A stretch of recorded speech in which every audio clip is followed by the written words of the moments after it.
the most petty god in all under heaven. The gods, in all their magnanimity, gazed down at the world and saw that what they had created was dreadful. The people were unhappy and exploited. The crime was on the rise. The happy were few. They racked their heads for hundreds of years in search of a solution, until one day, one of them spoke. What if we shared our power with them? He asked his companions. After all, we gods are happy, so if the mortals had our power, they would be happy as well. The other gods thought that it was a good idea, but then one of them, not as stupid as the rest, reminded the others that godhood was limited, and if the gods share their power with everyone, the shared power would be minuscule. The gods fell into thought for another century or so before one of them exclaimed, "Let's do this instead.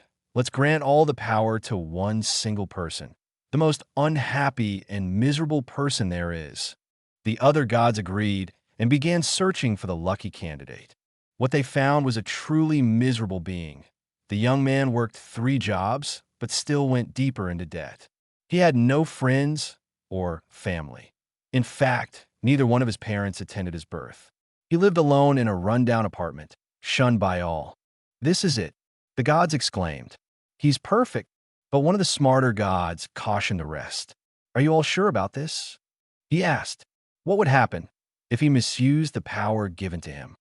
The other gods scratched their heads and shrugged. What's the worst that could happen? Then they granted the chosen man the full power of a god. The man they chose was indeed pitiful and unhappy, but what the gods didn't see was his spiteful and incredibly petty nature. Soon the gods began regretting their decision, because the chosen one began exacting the most petty revenge for the smallest insult he had suffered over his life.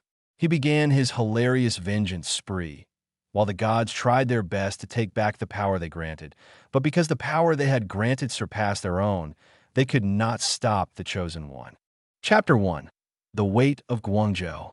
The air in Su Yang's shoebox apartment hung thick and heavy, a cloying blanket woven from humidity, last night's cooking fumes, and the perpetual breath of Guangzhou. It was a scent that clung to everything: the cheap, particle-board furniture, the worn-out futon that served as his bed, and even the faint, metallic tang of despair that seemed to be his constant companion. Dawn was a theoretical concept in this urban labyrinth, a rumor whispered by the pale, reluctant light attempting to pierce the dense, ochre smog that had become the city's unofficial sky. The sun, if it was even visible, was a hazy, impotent smudge, more concerned with battling its way through the atmospheric particulate than with bestowing its golden rays upon the struggling masses below.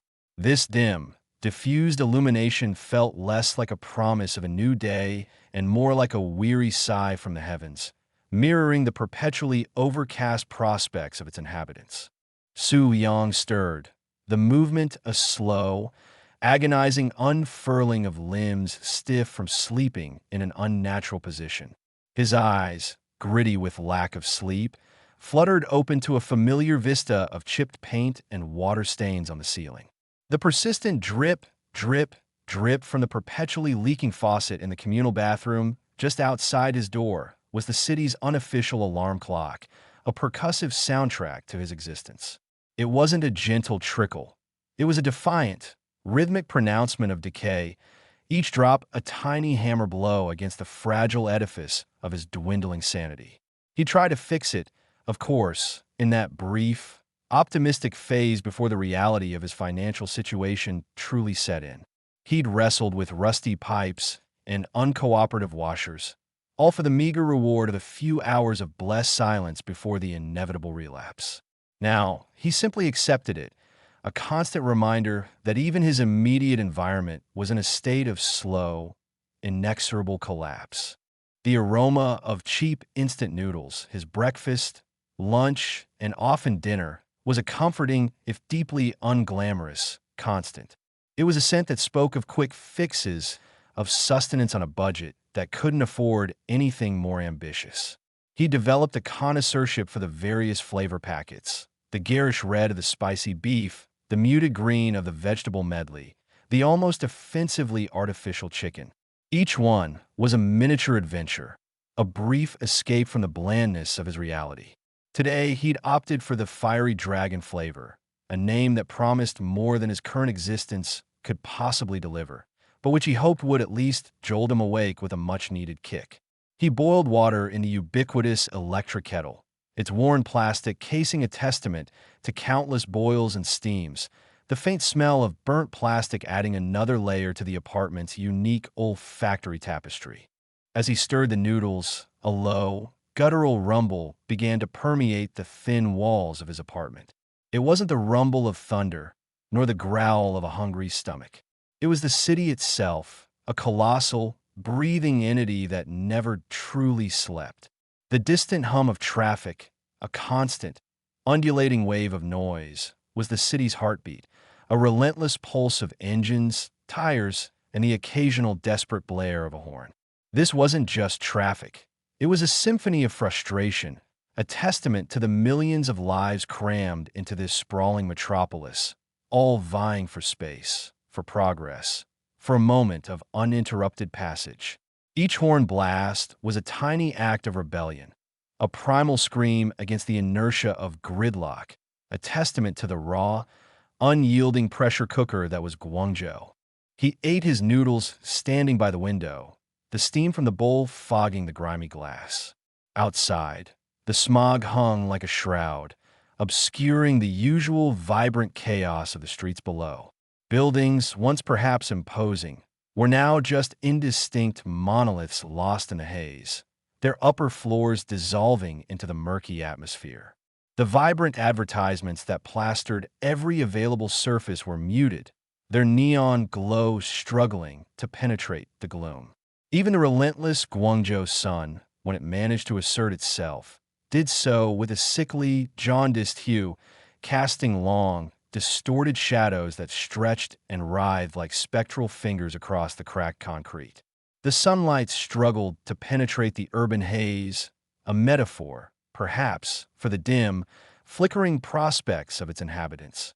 It was a city perpetually shrouded, both literally and figuratively, a place where dreams often felt as obscured and out of reach as a clear blue sky. The sheer density of it all was overwhelming. Guangzhou wasn't just a city. It was an organism, a sprawling, pulsating beast that consumed and expelled with equal ferocity. The air, thick with moisture and the exhaust of a million vehicles, felt heavy on his skin, a constant, tangible presence. The sounds, a cacophony of horns, distant sirens, shouted conversations, and a ubiquitous drone of air conditioning units, merged into a low, persistent roar that was the city's unchanging soundtrack. It was a place that demanded your attention, whether you wanted to give it or not, a constant barrage of sensory input designed to wear down the uninitiated and to ground the native in a harsh, unyielding reality. Su Yang finished his noodles, scraping the last of the flavorful broth from the bowl with his chopsticks. He then performed the ritualistic rinsing of the bowl and chopsticks, a small act of domesticity in his otherwise chaotic existence. He surveyed his minuscule living space, the futon folded haphazardly against the wall, a stack of laundry precariously balanced on a wobbly shelf, a single, bare bulb casting a harsh glare over it all. There was no room for error, no space for comfort. Every inch was accounted for, every item serving a purpose, however basic. This was the reality of Guangzhou for many, a life lived in cramped confines, a constant struggle for breathing room, both literal and metaphorical. He pulled on his worn-out trousers and a nondescript t-shirt, the fabric thin and slightly faded. The choices for his wardrobe were limited, dictated by necessity rather than fashion.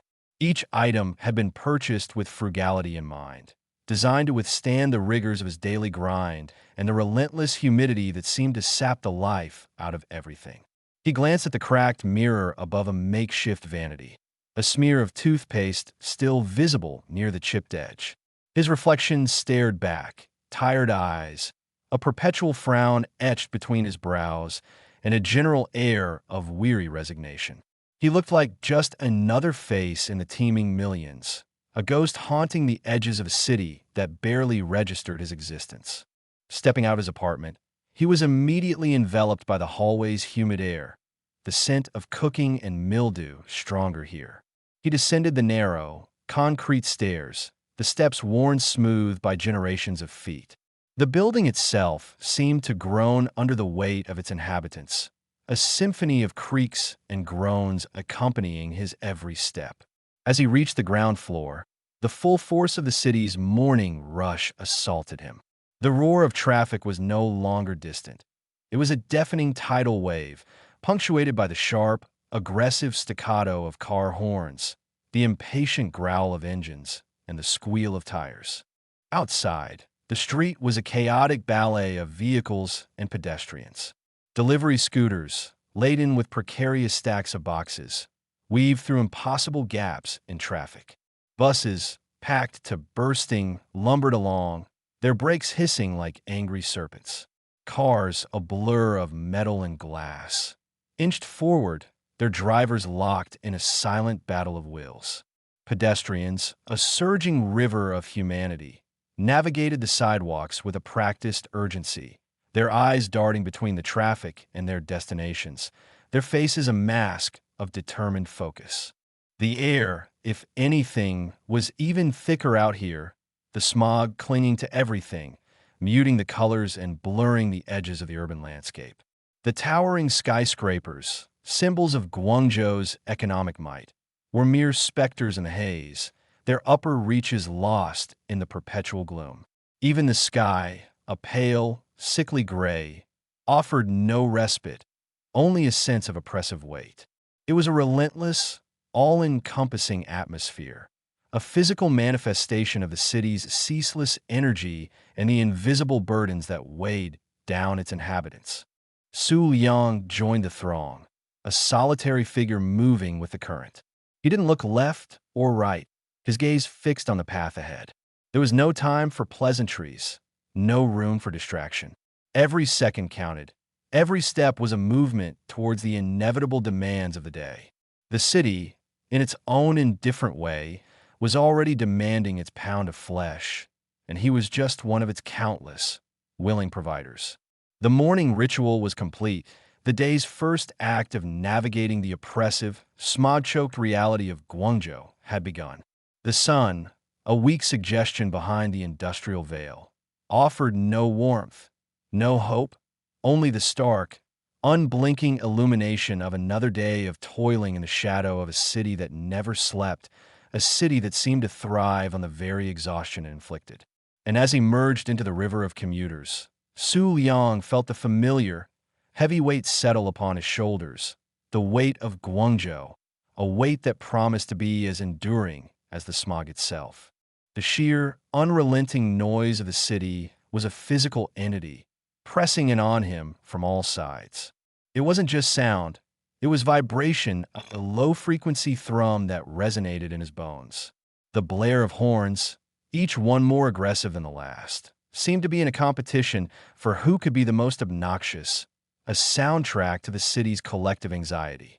He could distinguish the different types of engines, the high-pitched whine of scooter motors, the deeper rumble of buses, the impatient growl of luxury cars. Each had its own voice, contributing to the grand, cacophonous opera of urban existence. Even the air itself seemed to carry the city's sounds, the humidity acting as a conductor, amplifying and distorting them. A distant siren, its wail growing louder, then fading, painted a fleeting picture of emergency in the otherwise mundane. The rhythmic clang of construction, the incessant hammer blows, and the whirring of machinery was a constant reminder of the city's insatiable need to build, to expand, to consume more space. And beneath it all, the ever-present hum, the baseline thrum of millions of electrical devices, of unseen systems working overtime, of a society perpetually on the brink of overload. He reached a small, bustling intersection where a street vendor was meticulously arranging his wares, small, brightly colored trinkets and imitation designer watches. The vendor's stall was a splash of defiant color against the muted palette of the smog-laden city, a small island of commerce in the surging tide of commuters. The vendor, a wiry man with a perpetually hopeful smile, was a fixture of this corner, a testament to the resilience of those who carved out a living on the city's fringes. He'd occasionally buy a cheap phone charger from him, the quality questionable, but the price unbeatable. "Morning, Su Liang," the vendor called out, his voice barely audible above the din, but his eyes, sharp and observant, found Su Liang easily. "The dragon's breath noodles again today?" Su Liang offered a curt nod, a faint smile tugging at the corner of his lips. It was a small interaction, a fleeting moment of recognition in a city designed to make its inhabitants feel anonymous. But these small acknowledgments, these brief glimpses of shared humanity, were like tiny life rafts in the vast, indifferent ocean of Guangzhou. He continued his journey, the destination always the same, a nondescript office building on the edge of the business district. This was just one stop on his daily odyssey, one of the many low-paying, soul-crushing jobs that kept him afloat, barely. The building itself was an anonymous gray rectangle, its facade marred by years of exposure to the elements, its windows reflecting the hazy sky like vacant eyes. It offered no promise of grandeur, no hint of opportunity, only the grim certainty of a day spent performing menial tasks for a pittance. As he approached the entrance, the air shifted subtly. The raw, chaotic energy of the street gave way to a more controlled, albeit equally oppressive, atmosphere. The hum of traffic was still present, but it was muffled, subdued by the solid walls and the air conditioning that churned relentlessly within. The scent of exhaust fumes was replaced by the fainter, more sterile odor of cleaning products and stale office air. It was a transition from the wild, untamed beast of the street to the more insidious, soul-sapping beast of bureaucracy. He pushed through the glass doors, the automatic sensors whirring to life, and stepped into the lobby. The space was utilitarian, a stark expanse of linoleum flooring and beige walls. A bored-looking security guard sat behind a reinforced counter, his gaze fixed on a small, flickering television screen. A few other early arrivals, their faces etched with the same weariness as his own, shuffled towards the elevator bank, their movements slow and deliberate, as if wading through invisible molasses. The elevator doors slid open with a sigh, revealing a small, cramped space already occupied by a couple of his coworkers. Their faces were blank, their eyes unfocused, already mentally checked out for the day. The air inside was thick with a different kind of humidity, the kind that emanates from bodies trapped in close proximity, amplified by the recirculated air. The faint, metallic tang of the cheap instant noodles he'd consumed earlier seemed to cling to him, an invisible marker of his social standing. "Morning," a fellow temp worker, a young woman named May, mumbled without looking up from her phone. Her voice was flat, devoid of any emotion. Su Yang simply grunted in response. There was no point in forced pleasantries. They all knew the drill. They were cogs in a machine, interchangeable and disposable, their purpose solely to keep the gears turning for a salary that barely covered their existence. The elevator ascended with a mechanical groan, the numbers on the digital display ticking upwards with agonizing slowness. Each floor passed was a small victory, a step closer to the day's work, and a step further away from the illusion of freedom. As the doors opened on the 7th floor, Su Liang stepped out, his shoulders slumping slightly as he surveyed the rows of gray cubicles, the flickering fluorescent lights, and the stacks of paperwork that threatened to consume the entire space. The office was a purgatory of productivity, a place where ambition went to die a slow, paper-cut-induced death. The air was thick with the hum of computers, the incessant tapping of keyboards, and the occasional sigh of exasperation. This was his life, day in and day out. A relentless cycle of data entry, filing, and the endless pursuit of tasks that seemed to have no real purpose beyond filling time. He was a ghost in the machine, his existence validated only by the completion of meaningless forms. He made his way to his designated cubicle, a small, sterile box barely large enough to accommodate his desk and chair. He sat down, the worn fabric of the chair offering little in the way of comfort. He powered up his computer, the familiar chime signaling its reluctant awakening. The screen flickered to life, displaying a blank document, a stark white canvas waiting to be filled with the meaningless fodder of his day. As he stared at the screen, the sounds of the office coalesced into a familiar symphony of drudgery. The rhythmic clatter of keyboards, the hushed whispers of gossip, the occasional sharp bark of a manager's reprimand, the incessant whirring of the photocopier. It was a soundscape designed to numb the senses, to dull the mind, to ensure that no flicker of creativity or independent thought could possibly survive. He reached for the stack of files on his desk, each one a monument to inefficiency and bureaucratic bloat. The sheer volume was daunting, a physical manifestation of the city's relentless output of paperwork, of rules, of regulations. He sighed, the sound lost in the general din. He knew what awaited him. Hours of painstaking data entry, cross-referencing obscure codes, and ensuring that every I was dotted and every T was crossed, even when the purpose of such meticulousness remained a profound mystery. The sunlight, if it could even be called that, struggled to penetrate the grimy windows, casting weak, ethereal shafts of light that illuminated the floating dust motes dancing in the stale air. The smog outside, a constant, oppressive presence, seemed to seep into the very fabric of the office, lending everything a dull, grayish hue.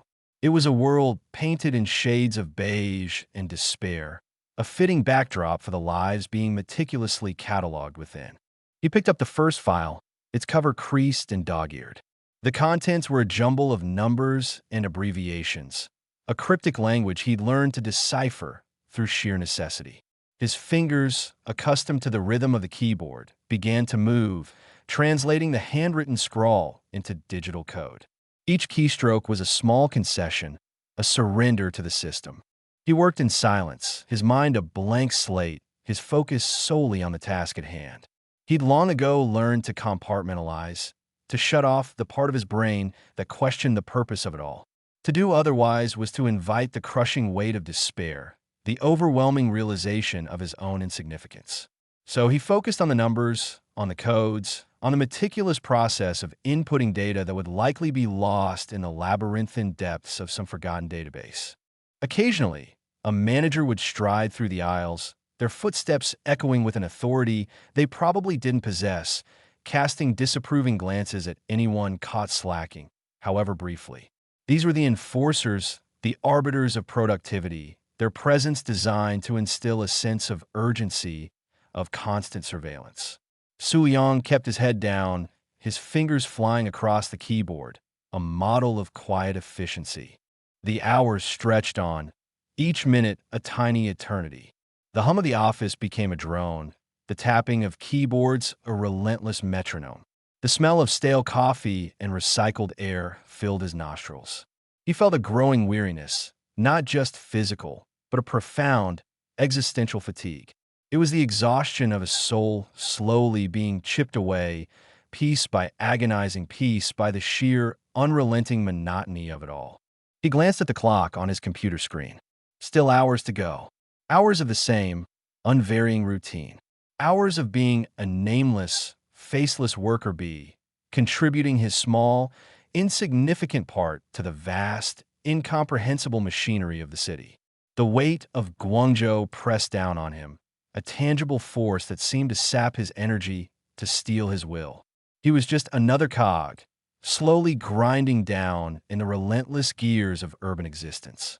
The dim light, filtering through the smoggy windows, did little to break the oppressive atmosphere. It was a sunrise in theory, but in Guangzhou, even the dawn felt burdened, heavy, and ultimately insignificant. The midday sun, a pale disk struggling against the ochre haze, did little to penetrate the grimy windows of the noodle shop. It was a fleeting moment of relative quiet, a brief interlude between the morning rush and the lunch throng. Su Yang, having shed his office-appropriate, though still threadbare, shirt for a stained apron, wiped down the counter with a damp cloth. The air inside was thick with the comforting, yet cloying, aroma of simmering broth, fried dough, and the faint metallic tang of recycled cooking oil. It was a smell that clung to his clothes, his skin, and he suspected his very soul. His employer, a stout woman named Mrs. Chun, whose perpetually rouged cheeks seemed to defy the city's oppressive atmosphere, stood by the walks, her movements a blur of efficiency. She yelled orders, flipped noodles, and expertly dodged the occasional rogue drop of hot oil, all without breaking a sweat. "Faster, Liang," she'd bark, her voice surprisingly strong for a petite frame. The hungry pigeons are circling. The hungry pigeons were the office workers, their lunch breaks a frantic dash for sustenance before being swallowed back into the bureaucratic maw. Su Yang's hands moved with a practiced, almost robotic rhythm, chopping scallions into impossibly fine pieces, ladling broth into steaming bowls, arranging delicate slices of char siu pork with an artistry he rarely applied to anything else in his life. It was a dance of survival, each movement dictated by the ticking clock and the ever-present threat of a dissatisfied customer. A rude businessman, his silk shirt a stark contrast to the worn linoleum floor, shoved a crumpled bill across the counter. "Extra chili, and make it snappy. How about a dragon to slay?" Su Yang simply nodded, the dragon in question likely a quarterly report or a particularly stubborn client. He understood dragons. He battled them every single day, albeit in more mundane forms. The pay for this shift was barely enough to cover his rent, let alone the cost of the noodles he himself consumed. But it was a change of scenery from the soul-numbing monotony of the office, and Mrs. Chun, despite her gruff exterior, paid on time. That in Guangzhou was a rare and precious commodity. He remembered the sheer terror of the first few weeks after his visa expired, the desperate scramble for any work, the realization that his once promising skills in data entry and spreadsheet manipulation were worth less than a skilled hand at chopping onions. After the lunch rush subsided, leaving behind a wake of empty bowls and scattered napkins, Mrs. Chun handed him another task. The delivery from Mr. Huang. "He's across town, near the Pearl River. Don't be late. He's a particular sort of gentleman." The particular sort of gentleman was Su Liang's euphemism for demon with a penchant for supernatural demands. Mr. Huang, a wealthy collector of obscure antiques and, more recently, of rare arcane artifacts, had a standing order at Mrs. Chen's noodle shop. What set these orders apart was the sheer strangeness of the ingredients requested and the insistent, almost desperate, tone of his usual instruction. The soup must be simmered under the light of a waxing gibbous moon, and the noodles must be hand-pulled while reciting the incantation of the whispering serpent. Mrs. Chun, pragmatic and superstitious in equal measure, usually tasked Su Liang with these deliveries, figuring his desperate circumstances made him less likely to question the absurdity or, more importantly, less likely to spook easily. He loaded the steaming bowls into an insulated carrier, the rich aroma of the broth a stark contrast to the exhaust fumes already beginning to infiltrate his senses. Grabbing his battered scooter from its precarious perch outside, he kicked it to life. The engine sputtered, coughed, and then roared to a reluctant start, a sound that was both a testament to its resilience and a painful reminder of its age. The city's symphony of noise, which had been a muted hum in the noodle shop, now assaulted him with full force. He merged into the relentless flow of traffic, a river of metal and exhaust. Delivery scooters like his were the minnows of this aquatic world, darting and weaving through the gargantuan whales of trucks and buses. Each near miss was a jolt of adrenaline, a stark reminder of the fragility of his existence. The smog hung heavy, reducing visibility to a few dozen meters. Street signs were blurry specters, buildings melted into indistinct monoliths. He navigated by instinct, by the subtle shifts in the city's roar, by the ingrained knowledge of every pothole and every blind corner.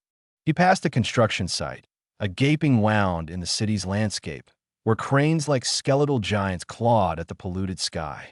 The rhythmic clang of hammers and the high-pitched whine of saws were a constant reminder of Guangzhou's insatiable hunger for growth, for expansion, for the relentless transformation of its own skin. Workers, their faces smudged with dust and sweat, moved like automatons, their labor contributing to the city's relentless metamorphosis. He wondered, fleetingly, if they ever looked up, if they ever saw beyond the immediate task, if they ever felt the weight of the smog settling not just on their lungs, but on their very aspirations. Further on, he spotted a group of street hawkers, their makeshift stalls a riot of color and noise against the muted backdrop of the city. One sold glistening skewers of dubious origin. Another offered counterfeit designer bags, their logos slightly askew. A third peddled glittering phone cases adorned with cartoon characters. They were the city's wildflowers, blooming defiantly in the cracks of the concrete, their survival a testament to human ingenuity and sheer desperation. He bought a cheap charging cable from one of them last week, a purchase born out of necessity rather than a desire for novelty. The air grew heavier, more humid, as he approached the Pearl River district. The characteristic scent of brine and something vaguely industrial, a byproduct of the shipping traffic, began to mingle with the ubiquitous exhaust fumes. Mr. Huang's apartment building was an ostentatious monstrosity, a glass and steel tower that seemed to pierce the smoggy heavens, a stark testament to the vast chasm between the city's opulent elite and its struggling underclass. It was a world away from the cramped shoebox apartment Su Liang called home. He found the designated entrance, a discreet side door manned by a stern-faced doorman who eyed his scooter and a stained apron with undisguised disdain. "Delivery from Mr. Huang," Su Liang mumbled, presenting the carrier. The doorman, without a word, pressed a button on an intercom. A moment later, a crisp, clipped voice crackled through. "Send him up. 32nd floor. Apartment 3207. The elevator to Mr. Huang's floor was a gilded cage, its polished chrome reflecting a distorted image of Su Liang's weary face. The air inside was cool, perfumed, and utterly silent, a stark contrast to the chaotic symphony of the streets. As the doors opened, he stepped into a vast, opulent foyer. The walls were adorned with ancient scrolls and framed, ornate objects that hinted at their immense value. A woman, her skin impossibly pale and her silk robe shimmering, glided towards him. She moved with an ethereal grace, her eyes, dark and unervingly calm, fixed on the noodle carrier. "Ah, the sustenance has arrived," she said, her voice a soft melody that seemed to vibrate with an unseen energy. "Mr. Huang has been anticipating it. The moon has been most cooperative tonight." Su Liang, his mind still reeling from the elevator ride and the sheer unreality of the apartment's opulence, simply handed over the carrier. He felt like an intruder in a realm of gods, his worn clothes and grease-stained apron an affront to the pristine elegance surrounding him. He could feel the subtle hum of something ancient and powerful within the apartment, a sensation that was both unsettling and strangely alluring. "Your payment," the woman said, extending a small, intricately carved wooden box. Su Liang hesitated.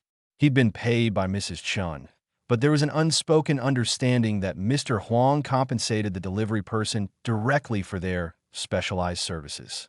He opened the box. Inside, nestled on a bed of dark velvet, were not bills, but several smooth, obsidian-like stones that pulsed with a faint, internal light. He'd never seen anything like them. They felt strangely warm to the touch, and a subtle tremor seemed to run through his hand as he picked one up.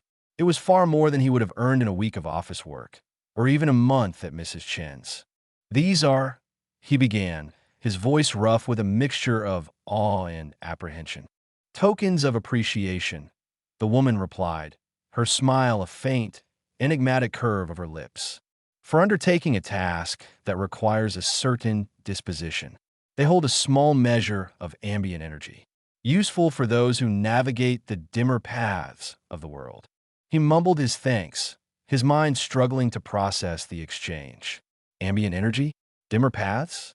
He quickly closed the box, the stones feeling strangely heavy, as if they contained more than just inert matter. He backed away, a profound sense of unease settling over him. This was not just about delivering noodles. This was about something else, something ancient and possibly dangerous that Mr. Huang was dabbling in. As he descended in the silent, gilded elevator, the obsidian stones in his pocket seemed to hum against his leg, a silent, unsettling counterpoint to the city's cacophony. He left the opulent tower, re-entering the smog-choked streets, the weight of Mr. Huang's peculiar payment a new and unexpected burden. He was no longer just a delivery driver, a noodle slinger, or a temp worker. He was now a courier of the arcane, a reluctant participant in a world he barely understood, a world that pulsed with an energy far beyond the mundane struggles of Guangzhou. The drive back to Mrs. Chen's shop felt different. The familiar chaos of the city, now tinged with an unsettling awareness of the hidden currents that flowed beneath its surface, currents that he had just been handed a small, pulsing piece of. Back at the noodle shop, the familiar aroma of broth and fried dough was a welcome, if mundane, comfort. Mrs. Chen, satisfied with his report of Mr. Huang's lack of visible dragons or spectral serpents, simply grunted. Su Yang, his hands still faintly tingling from the touch of the obsidian stones, began cleaning the walks, his mind a whirlwind of exhaustion and a dawning, disquieting curiosity. The physical toll of the day had been immense. The endless hours, the constant movement, the sheer mental effort of navigating the city's labyrinthine streets. But now, there was an added layer of weariness, a psychic fatigue born from encountering the uncanny. He was a man running on empty, his life a relentless cycle of low-paying jobs, each one chipping away at his spirit. And yet, the promise of those strange, pulsing stones, a promise of something more, however unsettling, began to gnaw at the edges of his desperation. He needed escape, and perhaps, just perhaps, Guangzhou, in its own bewildering and often terrifying way, was starting to offer him a glimpse of it. He just hoped he could survive the journey. The weight of the city, always present, now felt compounded by the weight of the unknown. The shrill, insistent ringing of his cheap phone was a familiar torment. It sliced through the thin walls of his cramped apartment, a sonic assault that never failed to send a jolt of ice through his veins. Su Yang, jolted awake before the first hint of dawn, fumbled for the device on his bedside table, his heart hammering against his ribs. The caller ID flashed a grim, unchanging sequence of numbers, the relentless, faceless entity that was Guangzhou Prosperity Loans. He knew, with a sickening certainty, what awaited him. Every missed payment, every desperate scramble for cash, every futile attempt to stave off the inevitable had led to this constant barrage. He answered, his voice hoarse with sleep and apprehension. "Hello." Su Yang, a metallic, devoid of emotion voice rasped through the receiver. It was the same voice, or one indistinguishable from it, that had haunted his nights for weeks. "This is Mr. Zhang from Guangzhou Prosperity Loans. Your account is now 30 days overdue. We have initiated the final collection protocol." Final collection protocol. The words hung in the air, heavy with unspoken threats. Su Yang's stomach clenched. 30 days overdue. It felt like a lifetime. He could see the red numbers on his online banking app, a stark, unforgiving crimson that mocked his every effort. It wasn't just a balance. It was a stain, a brand that marked him as a failure, a man drowning in a sea of his own making. The initial loan, taken out in a moment of desperate optimism to cover a sick relative's medical bills and a looming rent increase, had ballooned into a monstrous entity, its tendrils of interest and penalties strangling his meager income. I am working on it," Su Liang stammered, the words tasting like ash in his mouth. "I just need a little more time." A dry, humorless chuckle. "Time is a luxury you can no longer afford, Mr. Liang. Our terms are quite clear. We are prepared to take alternative measures. Have you considered liquidating any assets?" Assets? Su Liang's gaze swept across his meager possessions. A chipped ceramic mug, a worn-out futon, the threadbare clothes he wore. He owned nothing of value, nothing that could even begin to dent the mountain of his debt. The desperation, a constant companion, coiled tighter in his gut. He'd tried everything. Extra shifts at the noodle shop, often working double duties that left him with aching limbs and a hollow mind. Selling off small trinkets he'd inherited from his grandmother. Even considering pawn shops, but the thought of parting with the few sentimental items he had left made him feel even more hollow. Each call was a fresh wave of humiliation, a stark reminder of his inability to escape the suffocating grip of poverty. "I have nothing to liquidate," he said, his voice barely a whisper. "A pity," Mr. Zhang replied, the lack of genuine sympathy more chilling than any overt threat. "We have your employer's contact information, Mr. Liang. Mrs. Chun, is it? Perhaps she would be interested to know the financial standing of her dedicated employees. Or perhaps we should inform your landlord. Eviction notices are also a rather unpleasant administrative process. Wouldn't you agree?" The veiled threats hung heavy in the silence. Su Liang's blood ran cold. His job, his precarious shelter, everything he clung to was under threat. He could feel the systemic gears grinding, the impersonal machinery of the city's economy poised to crush him. It wasn't just a personal failure. It was a testament to the city's unforgiving nature, a place where a misstep could send you spiraling into an abyss from which there was no return. The constant calls were more than just a nuisance. They were a form of psychological warfare designed to break him down, to erode his will, to make him compliant. He ended the call, his hand trembling. The phone felt like a lead weight in his palm. He stared at it, the screen dark and accusatory. He couldn't afford to let them contact Mrs. Chun. Her gruff exterior hid a shrewd business sense, and any hint of financial instability could jeopardize his already precarious position. And his landlord, the thought of being unceremoniously thrown out onto the unforgiving streets of Guangzhou was a chilling prospect. He knew people who had fallen through the cracks, their lives reduced to a perpetual search for a cheap bunk and a warm meal. The weight of the debt was not merely financial.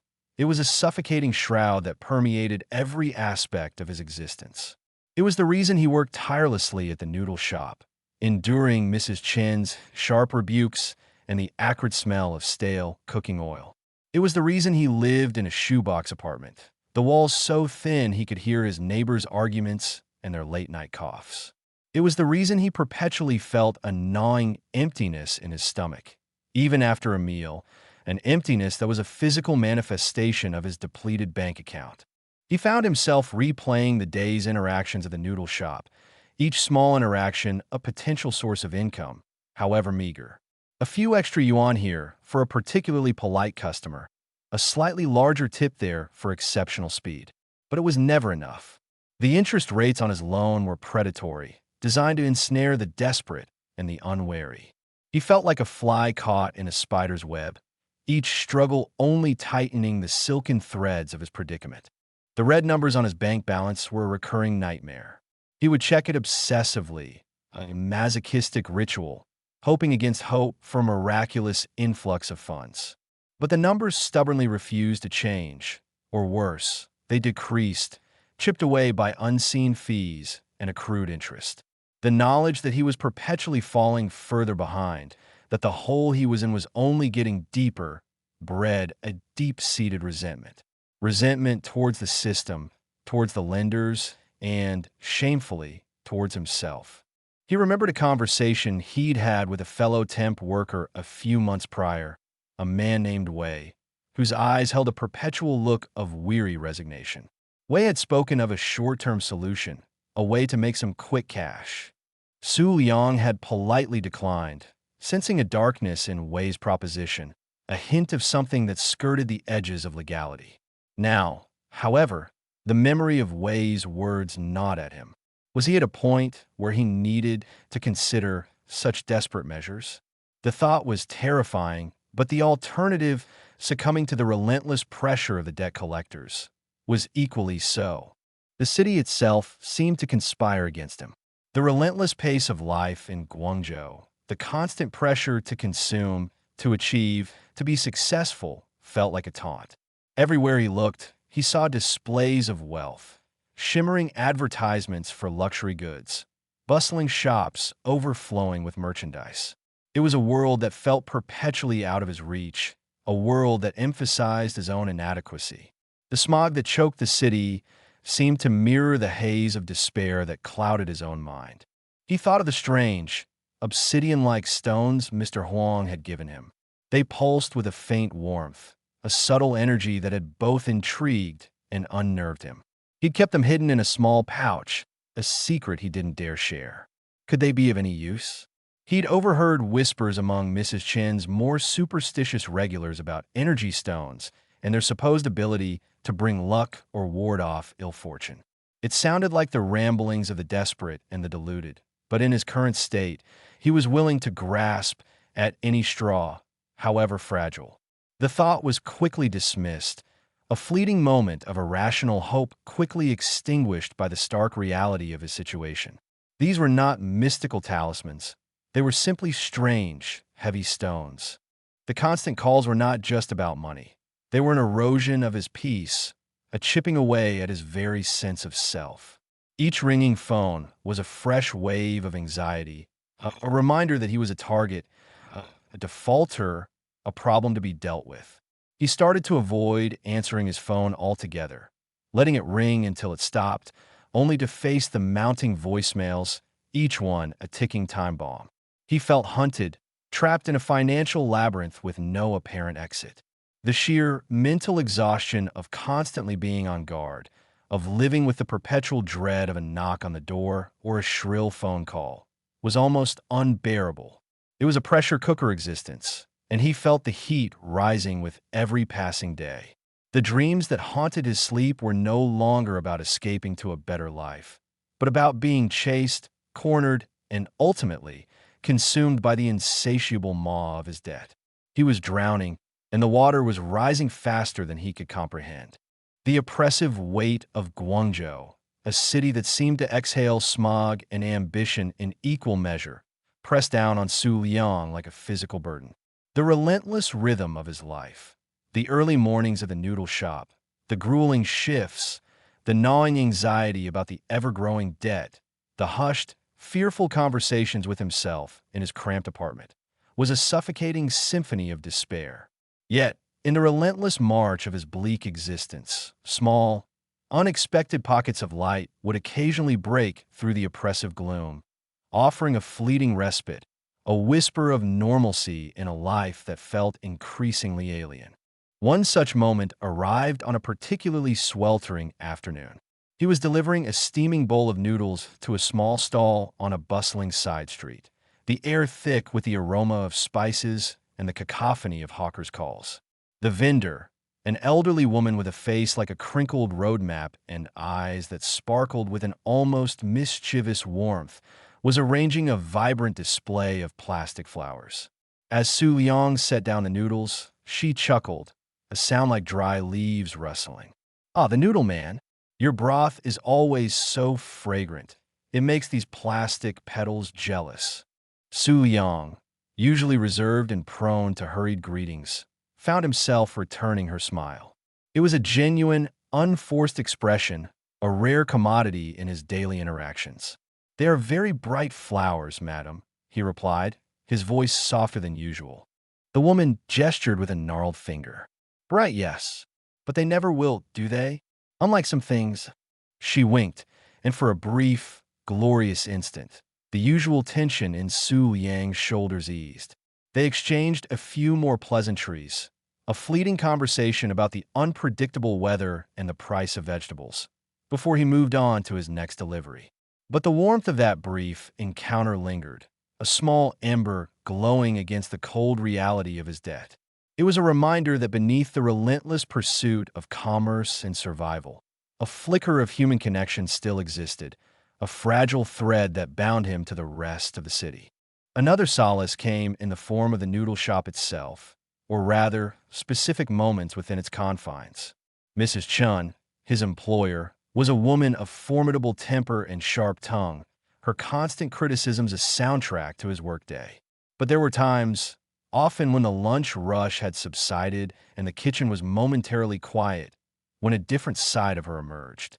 Once, while meticulously wiping down the counter, Su Liang overheard her humming a mournful, old folk tune, her eyes distant and unfocused, a rare vulnerability seeping through her hardened exterior. He didn't dare speak, but the sound was a strangely comforting counterpoint to the usual clatter and clamor. On another occasion, a child, no older than 5, had accidentally spilled a bowl of broth, his face contorting in a prelude to tears.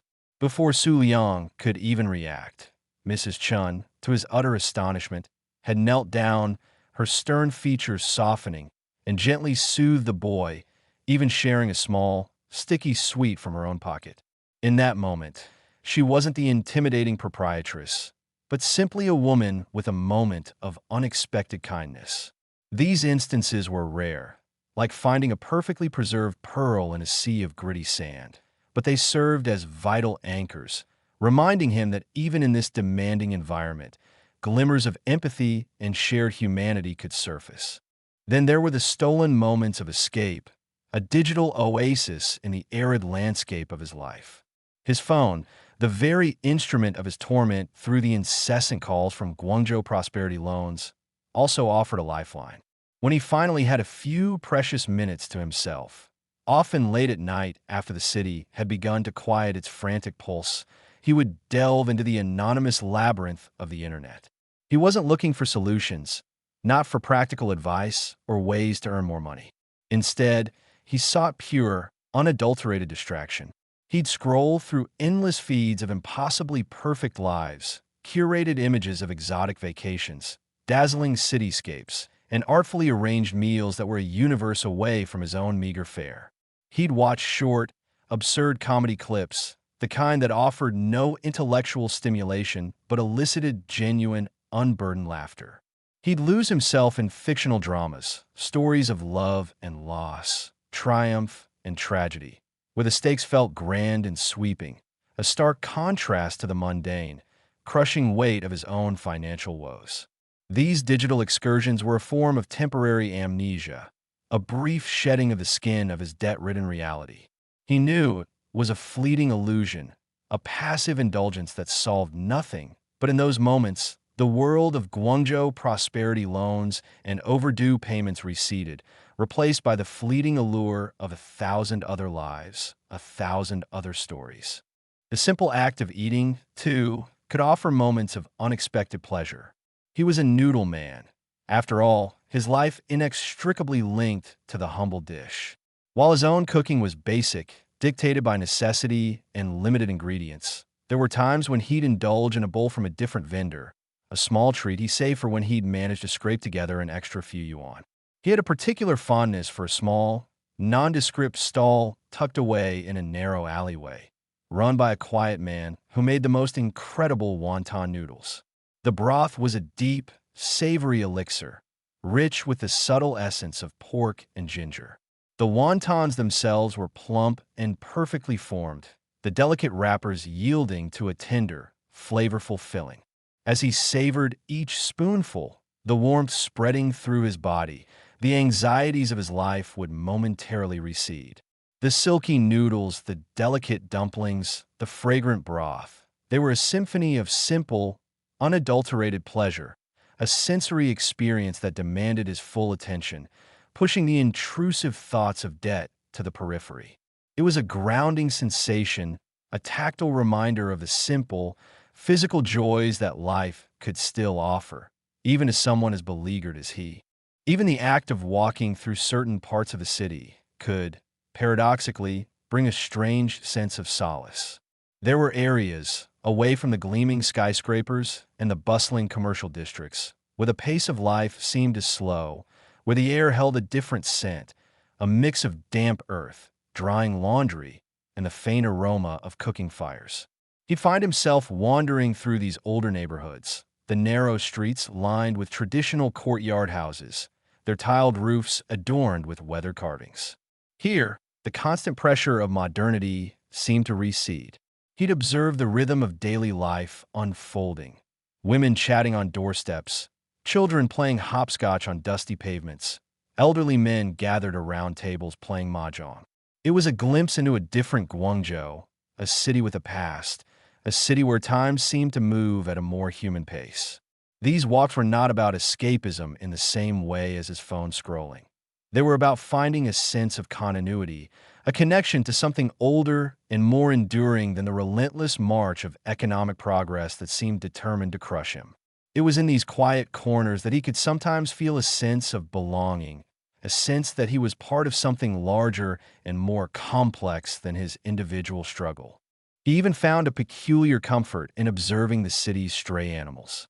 A scruffy, three-legged dog that frequented the alley behind the noodle shop, its tail wagging tentatively whenever Su Liang appeared, or a sleek, black cat that would sun itself on a warm wall, unperturbed by the city's chaos.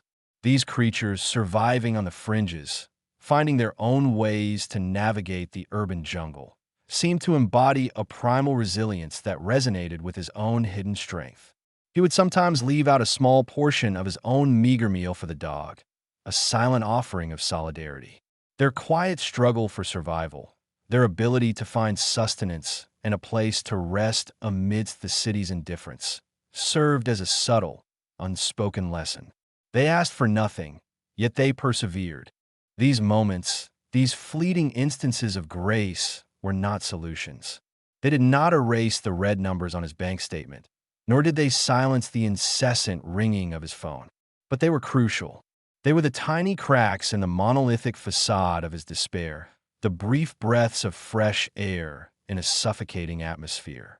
They were the quiet affirmations of his own humanity, proof that even in the darkest of times, the capacity for connection, for simple joy, and for quiet resilience could endure. They were the ephemeral sparks that kept the ember of hope alive within him, ensuring that the encroaching darkness, while formidable, had not yet consumed him entirely. These were the fleeting moments of solace, the quiet rebels against the overwhelming weight of Guangzhou. The oppressive weight of Guangzhou, a city that seemed to exhale smog and ambition in equal measure, pressed down on Su Liang like a physical burden.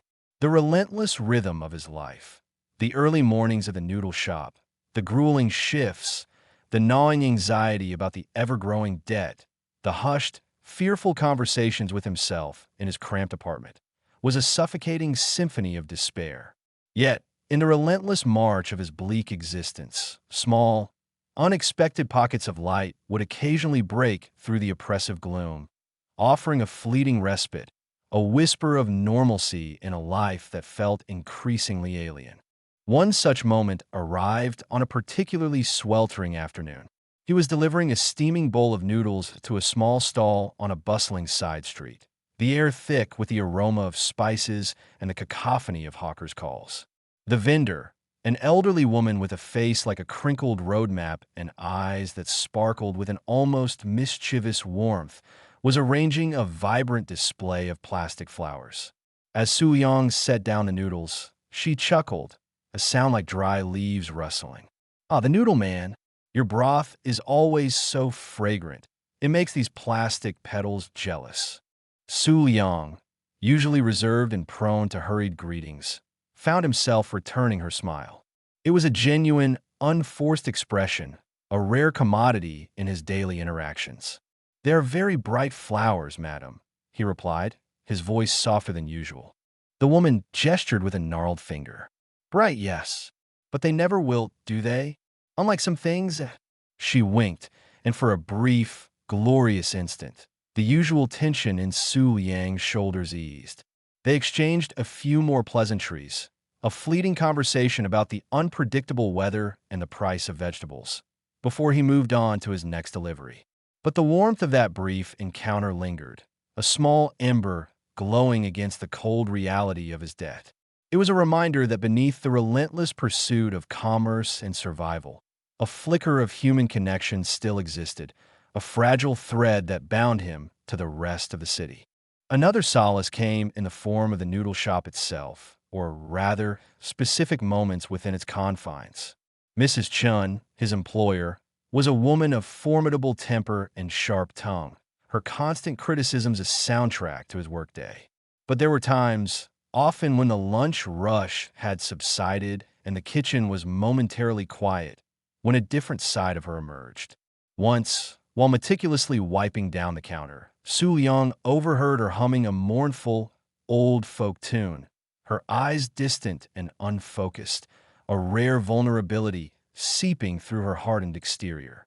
He didn't dare speak, but the sound was a strangely comforting counterpoint to the usual clatter and clamor. On another occasion, a child, no older than 5, had accidentally spilled a bowl of broth, his face contorting in a prelude to tears. Before Su Liang could even react, Mrs. Chun, to his utter astonishment, had knelt down, her stern features softening, and gently soothed the boy, even sharing a small, sticky sweet from her own pocket. In that moment, she wasn't the intimidating proprietress, but simply a woman with a moment of unexpected kindness. These instances were rare, like finding a perfectly preserved pearl in a sea of gritty sand, but they served as vital anchors, reminding him that even in this demanding environment, glimmers of empathy and shared humanity could surface. Then there were the stolen moments of escape, a digital oasis in the arid landscape of his life. His phone, the very instrument of his torment through the incessant calls from Guangzhou Prosperity Loans, also offered a lifeline. When he finally had a few precious minutes to himself, often late at night after the city had begun to quiet its frantic pulse, he would delve into the anonymous labyrinth of the internet. He wasn't looking for solutions, not for practical advice or ways to earn more money. Instead, he sought pure, unadulterated distraction. He'd scroll through endless feeds of impossibly perfect lives, curated images of exotic vacations, dazzling cityscapes, and artfully arranged meals that were a universe away from his own meager fare. He'd watch short, absurd comedy clips, the kind that offered no intellectual stimulation but elicited genuine, unburdened laughter. He'd lose himself in fictional dramas, stories of love and loss, triumph and tragedy, where the stakes felt grand and sweeping, a stark contrast to the mundane, crushing weight of his own financial woes. These digital excursions were a form of temporary amnesia, a brief shedding of the skin of his debt-ridden reality. He knew it was a fleeting illusion, a passive indulgence that solved nothing, but in those moments, the world of Guangzhou Prosperity Loans and overdue payments receded, replaced by the fleeting allure of 1,000 other lives, 1,000 other stories. The simple act of eating, too, could offer moments of unexpected pleasure. He was a noodle man. After all, his life inextricably linked to the humble dish. While his own cooking was basic, dictated by necessity and limited ingredients, there were times when he'd indulge in a bowl from a different vendor, a small treat he saved for when he'd managed to scrape together an extra few yuan. He had a particular fondness for a small, nondescript stall tucked away in a narrow alleyway, run by a quiet man who made the most incredible wonton noodles. The broth was a deep, savory elixir, rich with the subtle essence of pork and ginger. The wontons themselves were plump and perfectly formed, the delicate wrappers yielding to a tender, flavorful filling. As he savored each spoonful, the warmth spreading through his body, the anxieties of his life would momentarily recede. The silky noodles, the delicate dumplings, the fragrant broth, they were a symphony of simple, unadulterated pleasure, a sensory experience that demanded his full attention, pushing the intrusive thoughts of debt to the periphery. It was a grounding sensation, a tactile reminder of the simple, physical joys that life could still offer, even to someone as beleaguered as he. Even the act of walking through certain parts of the city could, paradoxically, bring a strange sense of solace. There were areas, away from the gleaming skyscrapers and the bustling commercial districts, where the pace of life seemed to slow, where the air held a different scent, a mix of damp earth, drying laundry, and the faint aroma of cooking fires.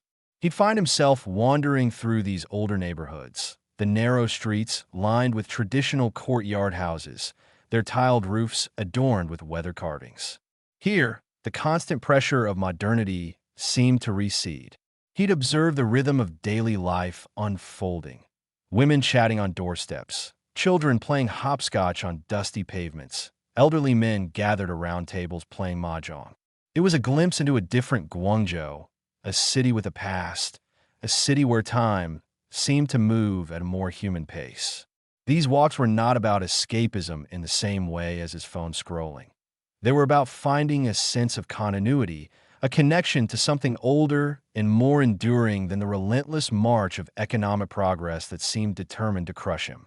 It was in these quiet corners that he could sometimes feel a sense of belonging, a sense that he was part of something larger and more complex than his individual struggle. He even found a peculiar comfort in observing the city's stray animals.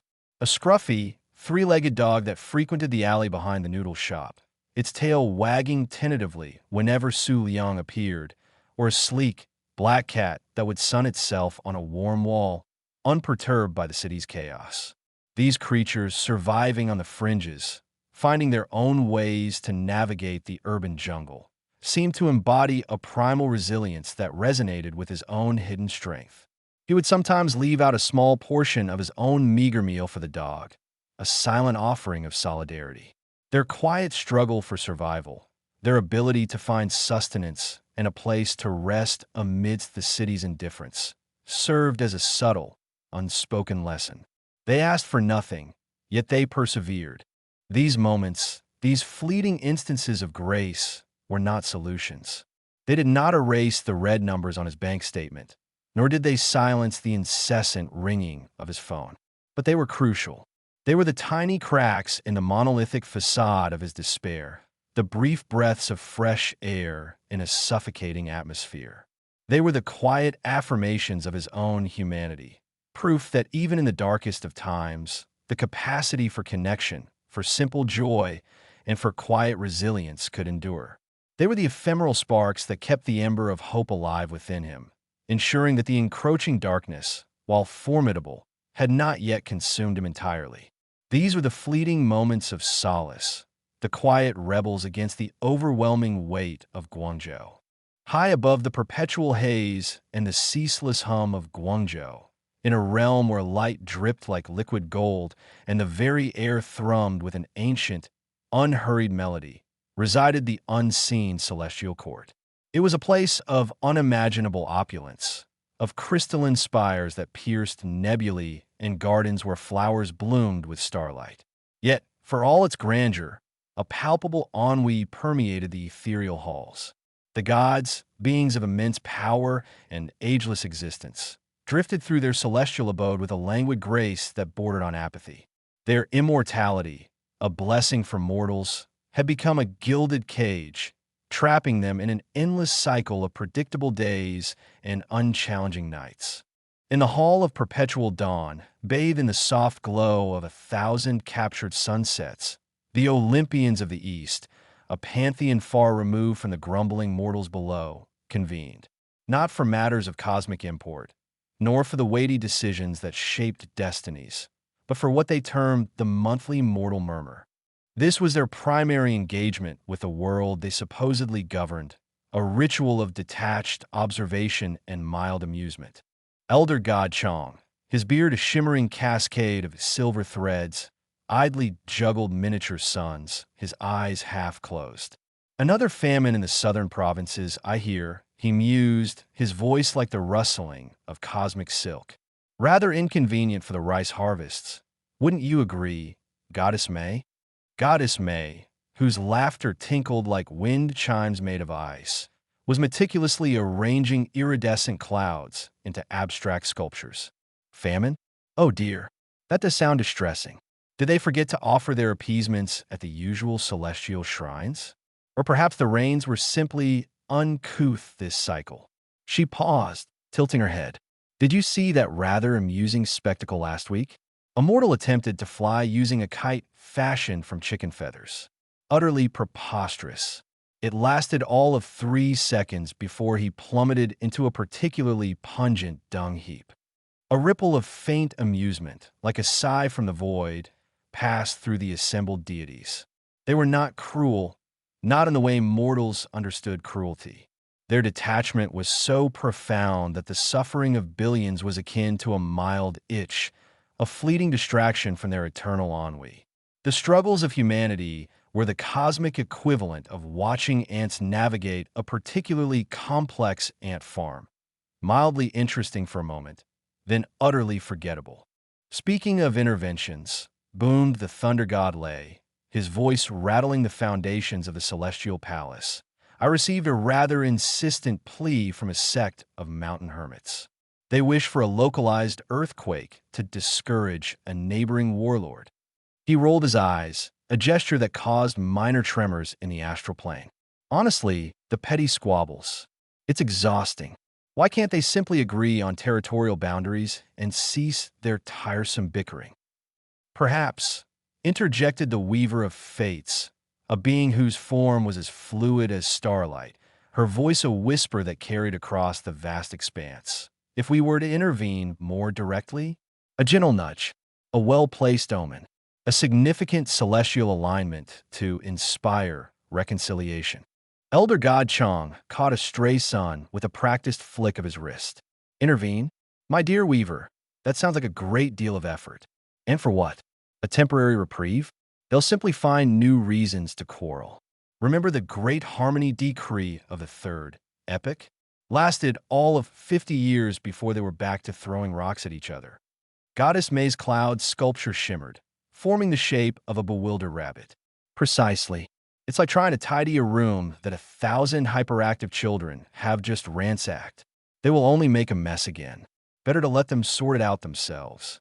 And if a few unfortunate souls happen to be caught in the crossfire, well, that's what the lower realms are for, isn't it? For lessons. For character building. She giggled, a sound like icicles shattering. Their discussions about fixing the mortal realm were never about altruism or a genuine desire to alleviate suffering. They were more akin to a bored child contemplating how to rearrange their toys.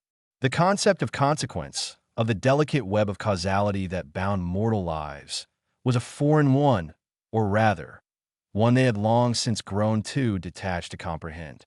Their interventions, when they occurred, were often ill-conceived, born from a fleeting whim or a desire to break the monotony. A lesser deity, a minor spirit of forgotten breezes, dared to speak. But exalted ones, the imbalance, the sheer volume of despair emanating from the mortal plane, it causes ripples, disturbances in the ether. Thunder God lay scoffed. Ripples? Bah, the ether has withstood worse. It's the mortals themselves who are too fragile. They whine and they weep and they pray for salvation, yet they stubbornly cling to their flawed natures. If they desire a better existence, they should simply be better. It's not rocket science, is it? This sentiment, uttered with the casual disdain of a celestial being who had never known hunger, fear, or debt, hung in the air like the scent of overripe fruit. The gods were not inherently evil, but their power had bred a profound disconnect. They were like supreme artists who had lost the ability to appreciate the texture of paint or the emotional resonance of their own masterpieces. They observed the vibrant, chaotic tapestry of human life from an infinite distance, seeing only the broad strokes and the occasional amusing anomaly, utterly oblivious to the intricate threads of individual joy and sorrow that wove it all together. The discussions continued, a symphony of celestial boredom and condescension. They debated the merits of a localized meteor shower to spice things up in a particularly monotonous region of the human world, or the possibility of introducing a new, more challenging natural disaster, like a tidal wave of lukewarm tea. Each suggestion was met with a mixture of polite disinterest and vague amusement. The very idea of a complex, interconnected world, where actions had unforeseen and far-reaching consequences, seemed to elude them. They were architects of reality, yet they treated their creation as a mere plaything, something to be tinkered with when the mood struck, and then abandoned when it became too tiresome. The vast majority of the celestial court remained entirely disengaged, lost in their own personal eternities. Some were locked in perpetual games of celestial mahjong, their ethereal chips shimmering with captured starlight. Others spent eons composing symphonies that no one would ever hear, or weaving tapestries of cosmic dust that would inevitably be reabsorbed into the void. The concept of duty had long since atrophied, replaced by an endless pursuit of novel, yet ultimately hollow, amusements. Elder God Chang yawned, a vast exhalation that momentarily dimmed the captured sunsets. Well, this has been moderately diverting. I believe I shall retire to my contemplation gardens. Perhaps I shall attempt to teach a nebula to sing opera. That should keep me occupied for a millennium or two. Goddess May elegantly dismissed her cloud sculpture, which dissolved into a cascade of iridescent mist. A splendid idea, Chang. I, myself, shall be experimenting with the chromatic properties of captured dreams. Perhaps I shall find a shade of blue that truly captures the essence of mortal despair. For purely aesthetic reasons, of course. And so, the unseen celestial court dispersed. Their brief foray into the affairs of mortals concluded. They left behind no decree, no intervention, no whisper of guidance. Only the faint, lingering echo of their indifference. A cosmic shrug that reverberated through the silent halls of their eternal palace. The mortal world, with its teeming billions and its endless struggles, remained a distant, abstract spectacle, observed from a height so immense that the cries of suffering were reduced to the faintest of murmurs, easily drowned out by the sound of their own divine boredom. The weight of Guangzhou, pressing down on Su Liang, was a mere speck of dust in their boundless, unfeeling existence. And that, perhaps, was the most terrifying thought of all. The gods were not actively malicious. They were simply gone in all the ways that mattered. They had retreated into the self-absorbed comfort of their immortality, leaving the chaotic, messy, and often painful business of living and dying to the fragile, resilient beings who were forced to contend with it all on their own. Chapter 2. The Cosmic Intervention. The Olympian-esque council, adrift in their gilded ocean of immortality, found themselves grappling with a problem as ancient as their own existence. Profound, soul-crushing boredom. Elder God Chang, his silver beard occasionally shedding a stray spark of cosmic dust, yawned, the sound echoing through the hall of perpetual dawn like the grinding of tectonic plates. This celestial contemplation, he drawled, idly nudging a miniature sun with a celestial finger, is becoming rather routine. One would think, after countless eons, that the universe might offer a novel amusement. Goddess May, whose laughter was a cascade of crystalline shards, paused in her Sisyphean task of perpetually resculpting a nebula into the likeness of a blushing peony. Novelty, she sighed, her voice like the whisper of dying stars, is a concept so terribly mortal. Yet, I confess, even the most exquisite celestial artistry begins to feel rather predictable when one has witnessed its creation an infinite number of times. She gestured vaguely towards the shimmering expanse beyond their pearly gates. Down there, she mused, the little mortals. They seem to possess an endless capacity for unpredictability. Quite fascinating, really. Thunder God lay, his brow furrowed into a perpetual storm cloud, grumbled, unpredictability. You call it that. I call it chaos. Petty squabbles, illogical desires, a persistent penchant for self-destruction. Honestly, it's like watching a nest of particularly dim-witted grubs attempting to build a skyscraper out of lint.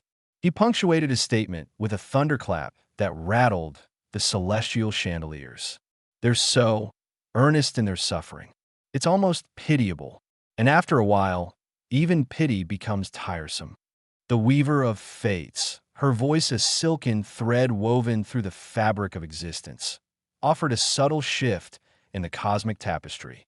Perhaps, she murmured, her words laced with an ancient wisdom that often went unheeded.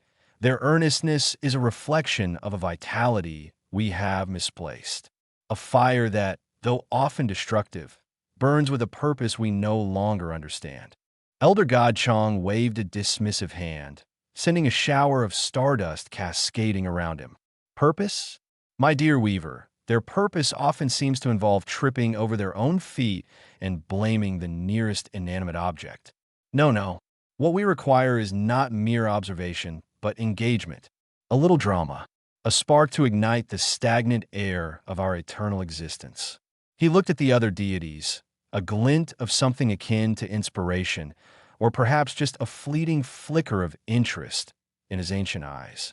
We need a champion. Goddess May tilted her head, her iridescent robes swirling. A champion? You mean, like in those rather amusing mortal tales? A hero, with a shining sword and a damsel in distress. She giggled. Imagine the sheer theatricality of it all. Precisely, boomed Lay, his voice momentarily losing its grumble. A mortal, imbued with a fraction of our magnificence. Someone to enact grand deeds, to conquer impossible odds, to provide us with something to watch.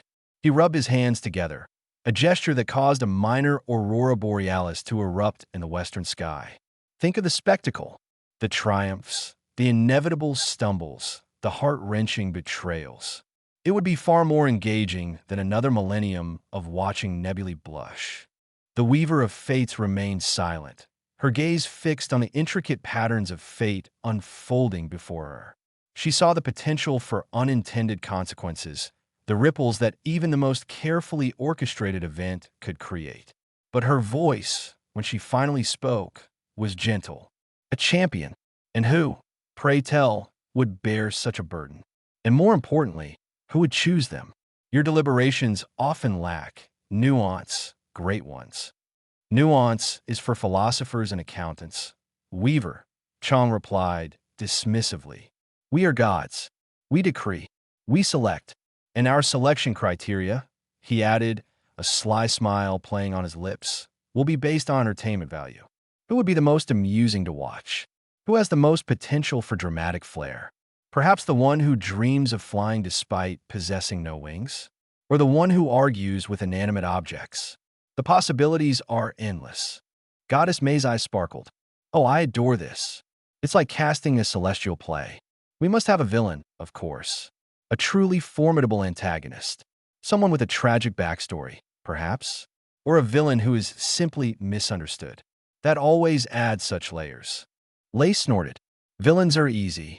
They are the natural consequence of mortal ambition. But a champion needs trials. And those trials must be sufficiently epic. Think of the legendary quests, the dragon slayers, the vanquishers of impossible beasts. He paused, a thoughtful expression clouding his stormy features. Though I confess, I'm rather tired of dragons.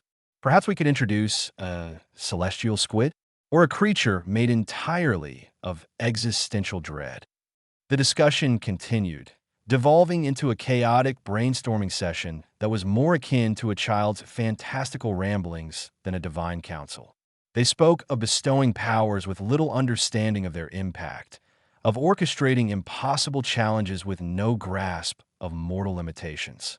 The concept of free will was a distant, fuzzy notion, something to be manipulated and guided for their own amusement. The intricate, often brutal realities of mortal existence, the crushing weight of poverty, the gnawing hunger, the relentless struggle for survival that Su Liang knew so intimately, were abstract concepts, footnotes in the grand narrative of their boredom. We could give them the power to talk to squirrels, May suggested, her voice laced with playful mischief. Imagine the gossip they'd overhear, or the ability to conjure perfectly formed dumplings at will. Chang mused, his stomach rumbling faintly, a surprisingly mortal sound. That would certainly solve some of their culinary predicaments. Lay slammed a fist on his celestial throne. No, these are trivialities. We must imbue him with true power, the strength of 10,000 warriors, the wisdom of the ages, the ability to make the other side regret ever being born.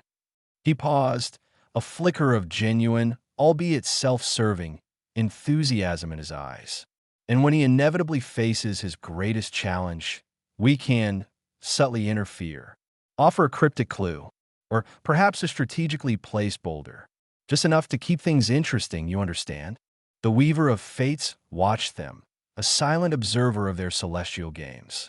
She saw the threads of destiny, already so frayed by mortal struggles, being pulled and twisted by divine hands, seeking only to mend their own ennui. She understood that this champion, born of divine whim rather than mortal need, would be a pawn in a cosmic game, a diversion for beings who had long since forgotten the true meaning of struggle and the profound beauty of perseverance. They saw humanity as a canvas for their art, a stage for their eternal drama, and their help was merely a desire to repaint the scenery when it grew dull. The true tragedy, she knew, was not the suffering of mortals, but the profound blindness of their gods. They were so consumed by their own vastness, their own endlessness, that they had become deafeningly deaf to the quiet, persistent symphony of human life. They sought to alleviate their boredom, but in doing so, they risked unraveling the very fabric of the world they claimed to oversee, a world they understood only as a distant, flickering image, forever out of reach of their jaded touch. The choice of a mortal champion, intended to bring them amusement, would ultimately be a testament to their cosmic detachment, a stark reminder that true divinity lay not in power, but in empathy, a quality they had long since traded for an eternity of celestial apathy. The idea, therefore, was not to help humanity, but to curate an experience, a spectacle designed to distract from the crushing weight of their own eternal existence. The Celestial Council, having settled on the rather simplistic, yet undeniably divine, criterion of maximum entertainment potential, found themselves staring at the cosmic equivalent of a projection screen. Their gazes, usually fixed on the grand, sweeping arcs of galaxies or the slow, majestic bloom of nebulae, were now narrowed, focusing on a much smaller, significantly less awe-inspiring speck of existence.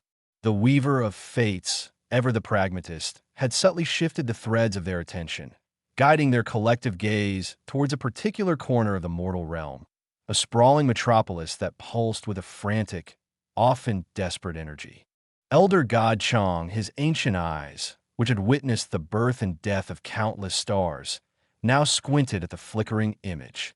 "Right," he declared, his voice resonating with the echo of eons. "Entertainment value. What makes for compelling viewing? A life fraught with peril, perhaps? A noble quest against insurmountable odds." He stroked his beard, a shower of miniscule, glittering dust motes descending. Or perhaps, he mused, a faint hint of amusement touching his lips, a life so utterly, profoundly miserable that it becomes almost fascinating. Goddess May, ever the connoisseur of mortal drama, nodded enthusiastically. "Oh, I agree. A tragic figure. Someone whose very existence is a testament to the slings and arrows of outrageous fortune. But it needs a certain ne sais quoi, a flair for the dramatic, even in their despair." She gestured with a hand adorned with rings that seemed to capture and refract the light of distant suns. A hero, perhaps, who is utterly defeated before they even begin. Thunder Godlay, who had been idly balancing a thunderbolt on his fingertip, grunted. "Miserable. Yes, that has potential. But it must be a spectacular kind of misery. Not the quiet, gnawing kind that mortals are so adept at. No, it needs to be a misery that is visible, palpable. A veritable storm of misfortune." He tapped the thunderbolt against his palm. Something that, when observed from on high, can elicit a chuckle, or perhaps a sympathetic sigh, which is, after all, the closest we get to vicarious emotion these days. The weaver of fates, her fingers weaving an invisible pattern in the air, offered a quiet observation. Misery, as you define it, is often a consequence of circumstance, not character. To select a champion based solely on the depth of their despair would be reductive. Chang waved a dismissive hand, sending a ripple through the celestial currents. Reductive? My dear weaver, we are gods. We simplify. We choose. And what is more compelling than a mortal utterly drowning in the mundane, the insignificant, the soul-crushing banality of their daily existence? Let us see their struggles. Let us quantify their woes. He pointed a long, tapering finger towards the projection. Focus, my esteemed colleagues. Identify the prime candidate for profound unhappiness. Their gazes, now honed with a divine focus, scanned the bustling city below. They saw millions of individual lives, a tapestry woven with threads of joy, sorrow, ambition, and despair. But they were looking for something specific, something that resonated with their newfound, albeit jaded, desire for amusement. They were not looking for the quiet dignity of a struggling artist or the stoic resilience of a laborer. They were looking for a vortex of negativity, a walking, talking embodiment of all that could go wrong for a single unfortunate soul. Goddess May gasped, her eyes widening as they settled on a particular figure. There, look, the man, walking with his shoulders so hunched, it's as if he's carrying the weight of the entire city on them. And the way his shoes are worn through. It's almost comical in its pathos. Lay squinted. He's clutching a crumpled piece of paper. A bill, no doubt. Or perhaps a final notice. Observe the grim set of his jaw, the way his eyes dart around, as if expecting to be accosted by a debt collector at any moment. He let out a low rumble, not quite a laugh, but something close to it. Yes, the visible signs of financial ruin. Excellent. A solid foundation for our experiment. Elder God Chong leaned closer, his face a mask of detached curiosity. And his occupation? What drudgery does he perform to sustain this state of being? May consulted a shimmering, ephemeral scroll that materialized in her hand. Ah yes, Su Liang, currently employed as a night cleaner in a downtown office building. And prior to that, a delivery driver for a less than reputable pizza chain. Before that, a brief and apparently traumatic stint as a street vendor selling questionable Lucky Charms. She shuddered delicately. The indignity. Night cleaner, Chong repeated, a hint of a smile playing on his lips. The olfactory symphony of stale coffee, desperation, and disinfectant. And the drudgery, the endless scrubbing, the emptying of bins overflowing with the detritus of countless broken dreams. It's almost poetic in its awfulness. Lay snorted. Poetic? It's just depressing. But the pizza delivery?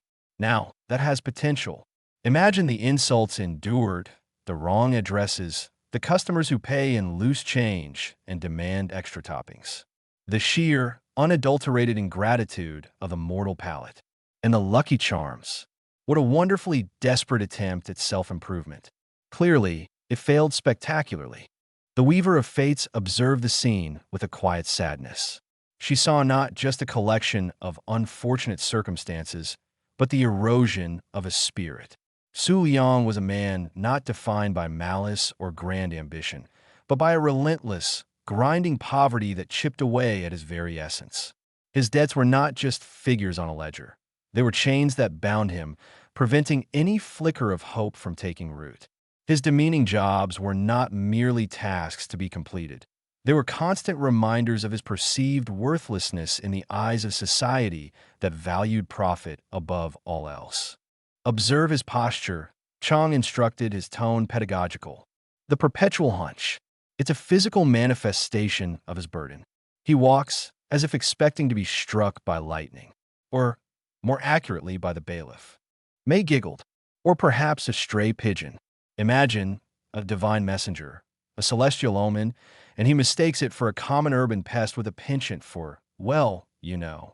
She mimed a splat. Lay actually chuckled, a sound like distant thunder. That would be a truly epic misfortune, to be graced by divine intervention, only to have it soiled. Yes, the universe has a cruel sense of humor, even for the gods. This Su Yang, he seems to possess an almost inexhaustible supply of that particular brand of cosmic joke. They watched as Su Liang navigated the crowded sidewalks, a solitary island in a sea of purposeful commuters. His eyes, they noted, rarely met those of others. They were fixed on the pavement, on the cracks, and discarded chewing gum, as if seeking some hidden meaning in the urban detritus. It wasn't a conscious choice. It was the ingrained habit of a man who felt unseen, overlooked, and utterly unremarkable. He avoids eye contact, Chong observed, a clear sign of social insecurity, or perhaps a learned behavior to avoid drawing the attention of those who might demand something of him. A loan shark, perhaps? A landlord demanding overdue rent? Or a particularly aggressive charity collector, May added. Or someone trying to hand him a leaflet for a pyramid scheme that promises untold riches through the power of positive thinking and bulk essential oils. His general air of despondency, Lay declared, tapping a celestial finger against the projection. It's not just the poverty. It's deeper. It's a weariness that seeps into the very marrow of his bones. A resignation that speaks volumes. He has clearly faced insurmountable odds and, dare I say, has utterly failed to overcome them. The weaver of fates interjected softly, her voice like the gentle sigh of the wind through celestial chimes. Failure is often a teacher, great ones. And survival, even in the face of overwhelming adversity, is a testament to a certain strength. You are reducing a complex tapestry of human experience to a series of quantifiable metrics that you yourselves have arbitrarily defined. Chang waved away her concerns with an imperious sweep of his hand. Nonsense, Weaver. We are not reducing. We are identifying. We are looking for the raw material, the clay from which a truly entertaining narrative can be sculpted. This Su Yang, he gestured towards the man on the screen, is a veritable goldmine of misery. He is so deeply entrenched in his unhappiness, it's almost as if he's cultivated it. A remarkable feat in its own way. Indeed, May agreed, her voice tinged with a new excitement. It's not just bad luck, is it? It feels systemic, as if the universe itself conspires against him. Every time he takes a step forward, a rogue banana peel appears beneath his foot. Every time he tries to save a coin, it rolls into a drain. It's exquisite. Lane nodded, his stormy brow furrowed in what might have been admiration. The quantitative assessment is clear. His debt is substantial, far exceeding his earning potential. His employment is precarious and demeaning. His social interactions are minimal and clearly fraught with awkwardness. His overall demeanor suggests a profound lack of joy. He ticks all the boxes for the unhappiest man. And the beauty of it, Chang continued, his eyes gleaming with a nascent mischievousness, is that he is utterly unaware of our observation. He believes his struggles are purely his own, a testament to his own failings. He has no concept of the grand cosmic experiment unfolding around him. He is a willing, albeit ignorant, participant in our divine entertainment. It's the sheer relatability of his despair, May mused. While we may not have experienced his specific brand of woe, we understand the concept of being overwhelmed, the feeling of being trapped. He embodies those feelings in their purest, most distilled form. And that, my friends, is the essence of compelling drama. Lake grunted in agreement. He's not a king brought low by his own hubris, nor a warrior felled by a formidable foe. He's just a man drowning in the everyday. And that, ironically, is far more terrifying and fascinating than any dragon or demon. It's the abyss staring back, and it's wearing worn-out shoes and carrying a stack of overdue bills. The weaver of fates sighed, a sound that barely disturbed the celestial air. You see despair, I see resilience. You see a data point, I see a soul. You seek amusement, and I fear you are about to inflict something far more profound and perhaps irreversible upon this mortal. Chang, however, was lost in his own burgeoning amusement. Irreversible? My dear Weaver, all is reversible. That's the beauty of it. We can provide him with a challenge, then offer a nudge in the right direction. We can orchestrate a series of escalating triumphs, each one more improbable than the last.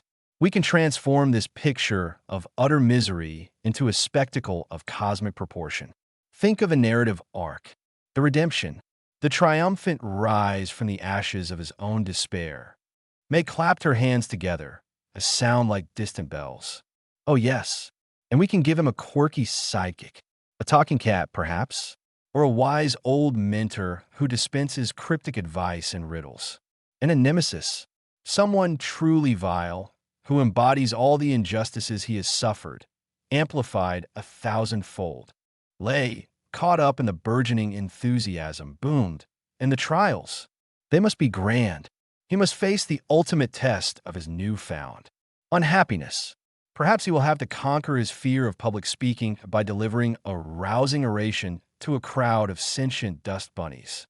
Or maybe he'll have to navigate a labyrinth made entirely of paperwork. Chang held up a hand, silencing their escalating imaginings. Patience, my eager companions. First, we must secure our subject. We have identified our unhappiest man. Now we must determine how to introduce ourselves. Subtly, of course. We wouldn't want to startle him. A sudden divine manifestation might prove too overwhelming. We need to ease him into his new role. He turned his gaze back to Su Liang, who was now fumbling with a set of keys outside a drab, uninspiring apartment building. The keys slipped from his grasp, clattering onto the grimy sidewalk. Su Liang let out a small, defeated sigh, a sound so faint it was almost lost in the urban din. Perfect, Chang murmured, a slow, delighted smile spreading across his ancient features. He's already off to a spectacularly uninspired start. Our target has been acquired. Now, the fun truly begins. The Celestial Council, their boredom momentarily forgotten, watched with keen interest as their pawn, oblivious to the cosmic stage set for him, stooped to retrieve his keys, the first domino in a chain of events orchestrated by beings who had long since lost touch with the very essence of mortal struggle. They saw his misfortune as a statistical anomaly, a convenient data point, a blank canvas upon which to paint their own grand, ill-conceived experiment in divine amusement. The profound, gnawing pain of his reality was, to them, merely an abstract concept, a quantifiable measure of unhappiness, ripe for exploitation. The Celestial Council, having settled on the rather simplistic, yet undeniably divine, criterion of maximum entertainment potential, found themselves staring at the cosmic equivalent of a projection screen. Their gazes, usually fixed on the grand, sweeping arcs of galaxies or the slow, majestic bloom of nebulae, were now narrowed, focusing on a much smaller, significantly less awe-inspiring speck of existence. The weaver of fates, ever the pragmatist, had subtly shifted the threads of their attention, guiding their collective gaze towards a particular corner of the mortal realm, a sprawling metropolis that pulsed with a frantic, often desperate energy. Elder God Chang, his ancient eyes, which had witnessed the birth and death of countless stars, now squinted at the flickering image. Right, he declared, his voice resonating with the echo of eons. Entertainment value. What makes for compelling viewing? A life fraught with peril, perhaps? A noble quest against insurmountable odds? He stroked his beard, a shower of miniscule, glittering dust motes descending. Or perhaps, he mused, a faint hint of amusement touching his lips, a life so utterly, profoundly miserable that it becomes almost fascinating. Goddess May, ever the connoisseur of mortal drama, nodded enthusiastically. Oh, I agree. A tragic figure. Someone whose very existence is a testament to the slings and arrows of outrageous fortune. But it needs a certain ne sais quoi, a flair for the dramatic, even in their despair. She gestured with a hand adorned with rings that seemed to capture and refract the light of distant suns. A hero, perhaps, who is utterly defeated before they even begin. Thunder God Lei, who had been idly balancing a thunderbolt on his fingertip, grunted. Miserable. Yes, that has potential, but must be a spectacular kind of misery, not the quiet, gnawing kind that mortals are so adept at. No, it needs to be a misery that is visible, palpable, a veritable storm of misfortune. He tapped the thunderbolt against his palm, something that, when observed from on high, can elicit a chuckle, or perhaps a sympathetic sigh, which is, after all, the closest we get to vicarious emotion these days. The weaver of fates, her fingers weaving an invisible pattern in the air, offered a quiet observation. Misery, as you define it, is often a consequence of circumstance, not character. To select a champion based solely on the depth of their despair would be reductive. Chang waved a dismissive hand, sending a ripple through the celestial currents. Reductive? My dear weaver, we are gods. We simplify. We choose. And what is more compelling than a mortal utterly drowning in the mundane, the insignificant, the soul-crushing banality of their daily existence? Let us see their struggles. Let us quantify their woes. He pointed a long, tapering finger towards the projection. Focus, my esteemed colleagues. Identify the prime candidate for profound unhappiness. Their gazes, now honed with a divine focus, scanned the bustling city below. They saw millions of individual lives, a tapestry woven with threads of joy, sorrow, ambition, and despair. But they were looking for something specific, something that resonated with their newfound, albeit jaded, desire for amusement. They were not looking for the quiet dignity of a struggling artist or the stoic resilience of a laborer. They were looking for a vortex of negativity, a walking, talking embodiment of all that could go wrong for a single unfortunate soul. Goddess May gasped, her eyes widening as they settled on a particular figure. There, look, the man, walking with his shoulders so hunched, it's as if he's carrying the weight of the entire city on them. And the way his shoes are worn through. It's almost comical in its pathos. Lay squinted. He's clutching a crumpled piece of paper. A bill, no doubt. Or perhaps a final notice. Observe the grim set of his jaw. The way his eyes dart around, as if expecting to be accosted by a debt collector at any moment. He let out a low rumble, not quite a laugh, but something close to it.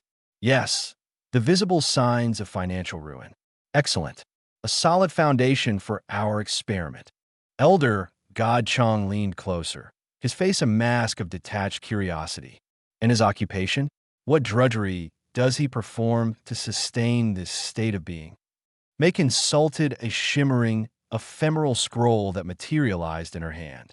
Ah yes, Su Yang, currently employed as a night cleaner in a downtown office building. And prior to that, a delivery driver for a less than reputable pizza chain. Before that, a brief and apparently traumatic stint as a street vendor selling questionable Lucky Charms. She shuddered delicately. The indignity. Night cleaner, Chong repeated, a hint of a smile playing on his lips. The olfactory symphony of stale coffee, desperation, and disinfectant. And the drudgery, the endless scrubbing, the emptying of bins overflowing with the detritus of countless broken dreams. It's almost poetic in its awfulness. Lay snorted. Poetic? It's just depressing. But the pizza delivery? Now, that has potential. Imagine the insults endured, the wrong addresses, the customers who pay in loose change and demand extra toppings. The sheer, unadulterated ingratitude of the mortal palate. And the Lucky Charms. What a wonderfully desperate attempt at self-improvement. Clearly, it failed spectacularly. The Weaver of Fates observed the scene with a quiet sadness. She saw not just a collection of unfortunate circumstances, but the erosion of a spirit.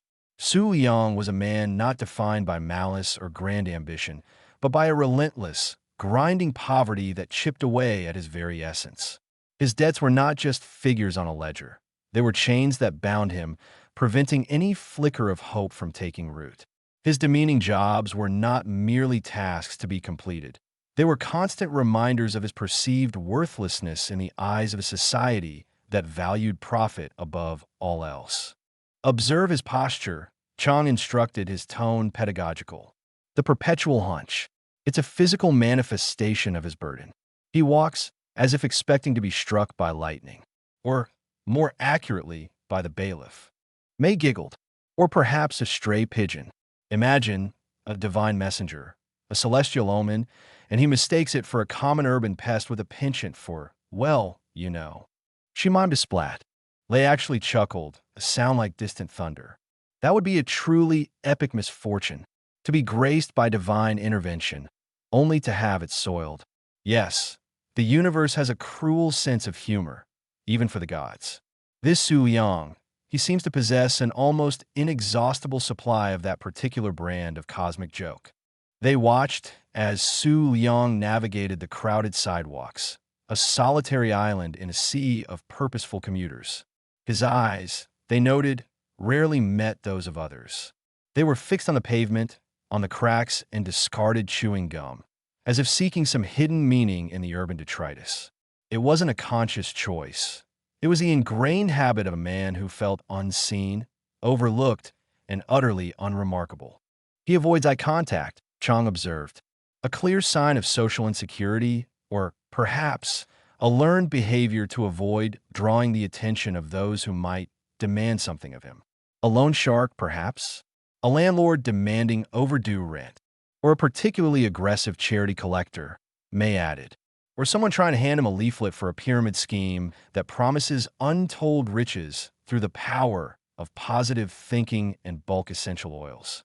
His general air of despondency, Lay declared, tapping a celestial finger against the projection. It's not just the poverty. It's deeper. It's a weariness that seeps into the very marrow of his bones. A resignation that speaks volumes. He has clearly faced insurmountable odds and, dare I say, has utterly failed to overcome them. The weaver of fates interjected softly, her voice like the gentle sigh of the wind through celestial chimes. Failure is often a teacher, great ones, and survival, even in the face of overwhelming adversity, is a testament to a certain strength. You are reducing a complex tapestry of human experience to a series of quantifiable metrics that you yourselves have arbitrarily defined. Chang waved away her concerns with an imperious sweep of his hand. Nonsense, Weaver. We are not reducing. We are identifying. We are looking for the raw material, the clay from which a truly entertaining narrative can be sculpted. This Su Liang, he gestured towards the man on the screen, is a veritable goldmine of misery. He is so deeply entrenched in his unhappiness, it's almost as if he's cultivated it. A remarkable feat in its own way. Indeed, May agreed, her voice tinged with a new excitement. It's not just bad luck, is it? It feels systemic, as if the universe itself conspires against him. Every time he takes a step forward, a rogue banana peel appears beneath his foot. Every time he tries to save a coin, it rolls into a drain. It's exquisite. Lake grunted in agreement. The quantitative assessment is clear. His debt is substantial, far exceeding his earning potential. His employment is precarious and demeaning. His social interactions are minimal and clearly fraught with awkwardness. His overall demeanor suggests a profound lack of joy. He ticks all the boxes for the unhappiest man. And the beauty of it, Chang continued, his eyes gleaming with a nascent mischievousness, is that he is utterly unaware of our observation. He believes his struggles are purely his own, a testament to his own failings.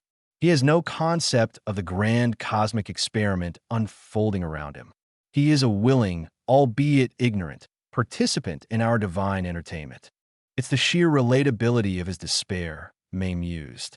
While he may not have experienced his specific brand of woe, we understand the concept of being overwhelmed, the feeling of being trapped. He embodies those feelings in their purest, most distilled form. And that, my friends, is the essence of compelling drama. Lake grunted in agreement. He's not a king brought low by his own hubris, nor a warrior felled by a formidable foe.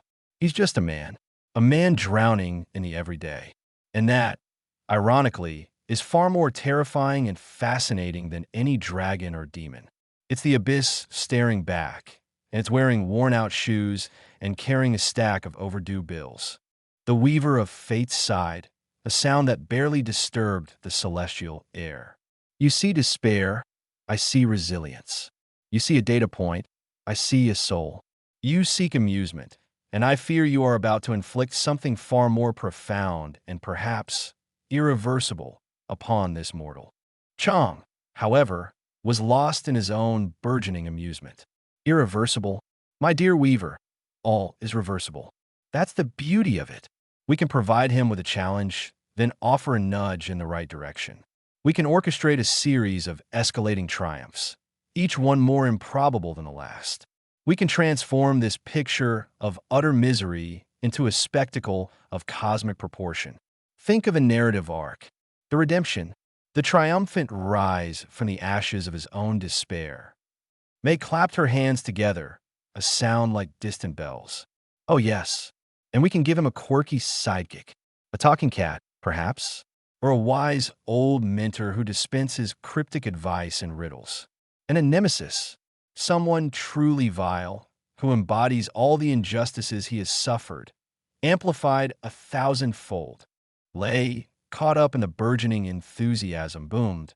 And the trials, they must be grand. He must face the ultimate test of his newfound unhappiness. Perhaps he will have to conquer his fear of public speaking by delivering a rousing oration to a crowd of sentient dust bunnies. Or maybe he'll have to navigate a labyrinth made entirely of paperwork. Chang held up a hand, silencing their escalating imaginings. Patience, my eager companions. First, we must secure our subject. We have identified our unhappiest man. Now we must determine how to introduce ourselves. Subtly, of course. We wouldn't want to startle him. A sudden divine manifestation might prove too overwhelming. We need to ease him into his new role. He turned his gaze back to Su Liang, who was now fumbling with a set of keys outside a drab, uninspiring apartment building. The keys slipped from his grasp, clattering onto the grimy sidewalk. Su Liang let out a small, defeated sigh, a sound so faint it was almost lost in the urban din. Perfect, Chang murmured, a slow, delighted smile spreading across his ancient features. He's already off to a spectacularly uninspired start. Our target has been acquired. Now, the fun truly begins. The Celestial Council, their boredom momentarily forgotten, watched with keen interest as their pawn, oblivious to the cosmic stage set for him, stooped to retrieve his keys, the first domino in a chain of events orchestrated by beings who had long since lost touch with the very essence of mortal struggle. They saw his misfortune as a statistical anomaly, a convenient data point, a blank canvas upon which to paint their own grand, ill-conceived experiment in divine amusement. The profound, gnawing pain of his reality was, to them, merely an abstract concept, a quantifiable measure of unhappiness, ripe for exploitation. Su Liang's Tuesday was, by all accounts, a textbook example of his perpetual Tuesdayness. The alarm, a shrill, insistent banshee, had screamed him awake at 4:45 a.m., a full hour before the sun deigned to acknowledge the existence of the city. His breakfast, a lukewarm cup of instant coffee and half a stale biscuit pilfered from the office break room the previous evening, did little to inspire.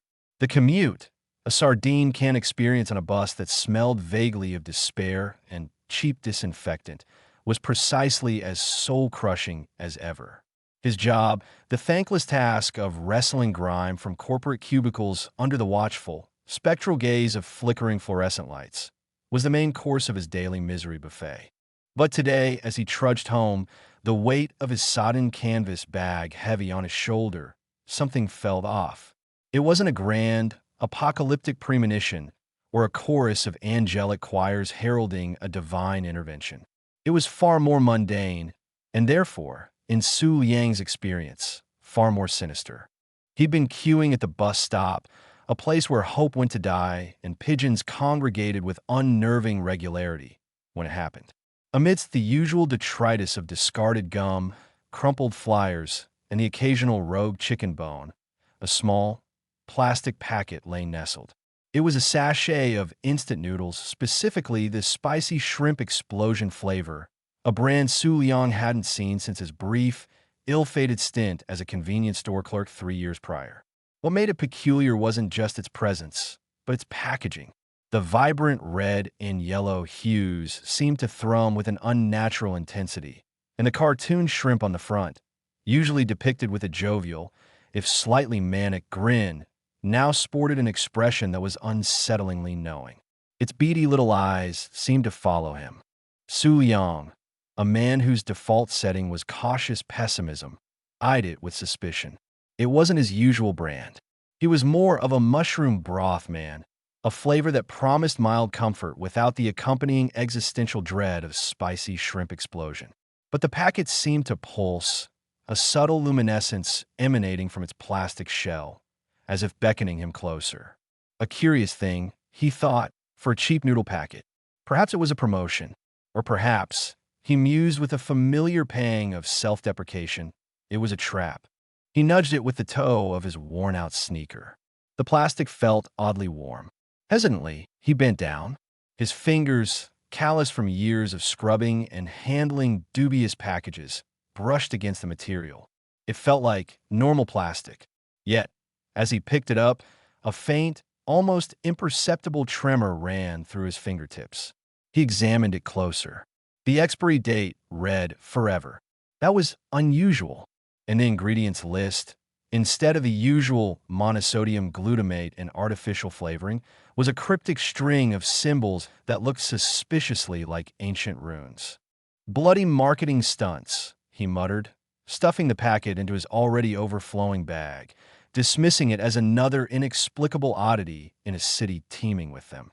He boarded his bus, the familiar aroma of stale air and questionable life choices filling his nostrils. Later that evening, in the cramped confines of his postage stamp-sized apartment, Su Liang decided to make dinner. Ramen. It was cheap, it was quick, and it required minimal effort, all qualities he highly valued. He reached into his bag for the peculiar noodle packet. It felt heavier than it should, and a faint, unfamiliar scent, something akin to ozone and wet dog, wafted from it. He tore open the packet. The noodles themselves were a vibrant, almost alarming shade of orange. The seasoning packet was sealed with what looked like wax, emblazoned with a tiny, intricately carved trident. And the aroma, it was no longer subtle. It was a potent, heady mix of spices he couldn't identify, something that tickled the back of his throat and made his eyes water. It smelled less like food and more like potential. Dangerous, unquantifiable potential. "Right?" he said to the empty room, his voice a little hoarse. "Spicy shrimp explosion. Let's see what kind of explosion we're talking about." He boiled the water, the ritualistic act of preparing his meager meal a small comfort in the grand scheme of his bleak existence. He poured the boiling water over the noodles, sprinkled in mysterious seasoning, and stirred. As he stirred, the liquid in the bowl began to shimmer. Not the oily sheen of cheap ramen, but a genuine, ethereal glow, casting an unearthly light on his tired face. The spicy shrimp aroma intensified, now laced with something metallic, something that sang of ancient power. The cartoon shrimp on the now-discarded packet seemed to wink at him. He blinked, rubbing his eyes. Too much screen time, he mumbled, a common diagnosis for any unusual sensory input. But the glow persisted. He cautiously brought the bowl closer. The steam rising from it swirled, forming fleeting, indistinct shapes. Were those tiny, shimmering figures dancing in the vapor? He shook his head. He was tired, deeply, irrevocably tired. He took a tentative bite. It wasn't just spicy. It was an inferno that detonated on his tongue, a supernova of flavor that sent shockwaves through his entire being. But it wasn't just heat. It was an infusion of something else, something that coursed through his veins like liquid lightning. His senses sharpened to an almost unbearable degree. He could hear the faint hum of the refrigerator compressor from 3 blocks away, smell the faint whiff of exhaust fumes from a passing car on the street below, feel the subtle vibrations of the city's subway system beneath his feet. The cramped apartment suddenly felt vast, the familiar peeling wallpaper a tapestry of intricate, almost visible energy. And then the voices. Not audible voices, but thoughts, clear and sharp, echoing in the cavern of his mind. Acceptance is the first step. Curiosity is a dangerous, yet necessary, catalyst. The threads are now intertwined. Su Liang dropped the bowl. Noodles and shimmering, electric broth splattered across his linoleum floor, creating abstract patterns of pain and confusion. He staggered back, his heart hammering against his ribs like a trapped bird. "What the hell was that?" he whispered, his voice trembling. He looked at the now ordinary-looking mess on the floor, the glow having vanished as abruptly as it appeared. The aroma of spicy shrimp still lingered, but was now tinged with a faint scent of burnt sugar and regret. He stumbled to his cheap, plastic smartphone, his hands shaking so violently he could barely hold it. He fumbled with the screen, his fingers clumsy and unresponsive. He needed to search for something, for glowing noodles, for talking shrimp, for ancient runes on seasoning packets. He opened his browser, and instead of the familiar Google homepage, he was greeted by a bizarre, pulsating animation of a swirling galaxy. And then, a message, written in the same cryptic runes as the seasoning packet, materialized in shimmering gold text. Subject designation, Su Yang. Status, awakened. Cosmic intervention protocol, initiated. Entertainment potential, optimized. Further instructions to follow. Do not attempt to discard ramen. It is permanent. Su Yang stared at the screen, his mind a blank, echoing void. He looked at his shaking hands, then back at the flickering runes. Permanent? Discard? This wasn't a promotion. This wasn't a marketing stunt. This was something else entirely. Something the Weaver of Fates would likely describe as a profound and potentially irreversible alteration of a mortal's existential framework. The Celestial Council, however, would probably just call it Tuesday's starter pack. And as the metallic tang of ozone and ancient power still faintly clung to the air, Su Yang had a terrible, dawning suspicion that his life of mundane misery had just been irrevocably upgraded to something far, far stranger. The cosmic joke, it seemed, had officially begun.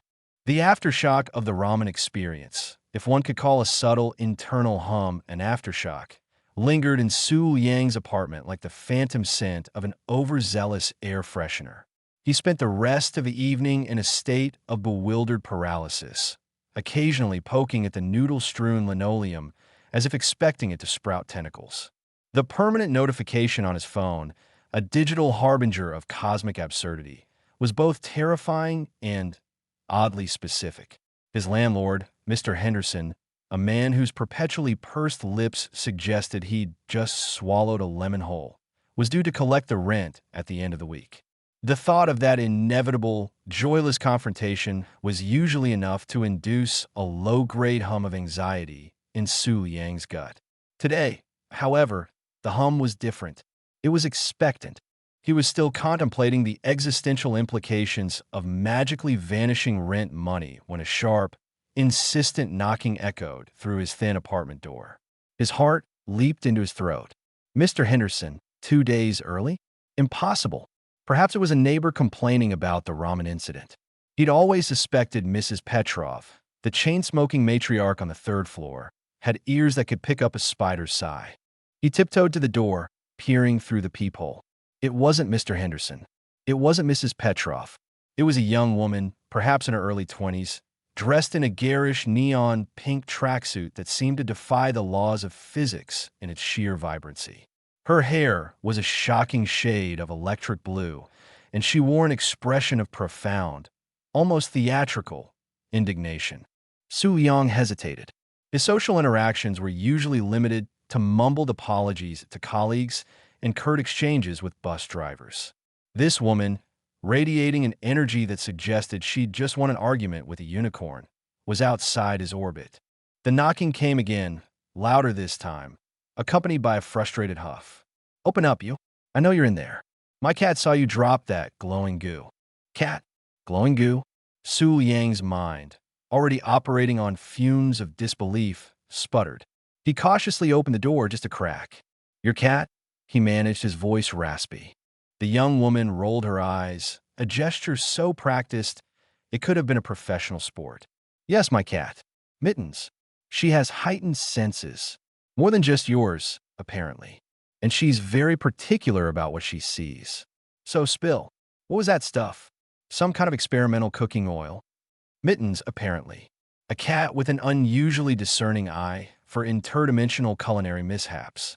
Su Yang felt a dizzying sensation, as if the very floor beneath him was attempting to escape. I don't know what you're talking about," he stammered, his instinct for self-preservation kicking in. Deny everything. It was his mantra for survival. "Oh, you don't." The woman pushed the door open further, forcing Su Yang to step back. She breezed into his cramped apartment, her pink tracksuit a jarring splash of color against the muted tones of his despair. Her eyes, bright and sharp, scanned the room, landing on the still damp patches of ramen on the floor. Uh-huh. Looks like a crime scene for culinary mediocrity. And that smell. It's like ozone and existential dread with a hint of spicy shrimp. Distinctive. Su Liang's heart hammered. This woman was far too perceptive, far too aware. He could feel a familiar anxiety prickle his skin. He didn't need more complications. He didn't need his landlord to show up and find him entertaining a stranger in a neon tracksuit over a puddle of what was apparently interdimensionally charged noodle broth. He just wanted things to be normal. He wished, with a sudden, desperate intensity, that this woman would just leave, that she'd find her cat was mistaken, that she'd wandered into the wrong apartment, that she'd just disappear. And then she did, not in a flash of light or a puff of smoke. She simply wasn't there. One moment, she was standing by the ramen stain, a look of intense scrutiny on her face. The next, the doorway was empty. The neon pink was gone. The electric blue hair had vanished. The only trace of her presence was the faint, lingering scent of ozone and the peculiar feeling that Su Liang had just witnessed a glitch in reality. He stood frozen, staring at the empty doorway. Had he imagined it? The stress, the ramen, perhaps it had finally broken him. He rubbed his eyes, then pinched his arm. Nothing. He walked to the door, cautiously opened it, and peered out into the dimly lit hallway. Empty. Mrs. Petrov's door remained shut. The air was still. He backed away slowly, his mind racing. The woman, the cat, the glowing goo, and his thought. His wish. The sudden disappearance. It was too much. Too coincidental. It was the kind of thing that happened in cheap paperbacks, not in his life. His life, which was usually a monotonous symphony of unpaid bills and lukewarm coffee. He glanced at his phone again. The galaxy animation pulsed, and the runes glowed faintly. Subject designation, Su Liang. Status awakened. Awakened? He felt more like he was sleepwalking through a fever dream. The incident with the pink-clad woman, though terrifying in its abruptness, did manage to do one thing. It shifted his focus from the existential dread of his rent payment to the immediate, mind-bending reality of his own seemingly supernatural abilities. If he could, with a mere thought, make an overly curious woman vanish from his apartment, then perhaps Mr. Henderson's rent problem could be addressed. He retrieved the crumpled rent envelope from his meager collection of important documents. It was a small, flimsy thing, filled with the meager some he'd managed to squirrel away from his meager wages. He held it in his hand, the familiar weight of dread settling in his stomach. He thought of Mr. Henderson's face, the perpetual frown, the way he'd always add a little extra something to the late fee, just because he could. Su Liang closed his eyes, concentrating. He pictured the money, the crumpled bills and coins, dissolving. Not violently, not with a bang, but gently. Like mist, like a forgotten dream. He didn't want to cause harm, just inconvenience. A minor cosmic prank. He just wished, with a quiet, desperate intensity, that the money he owed would simply cease to exist. He opened his eyes. The envelope was still in his hand. He felt a pang of disappointment. Of course, it was too much to hope for. He'd imagined the vanishing woman, the glowing ramen.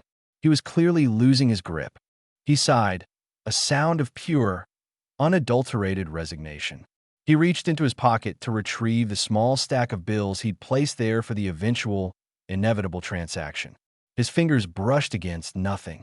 He fumbled further, his panic rising. He pulled out his hand. Empty. His gaze snapped to the envelope. It was still there, still crumpled, still holding its shape. But when he opened it, his breath caught in his throat. It was utterly, completely, and unequivocally empty. Not a single bill, not a solitary coin remained. It was as if the money had never been there at all. A slow, dawning realization spread through Su Liang. It wasn't just the woman. It was the ramen, the disappearance, and now this. His stray thoughts, his fleeting wishes, were somehow manifesting into reality. The cosmic intervention, as the runes had so ominously declared, was not just a theoretical concept. It was a tangible, undeniable force that had, for reasons he couldn't fathom, latched onto him. He sank onto his worn-out sofa, the empty rent envelope clutched in his hand. His mind, usually a dull hum of anxieties, was now a chaotic whirlwind of impossible possibilities. He could make people disappear. He could make money vanish. What else? Could he fly? Could he turn lead into gold? Could he, for the love of all that was holy, finally get a decent cup of coffee that didn't taste like despair? The thought of a perfectly brewed, aromatic cup of coffee, something far beyond his current financial or culinary reach, sparked a new, tentative wish. He focused on the image, the rich brown liquid, the steam curling upwards, the subtle scent of roasted beans. He imagined it materializing on his coffee table, steaming and perfect. Nothing happened. He slumped back, a wry smile touching his lips. So, not everything. Just inconvenient things? Things that cause him distress? The vanishing stranger and the disappearing rent money certainly fit that description. It seemed his newfound abilities were less about omnipotence and more about cosmic pest control, a way to sidestep the petty annoyances of mortal existence. He looked at the empty ramen mess on the floor. The runes on the discarded packet still seemed to mock him with their inscrutability. Entertainment potential optimized. They were treating his life like a reality show, and he was the unwitting star. The implications of this sudden transformation were overwhelming. He was no longer just Su Liang, the night cleaner. He was Su Liang, the man who could, with a thought, alter the fabric of reality, albeit in very specific and frankly rather mundane ways. He could make his landlord's rent payment vanish. He could make overly curious strangers disappear. He could probably, with enough focus, even make his perpetually malfunctioning toaster finally decide to toast evenly. But as the initial shock began to subside, a more dangerous thought began to creep in. If he could affect these small things, what about larger ones? What if he could influence people? He recalled the pink-clad woman and her cat, Mittens. He hadn't wished her physical harm, just for her to leave. And she had. Harmlessly, it seemed, but the potential was there. He thought back to his previous life, the endless cycle of struggle, the constant feeling of being overlooked, the gnawing hunger of an empty wallet. He'd always been at the mercy of circumstance, a tiny boat tossed about on the stormy seas of life. Now he had a tiny paddle, a very, very tiny paddle, capable of nudging the boat just enough to avoid a particularly unpleasant wave. He picked up the empty ramen packet. He turned it over and over in his hands. It was just a cheap piece of plastic, yet it was the catalyst for this entire, unbelievable shift. The cartoon shrimp, its manic grin now seeming strangely benevolent, stared up at him. He wondered if the shrimp had any idea of the cosmic drama it had inadvertently set in motion. Probably not. It was just a drawing on a packet, just like he was just another face in the crowd. Until now. The subtle hum of energy that had begun with the ramen was now a constant, low-frequency thrum beneath his skin. It was a reminder, a tangible sign that his reality had been irrevocably altered. He looked out of his grimy window at the sprawling city below, a million tiny lights reflecting the endless possibilities, both terrifying and exhilarating, that now lay before him. The gods, in their infinite and apparently jaded wisdom, had chosen him, not for heroism, not for greatness, but for entertainment. And as Su Liang, the former night cleaner, stood in his cramped apartment, a faint scent of ozone and spicy shrimp clinging to the air, he had a chilling premonition that his life was about to become a lot more interesting and a lot less miserable. The cosmic intervention had begun, not with a bang, but with a bowl of very unusual noodles and a wish that came true. The faint thrumming beneath Su Liang's skin, a persistent echo of the ramen incident, had become as familiar as the ache in his lower back after a long shift. It was a constant, low-grade tremor, a reminder that the universe, in its infinite, inscrutable wisdom, and possibly with a side of spicy shrimp, had decided his life was just too mundane. He'd spent the better part of the morning staring at the empty rent envelope, Then, at his phone, where the glowing runes on the awakened notification seemed to wink with an almost impudent glee. The disappearance of his rent money was convenient. Almost too convenient. It had solved a problem, yes, but it had also presented him with an even larger, more bewildering one. What else could he do? He was no Prometheus stealing fire from the gods. He was more like a particularly disgruntled pigeon, suddenly gifted with the ability to peck at the very foundations of reality, albeit with a very limited beak. His initial experiments were cautious, born more of ingrained habit than grand ambition. The universe had gifted him a cosmic prank, a way to sidestep the soul-crushing irritations of everyday life. And Su Liang, a man whose life had been a masterclass in enduring said irritations, was not about to waste it. The perpetually honking car that idled outside his building, its driver seemingly locked in an eternal debate with the universe over the optimal decibel level of vehicular frustration, was his first target. For weeks, the infernal honk had been the soundtrack to his morning coffee, a percussive assault on his already frayed nerves. He'd imagined the car, a dented and anonymous beige sedan, simply not being there for a few crucial hours. He'd closed his eyes, pictured the empty parking spot, the silence that would replace the maddening drone. He'd even added a small, self-deprecating chuckle to the mental image, a sort of apologetic nod to whatever cosmic entity had granted him this peculiar boon. He didn't want to destroy it, of course. That felt extreme, just a temporary sabbatical from its auditory tyranny.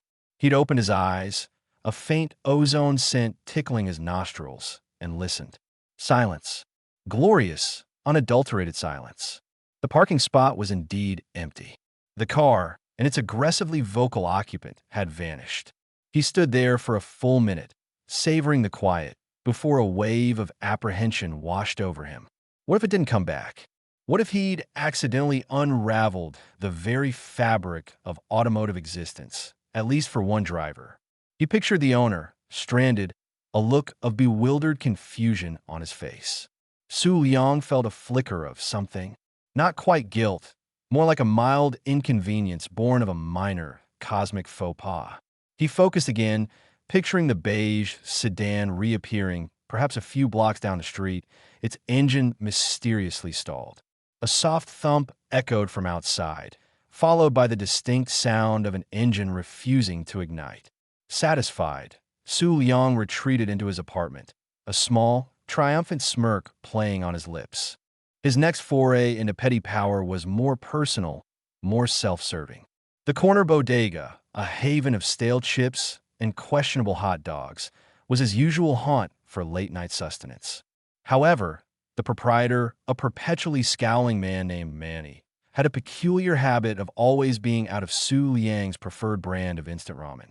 It was a minor grievance, a staple of his monotonous existence, but it was a grievance nonetheless. Today, as he reached for his meager grocery budget, he found himself thinking of the spicy shrimp noodles, the ones with the cartoon shrimp on the packet, the ones that tasted vaguely of hope and existential dread. He pictured them, stacked neatly on the shelf at Manny's, gleaming under the fluorescent lights. He envisioned Manny, his usual frown replaced by a look of mild bewilderment, as he realized the shelves were inexplicably stocked with the one thing his most troublesome customer actually wanted. He didn't go to the bodega that day, but the following evening, driven by a morbid curiosity, he made the pilgrimage. As he rounded the corner, he saw Manny standing by the front door, a bewildered expression on his face, holding a familiar packet of spicy shrimp ramen.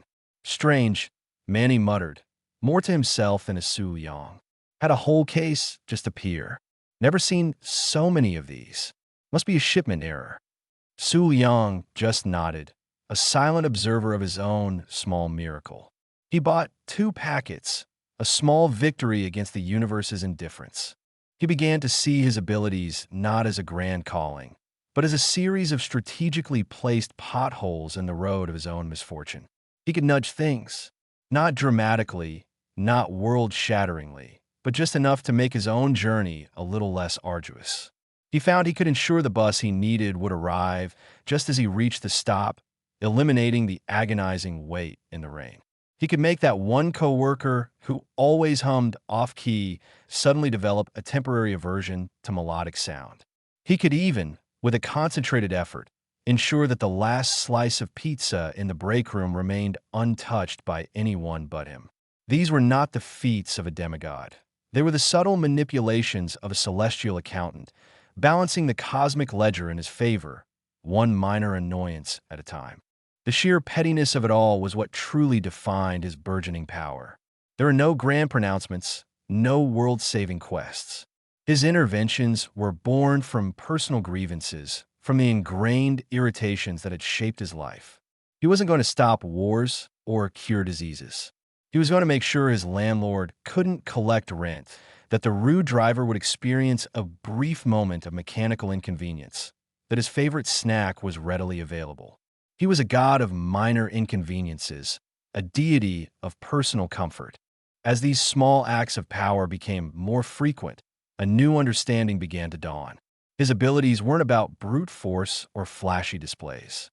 They were about finesse, about subtle shifts in the grand tapestry of existence. He wasn't tearing holes in reality.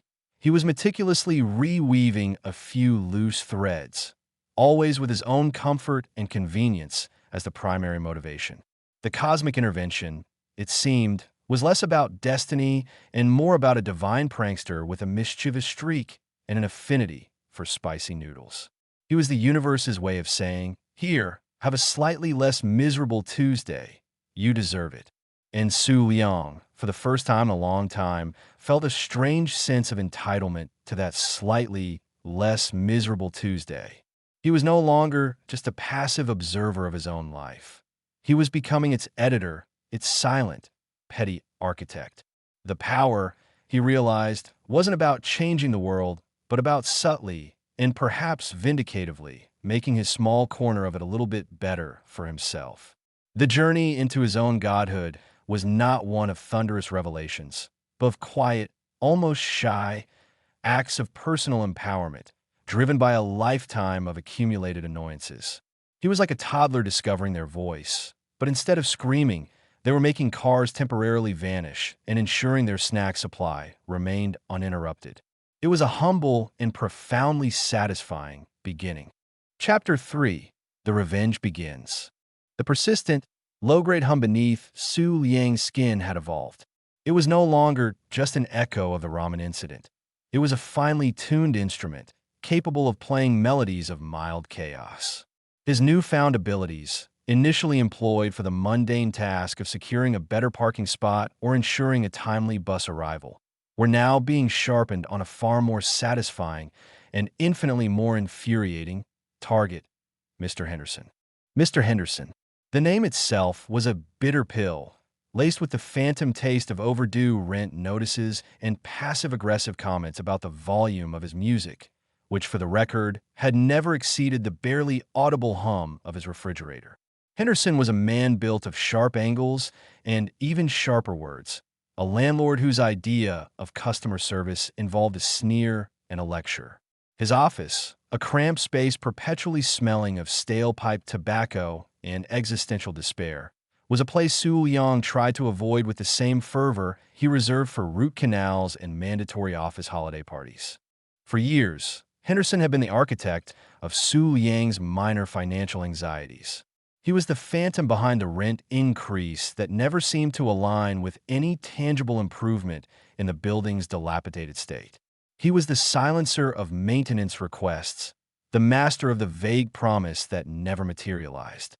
Now, though, Su Liang possessed a tool that could chip away at Henderson's smug self-importance, one ridiculously insignificant hex at a time. The first experiment was subtle, almost too subtle to be certain.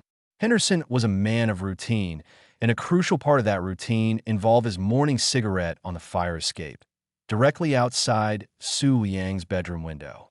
The ritualistic flick of the lighter, the theatrical inhalation, the slow, condescending exhale of smoke.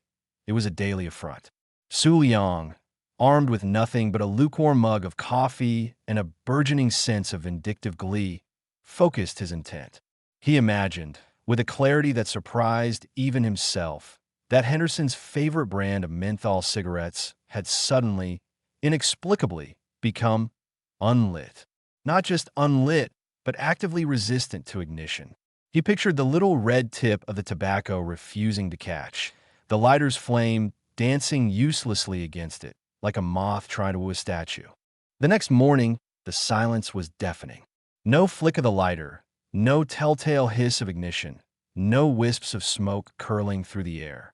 Su Liang, peeking through his blinds, saw Henderson fumbling with his lighter, his brow furrowed in a way that suggested he was grappling with a particularly vexing riddle. He saw Henderson shake the cigarette, try again, and then, with a huff of pure frustration, shove it back into his pocket. A small, triumphant smile spread across Su Liang's face. It wasn't world-changing, but it was something. It was a tiny, delightful disruption in the predictable rhythm of Henderson's tyranny. Emboldened, Su Liang escalated. Henderson was also known for his elaborate and utterly false toupee. A gleaming, artificially perfect rug of synthetic hair, it sat atop his head like a misplaced squirrel, always just a little too perfectly aligned. It was a symbol of his desperate attempt to project an image of control and authority, an image that Su Liang now found hilariously vulnerable. During a particularly frustrating encounter in the building's dimly lit lobby, Henderson had launched into one of his patented rants about tenant responsibility, his voice rising in pitch and his facial color deepening to a shade that suggested impending apoplexy. He gestured wildly, his words a cascade of accusations and thinly veiled threats. As he leaned forward, spittle flying, Su Liang had focused, picturing Henderson's toupee. He imagined it, not just moving, but developing a strange, almost sentient, adhesive quality.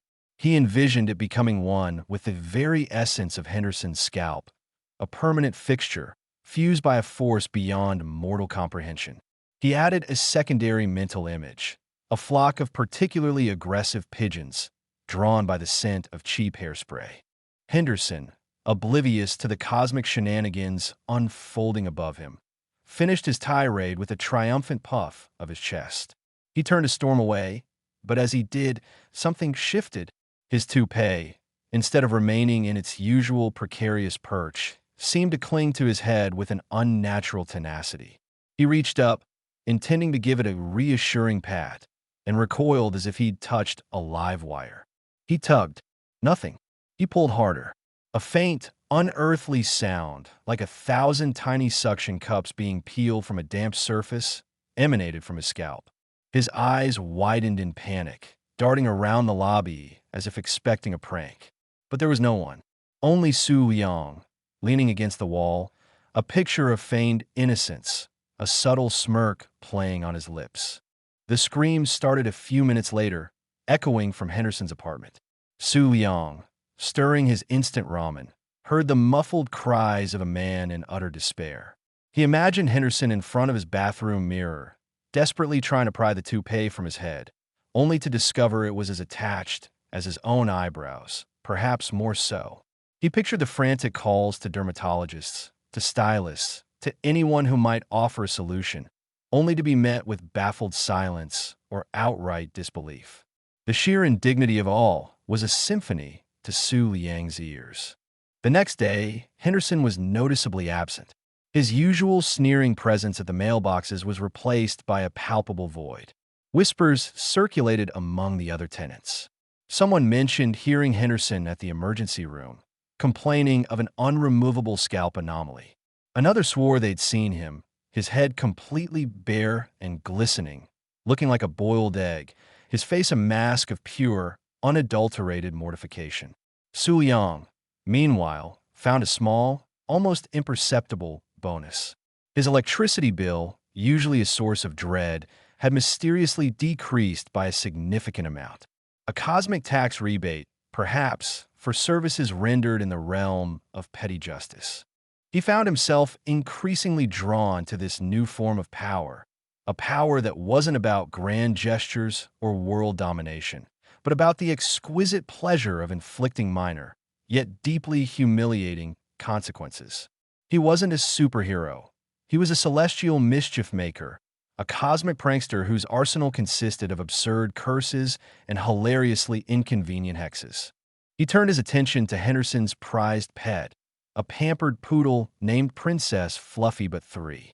Princess Fluffy But was, in Henderson's own words, the only creature in this infernal building who understands true breeding and refinement. She was a yappy, entitled ball of fluff, whose delicate sensibilities seemed to be offended by the mere existence of anyone who wasn't her owner. Her particular nemesis was the communal laundry room, a place she apparently found beneath her. Su Liang's intervention was simple. He imagined, with a burst of playful malice, that Princess Fluffybutt's perfectly coiffed fur had developed an uncontrollable attraction to static electricity. Not just a little cling, but a full-blown, all-encompassing, fluffy embrace of every stray sock, lint ball, and errant dust bunny within a 10-foot radius. He pictured her, a miniature vortex of laundry detritus, trotting through the hallways, accumulating a magnificent, ever-growing halo of forgotten garments. The next time Henderson brought Princess Fluffybutt down to the laundry room, the ensuing chaos was spectacular. Su Liang, listening from his apartment, heard a series of high-pitched yelps, followed by Henderson's own panicked shouts. He imagined the scene. Princess Fluffybutt, her pristine white fur suddenly bristling with an unseen force, becoming a magnet for every lost sock, every stray thread, every forgotten dryer sheet in the room. She would have looked like a mobile, highly offended laundry hamper. Henderson, in his frantic attempts to defluff his prized poodle, would have found himself wrestling with a creature that was literally attracting the building's accumulated grime. Su Liang pictured Henderson, his face contorted in a mixture of disgust and disbelief, trying to pick lint off a dog that was actively collecting more lint.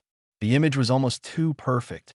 The fallout from the Princess Fluffybutt incident was, Su Liang heard through the grapevine, which consisted of Mrs. Rodriguez from 3B and her uncanny ability to overhear everything, that Henderson had banned his dog from the laundry room, and indeed, from venturing out of his apartment unsupervised for fear of further sartorial assaults. The poodle, deprived of her dominion over the lint traps, was reportedly inconsolable, her yaps now laced with the mournful whine of a pampered creature deprived of her favorite hunting grounds. Su Liang's revenge was a quiet, insidious thing. It wasn't about grand pronouncements or fiery retribution. It was about the subtle, yet devastating, humiliation. It was about turning a man's carefully constructed facade into a ridiculous spectacle, about weaponizing the mundane annoyances of life against the very person who embodied them. He was the cosmic equivalent of a persistent itch, a splinter under the fingernail, a fly that just wouldn't be swatted. And Mr. Henderson, the architect of Su Liang's daily frustrations, was discovering, to his utter mortification, that the universe had a sense of humor, and it was currently aimed squarely at him. The landlord's lament, Su Liang mused, was just beginning. He had an entire building full of petty grievances to address, and an infinite supply of cosmic silliness to employ. The rent might be due, but the revenge was already paid in full with a hefty dose of absurdism. The hum beneath Su Liang's skin, once a nascent thrum of untapped potential, had developed a decidedly more mischievous cadence. It was no longer just the residual echo of supernatural indigestion. It had matured into a finely tuned instrument, capable of composing symphonies of minor, yet profoundly irritating, chaos. His nascent abilities, initially deployed for the selfish acquisition of prime parking spaces or the guaranteed timely arrival of his preferred bus, were now being honed with a far more satisfying and infinitely more infuriating target demographic, his colleagues. Specifically, the denizens of the office, a sprawling ecosystem of passive aggression, lukewarm coffee, and stapler theft. His first foray into the corporate underworld was a carefully orchestrated assault on Barry, the bully Benson. Barry, a man whose ego was as inflated as his ill-fitting polyester suit, was the office's resident tormentor. His preferred method of communication involved condescending remarks, backhanded compliments that were more back than compliment, and a particular penchant for physically accidentally bumping into people's desks, sending their carefully arranged stacks of paper flying.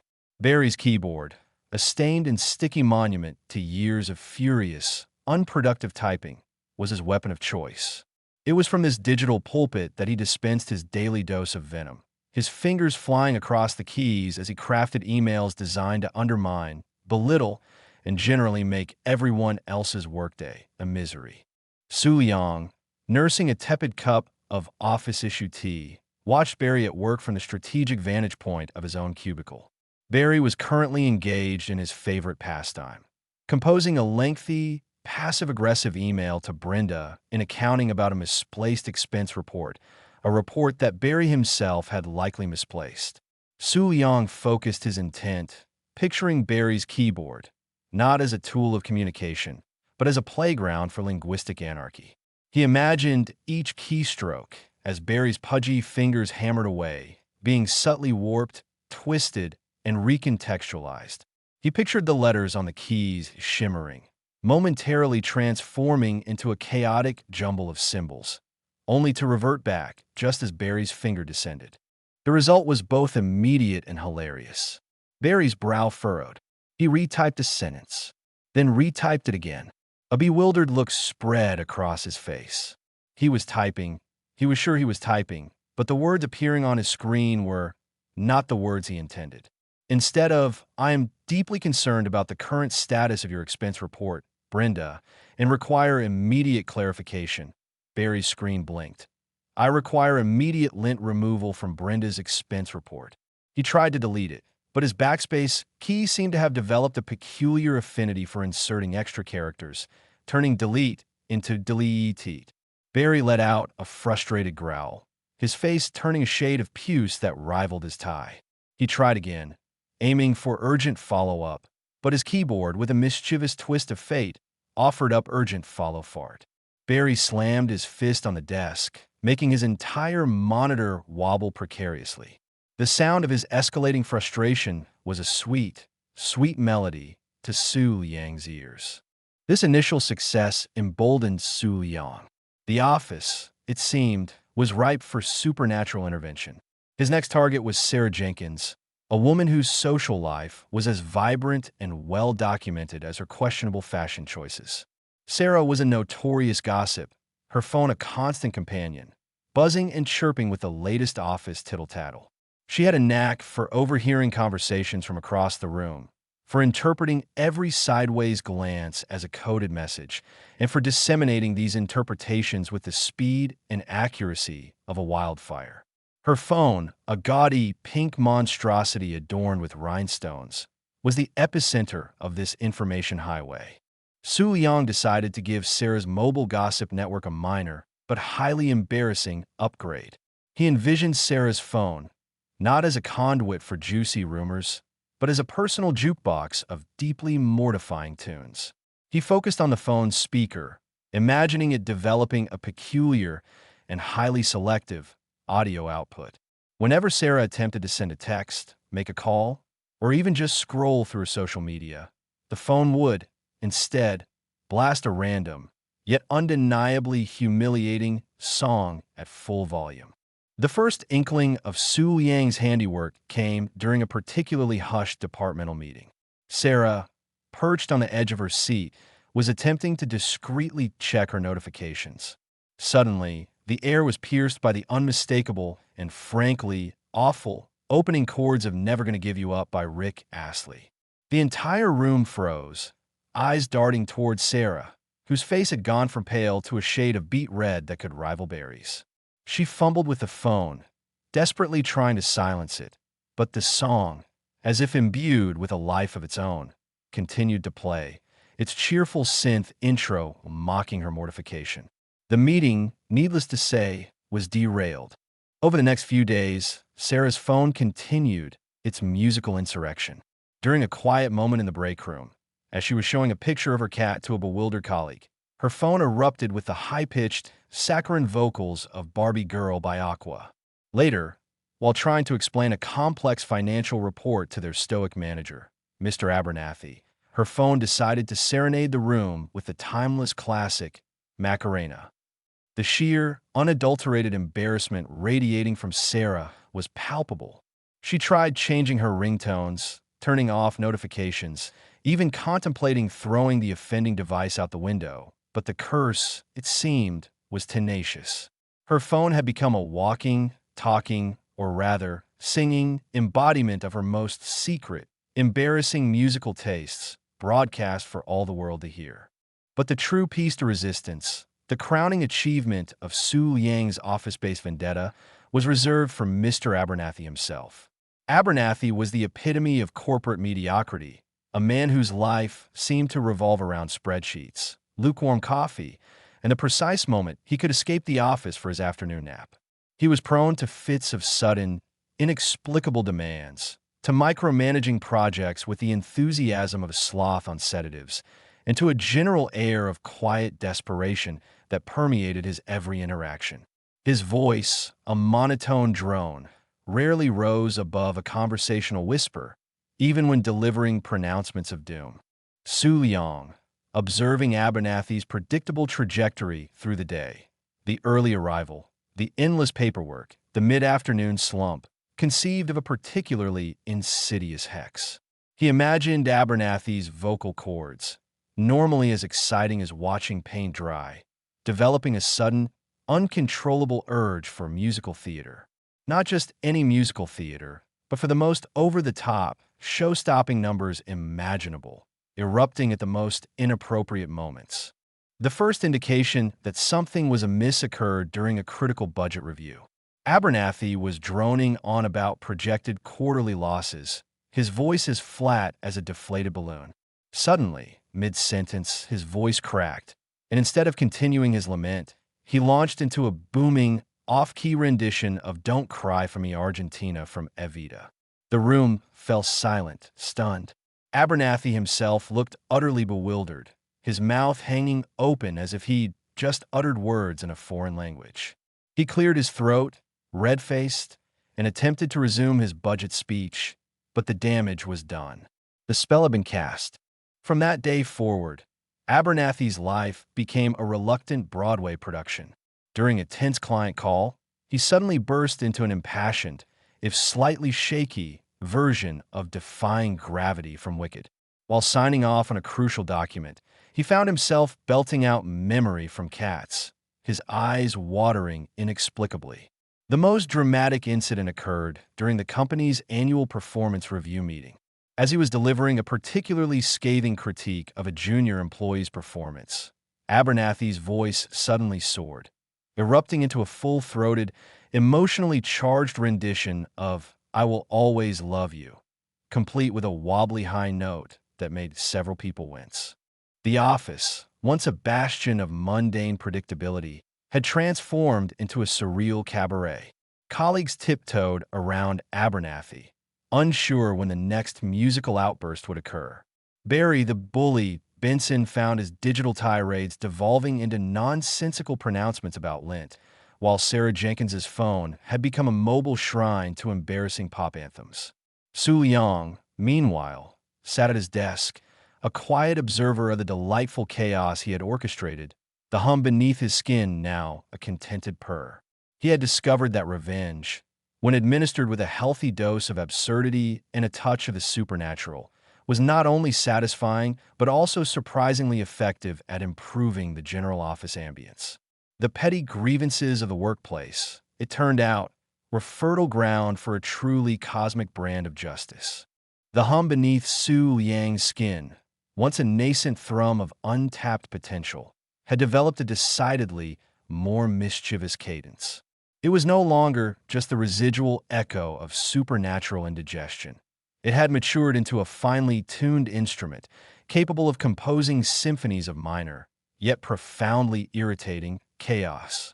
His nascent abilities, initially deployed for the selfish acquisition of prime parking spaces or the guaranteed timely arrival of his preferred bus, were now being honed with a far more satisfying and infinitely more infuriating target demographic: his colleagues.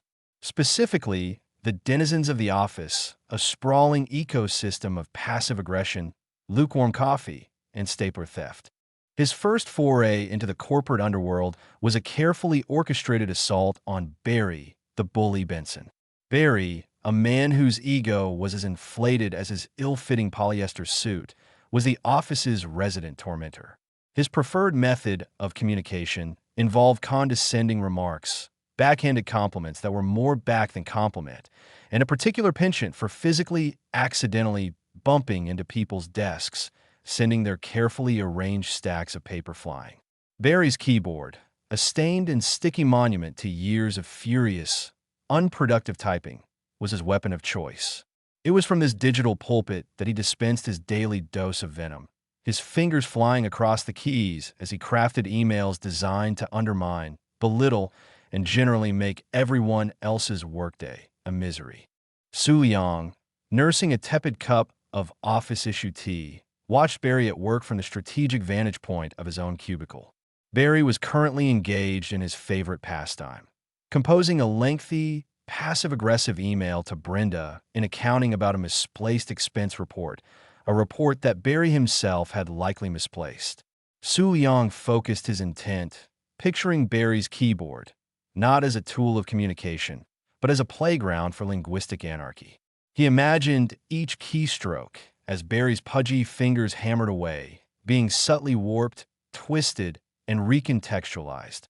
He pictured the letters on the keys shimmering, momentarily transforming into a chaotic jumble of symbols, only to revert back just as Barry's finger descended. The result was both immediate and hilarious. Barry's brow furrowed. He retyped a sentence, then retyped it again. A bewildered look spread across his face. He was typing. He was sure he was typing, but the words appearing on his screen were not the words he intended. Instead of, "I am deeply concerned about the current status of your expense report, Brenda, and require immediate clarification," Barry's screen blinked. "I require immediate lint removal for Brenda's expense report." He tried to delete it, but his backspace key seemed to have developed a peculiar affinity for inserting extra characters, turning delete into delete. Barry let out a frustrated growl, his face turning a shade of puce that rivaled his tie. He tried again, aiming for urgent follow-up, but his keyboard, with a mischievous twist of fate, offered up urgent follow-fart. Barry slammed his fist on the desk, making his entire monitor wobble precariously. The sound of his escalating frustration was a sweet, sweet melody to Su Yang's ears. This initial success emboldened Su Yang. The office, it seemed, was ripe for supernatural intervention. His next target was Sarah Jenkins, a woman whose social life was as vibrant and well-documented as her questionable fashion choices. Sarah was a notorious gossip, her phone a constant companion, buzzing and chirping with the latest office tittle-tattle. She had a knack for overhearing conversations from across the room, for interpreting every sideways glance as a coded message, and for disseminating these interpretations with the speed and accuracy of a wildfire. Her phone, a gaudy pink monstrosity adorned with rhinestones, was the epicenter of this information highway. Su Yang decided to give Sarah's mobile gossip network a minor, but highly embarrassing, upgrade. He envisioned Sarah's phone not as a conduit for juicy rumors, but as a personal jukebox of deeply mortifying tunes. He focused on the phone's speaker, imagining it developing a peculiar and highly selective audio output. Whenever Sarah attempted to send a text, make a call, or even just scroll through her social media, the phone would, instead, blast a random, yet undeniably humiliating song at full volume. The first inkling of Su Yang's handiwork came during a particularly hushed departmental meeting. Sarah, perched on the edge of her seat, was attempting to discreetly check her notifications. Suddenly, the air was pierced by the unmistakable and frankly awful opening chords of Never Gonna Give You Up by Rick Astley. The entire room froze, eyes darting towards Sarah, whose face had gone from pale to a shade of beet red that could rival berries. She fumbled with the phone, desperately trying to silence it, but the song, as if imbued with a life of its own, continued to play, its cheerful synth intro mocking her mortification. The meeting, needless to say, was derailed. Over the next few days, Sarah's phone continued its musical insurrection. During a quiet moment in the break room, as she was showing a picture of her cat to a bewildered colleague, her phone erupted with the high-pitched, saccharine vocals of Barbie Girl by Aqua. Later, while trying to explain a complex financial report to their stoic manager, Mr. Abernathy, her phone decided to serenade the room with the timeless classic, Macarena. The sheer, unadulterated embarrassment radiating from Sarah was palpable. She tried changing her ringtones, turning off notifications, even contemplating throwing the offending device out the window, but the curse, it seemed, was tenacious. Her phone had become a walking, talking, or rather, singing embodiment of her most secret, embarrassing musical tastes, broadcast for all the world to hear. But the true piece de resistance, the crowning achievement of Su Liang's office-based vendetta, was reserved for Mr. Abernathy himself.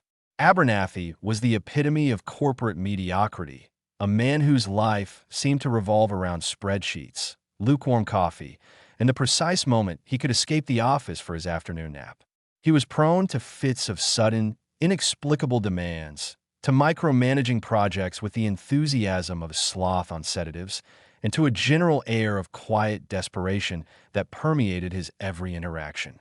His voice, a monotone drone, rarely rose above a conversational whisper, even when delivering pronouncements of doom. Su Liang, observing Abernathy's predictable trajectory through the day, the early arrival, the endless paperwork, the mid-afternoon slump, conceived of a particularly insidious hex. He imagined Abernathy's vocal cords, normally as exciting as watching paint dry, developing a sudden, uncontrollable urge for musical theater. Not just any musical theater, but for the most over-the-top, show-stopping numbers imaginable, erupting at the most inappropriate moments. The first indication that something was amiss occurred during a critical budget review. Abernathy was droning on about projected quarterly losses, his voice as flat as a deflated balloon. Suddenly, mid-sentence, his voice cracked, and instead of continuing his lament, he launched into a booming, off-key rendition of Don't Cry for Me Argentina from Evita. The room fell silent, stunned. Abernathy himself looked utterly bewildered, his mouth hanging open as if he'd just uttered words in a foreign language. He cleared his throat, red-faced, and attempted to resume his budget speech, but the damage was done. The spell had been cast. From that day forward, Abernathy's life became a reluctant Broadway production. During a tense client call, he suddenly burst into an impassioned, if slightly shaky, version of Defying Gravity from Wicked. While signing off on a crucial document, he found himself belting out Memory from Cats, his eyes watering inexplicably. The most dramatic incident occurred during the company's annual performance review meeting. As he was delivering a particularly scathing critique of a junior employee's performance, Abernathy's voice suddenly soared, erupting into a full-throated, emotionally charged rendition of I Will Always Love You, complete with a wobbly high note that made several people wince. The office, once a bastion of mundane predictability, had transformed into a surreal cabaret. Colleagues tiptoed around Abernathy, unsure when the next musical outburst would occur. Barry the bully Benson found his digital tirades devolving into nonsensical pronouncements about Lent, while Sarah Jenkins's phone had become a mobile shrine to embarrassing pop anthems. Su Liang, meanwhile, sat at his desk, a quiet observer of the delightful chaos he had orchestrated, the hum beneath his skin now a contented purr. He had discovered that revenge, when administered with a healthy dose of absurdity and a touch of the supernatural, was not only satisfying but also surprisingly effective at improving the general office ambience. The petty grievances of the workplace, it turned out, were fertile ground for a truly cosmic brand of justice. Having thoroughly enjoyed his reign of minor terror within the sterile confines of his office, Su Liang's gaze drifted beyond the tempered glass and recycled air. Guangzhou, a sprawling metropolis of concrete and ambition, pulsed with a chaotic energy that mirrored his own growing powers.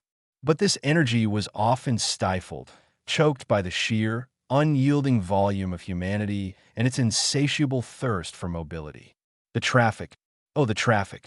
It was a beast of a different color, a gargantuan, fume-spewing hydra that devoured patience and sanity in equal measure.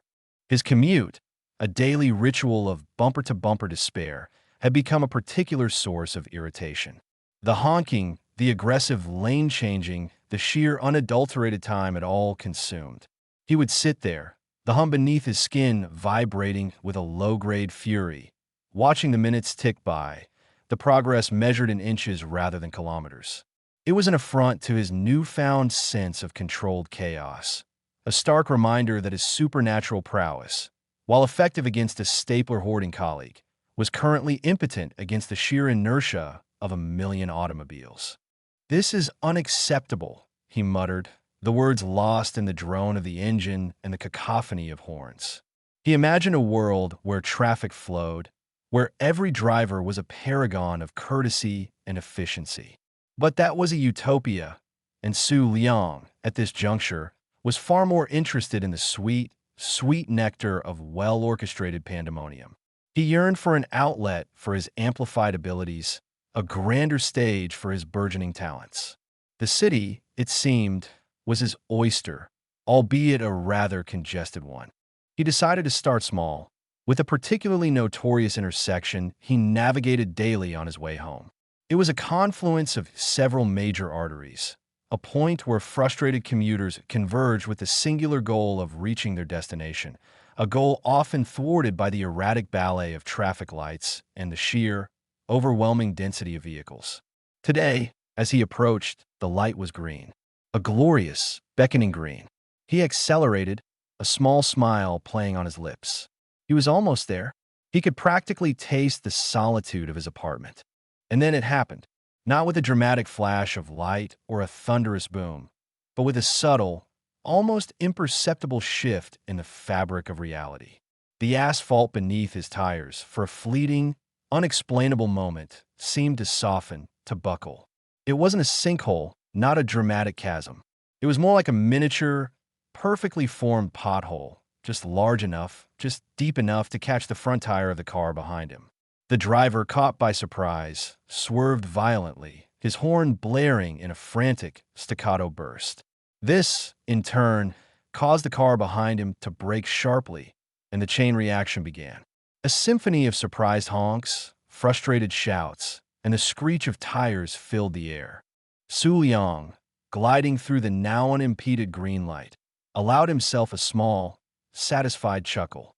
It was a simple trick, a mere whisper of his power, but the effect was immediate and gloriously inconvenient. He continued his journey, his senses now acutely attuned to the city's rhythm, looking for his next opportunity to inject a little supernatural mischief into the mundane. His next target was a particularly gridlocked stretch of road, a perpetual bottleneck where drivers seemed to engage in a silent, yet fierce, battle of wills. Impatience hung in the air like exhaust fumes. As he inched forward, he focused on the traffic lights ahead. Normally, they cycled through their predictable sequence: red, yellow, green. But today, Su Liang decided to introduce a novel approach. He envisioned the lights, not as obedient servants of order, but as capricious deities prone to dramatic flair. He focused his intent on the red light at the end of the block. It glowed with an authoritative crimson, holding back a sea of eager vehicles. Then he nudged it, just a little. Instead of turning green, it flickered, pulsed, and then inexplicably shifted to a bright, insistent amber. Confusion rippled through the drivers. Amber? Not red, not green, but a hesitant, almost apologetic amber. He let it linger for a moment, a tantalizing promise of movement that was never quite fulfilled. Then, just as the drivers began to inch forward, assuming it was a glitch, he flicked it back to red. A collective groan went up. But Su Liang wasn't finished. He had plans for the entire sequence. He made the green light last for an agonizingly short duration, just long enough for a single car to pass before snapping back to amber, then red. He then introduced a phantom green, a flash of emerald that existed only for a nanosecond, fooling drivers into slamming on their brakes only to realize they had imagined it. The traffic light system, once a predictable metronome, was now a chaotic conductor, orchestrating a symphony of sputtering engines and exasperated sighs. Drivers began to question their sanity, their eyesight, and the very fundamental laws of traffic engineering. As Su Yang navigated through the resulting gridlock, a strange sight caught his eye. A swarm of butterflies, their wings a vibrant tapestry of orange and black, had descended upon a major intersection. They weren't just flitting about, they were deliberately congregating a silent, fluttering blockade. Cars slowed, drivers rolled down their windows, not in anger, but in sheer unadulterated bemusement. The butterflies, utterly unfazed by the metal behemoths surrounding them, danced in the air, their delicate wings creating a mesmerizing, yet utterly impractical, diversion. It was absurd, beautiful, and completely disruptive. A swarm of harmless, winged insurgents had brought a major thoroughfare to a standstill. Su Yang couldn't help but grin. This was more like it. He continued his journey. Each turn, each glance, a potential opportunity. He saw a businessman, impeccably dressed, fuming in his luxury sedan, his face contorted with impatience. Su Yang focused on the car's tires, not to create a pothole this time, but to introduce a subtle, almost imperceptible drag. The car, despite the driver's frantic acceleration, moved as if it were wading through molasses. The businessman, bewildered, checked his dashboard, his hands growing sweaty. Was the engine failing? Had he accidentally engaged the parking brake? The frustration on his face was a masterpiece of comedic despair. Further down the road, he encountered a delivery truck, its driver clearly in a hurry. Su Yang imagined a sudden, irresistible urge for the truck to become intimately acquainted with every single speed bump it encountered. The truck began to bounce and lurch, its cargo rattling precariously, as if it were being ridden by a herd of invisible elephants. The driver, his face a mask of confusion and growing alarm, slowed to a crawl, the truck groaning with each undulation. Su Yang was finding a profound satisfaction in these small acts of urban disruption. It wasn't about causing genuine harm or danger. It was about injecting a dose of surreal inconvenience into the predictable grind of daily life. It was about making people question the ordinary, about forcing them to confront the absurd. The hum beneath his skin was no longer a source of indigestion. It was a wellspring of delightful, controlled chaos, a powerful tool for artistic expression, and a potent weapon against the soul-crushing banality of the modern world. The city was his canvas, and traffic, it turned out, was an incredibly versatile medium. He wondered, with a growing sense of anticipation, what other urban elements he could subtly, yet spectacularly, rearrange. The possibilities, much like the city's endless sprawl, seemed boundless. The digital realm, a sprawling, often noxious, extension of Su Yang's burgeoning powers, presented a tempting new frontier. While the tangible world offered the satisfying crunch of a misaligned traffic light or the frustrated honk of an inconvenienced driver, the online sphere was a playground of illusions, a meticulously constructed facade of perfection and curated realities. This was where people went to present their idealized selves, their triumphs amplified, their flaws meticulously airbrushed into oblivion. And where there was illusion, Su Yang found, there was an opportunity for a divine, or at least diabolically inclined, touch of truth. His initial foray into the social media sphere was born from a particular loathing for those who peddled their manufactured lives with an almost aggressive cheerfulness. He detested the influencers, the digital arbiters of taste and desirability, whose every post screamed of an unattainable, often fabricated perfection. Their feeds were a relentless barrage of impossibly clean aesthetics, glowing skin, and sponsored products presented with a reverence usually reserved for religious artifacts. They curated their existence, meticulously editing out the crumbs on their pristine kitchen counters, the stray hairs in their perfectly tousled updos, the existential dread that surely must lurk behind those impossibly bright smiles. Su Yang found a particular venom for Isabella Du Bois, a lifestyle influencer whose online presence was as saccharine as it was ubiquitous. Isabella, with her perfectly symmetrical face and her perpetually serene expression, documented everything from her artisanal coffee brewing ritual to her mindful morning yoga sessions, each accompanied by a cascade of hashtags like blessed, grateful, and living my best life. Her carefully staged photographs, bathed in the golden hour glow, always featured her in impossibly chic athleisure wear, her home a minimalist temple of polished concrete and strategically placed succulents. She embodied the very essence of the curated falsehood Su Yang had come to despise. He began with Isabella's Instagram. It was a digital masterpiece of manufactured serenity. Each photograph was a testament to hours of meticulous staging and editing. Su Yang, with a flick of his mental wrist, decided to inject a dose of raw, unadulterated reality into her feed. He focused on her phone, visualizing a subtle, yet profound, alteration to her camera's image processing. From that moment on, every selfie Isabella took, every picture she posted, will be filtered not through Valencia or Juno, but through a lens of brutal, unflattering honesty. The first sign of trouble for Isabella came during a planned photo shoot for a new line of organic face serums. She was perched elegantly on her designer sofa, the afternoon sun streaming through her floor-to-ceiling windows, casting a flattering glow.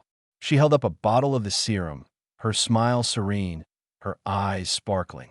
She snapped a quick picture, a spontaneous moment of genuine enthusiasm, she thought. When she reviewed the image, however, her serene smile faltered. Her eyes, in the photograph, appeared watery and bloodshot. A faint, yet undeniable, double chin seemed to have materialized, and the meticulously styled strands of hair that usually framed her face had somehow morphed into a frizzy halo, as if she'd just been struck by a minor electrical current. Confused, Isabella tried again. She adjusted her angle, tightened her jaw, and forced a more practiced smile. The resulting photo was worse. Her skin, usually rendered poreless by her editing software, now bore an uncanny resemblance to an overripe peach, complete with visible blemishes and a faint, greasy sheen. Her teeth, normally pearly white, looked slightly jaundiced. It was as if her phone camera had suddenly developed a deeply personal vendetta against her. She tried every filter, every editing app, but to no avail. The more she tried to fix the images, the more grotesque they became. Her carefully curated feed began to be populated by these distorted, unflattering snapshots. Her followers, accustomed to her flawless visage, were initially perplexed, then amused, and finally, a little disturbed. Comments range from "Isabella, are you okay?" to more pointed observations like, "Did you forget to use a filter this time?" Or even, "That serum looks like it's making your face break out." Isabella, trapped in a digital nightmare, found her engagement plummeting and her sponsors beginning to express concern.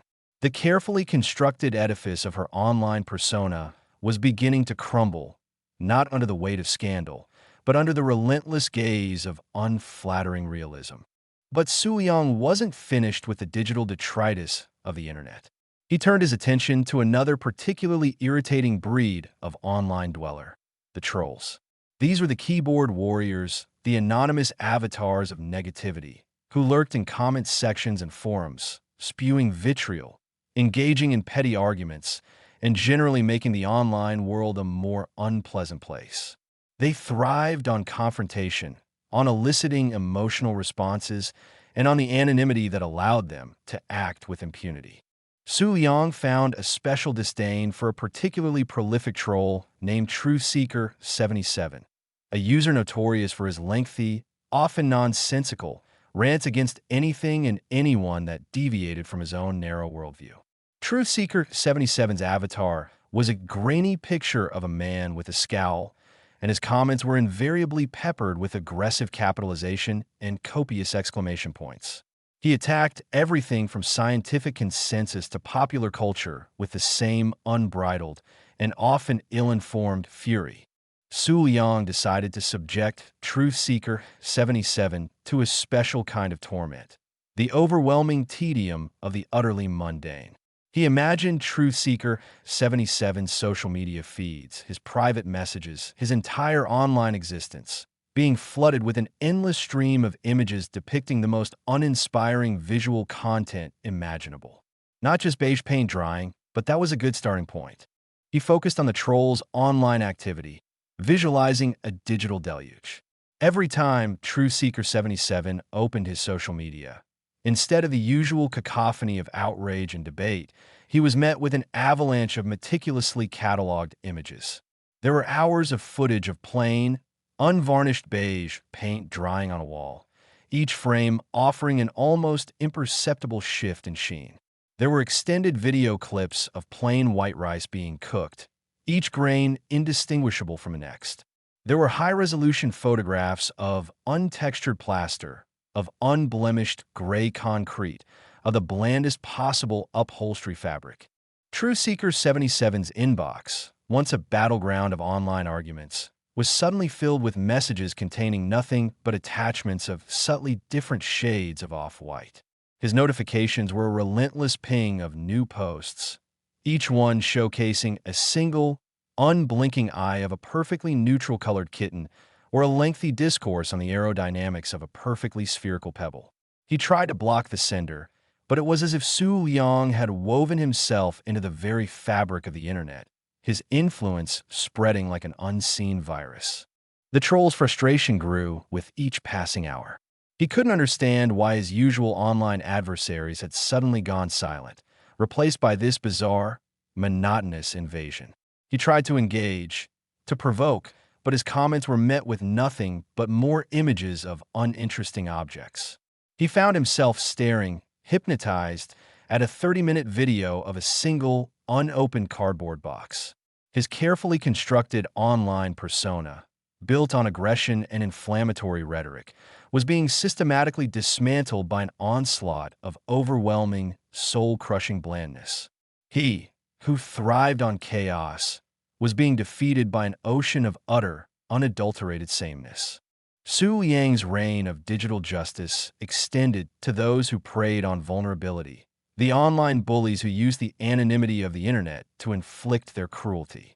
He remembered a particularly nasty incident from his own past, a time when a group of classmates had targeted a quiet, artistic girl, spreading vicious rumors and posting embarrassing doctored photos of her online. The memory still stung, a reminder of the casual brutality that could fester in the digital ether. He decided to find the online bullies of his current acquaintance and turn their own weapons against them. He discovered a group of individuals who regularly ganged up on others, creating fake profiles, spreading lies, and generally making their victims' lives miserable. Their online presence was a testament to their cruelty, filled with snide remarks and gloating posts about their latest exploits.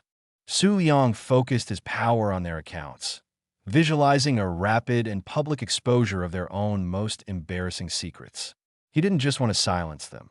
He wanted to humiliate them, to make them feel the sting of exposure they so readily inflicted on others. One of the ringleaders, a user who went by the moniker Shadowmaster X, was particularly fond of portraying himself as a tough, unfeeling individual, someone who could never be embarrassed. He reveled in making others feel small and insignificant. Su Liang decided to give Shadowmaster X a taste of his own medicine. He envisioned Shadowmaster X's carefully cultivated online persona being replaced, in real time, with his most private, most mortifying digital footprint. As Shadowmaster X was in the middle of a particularly vicious online attack, boasting about his latest victim, his followers were suddenly treated to a jarring shift in his online presence.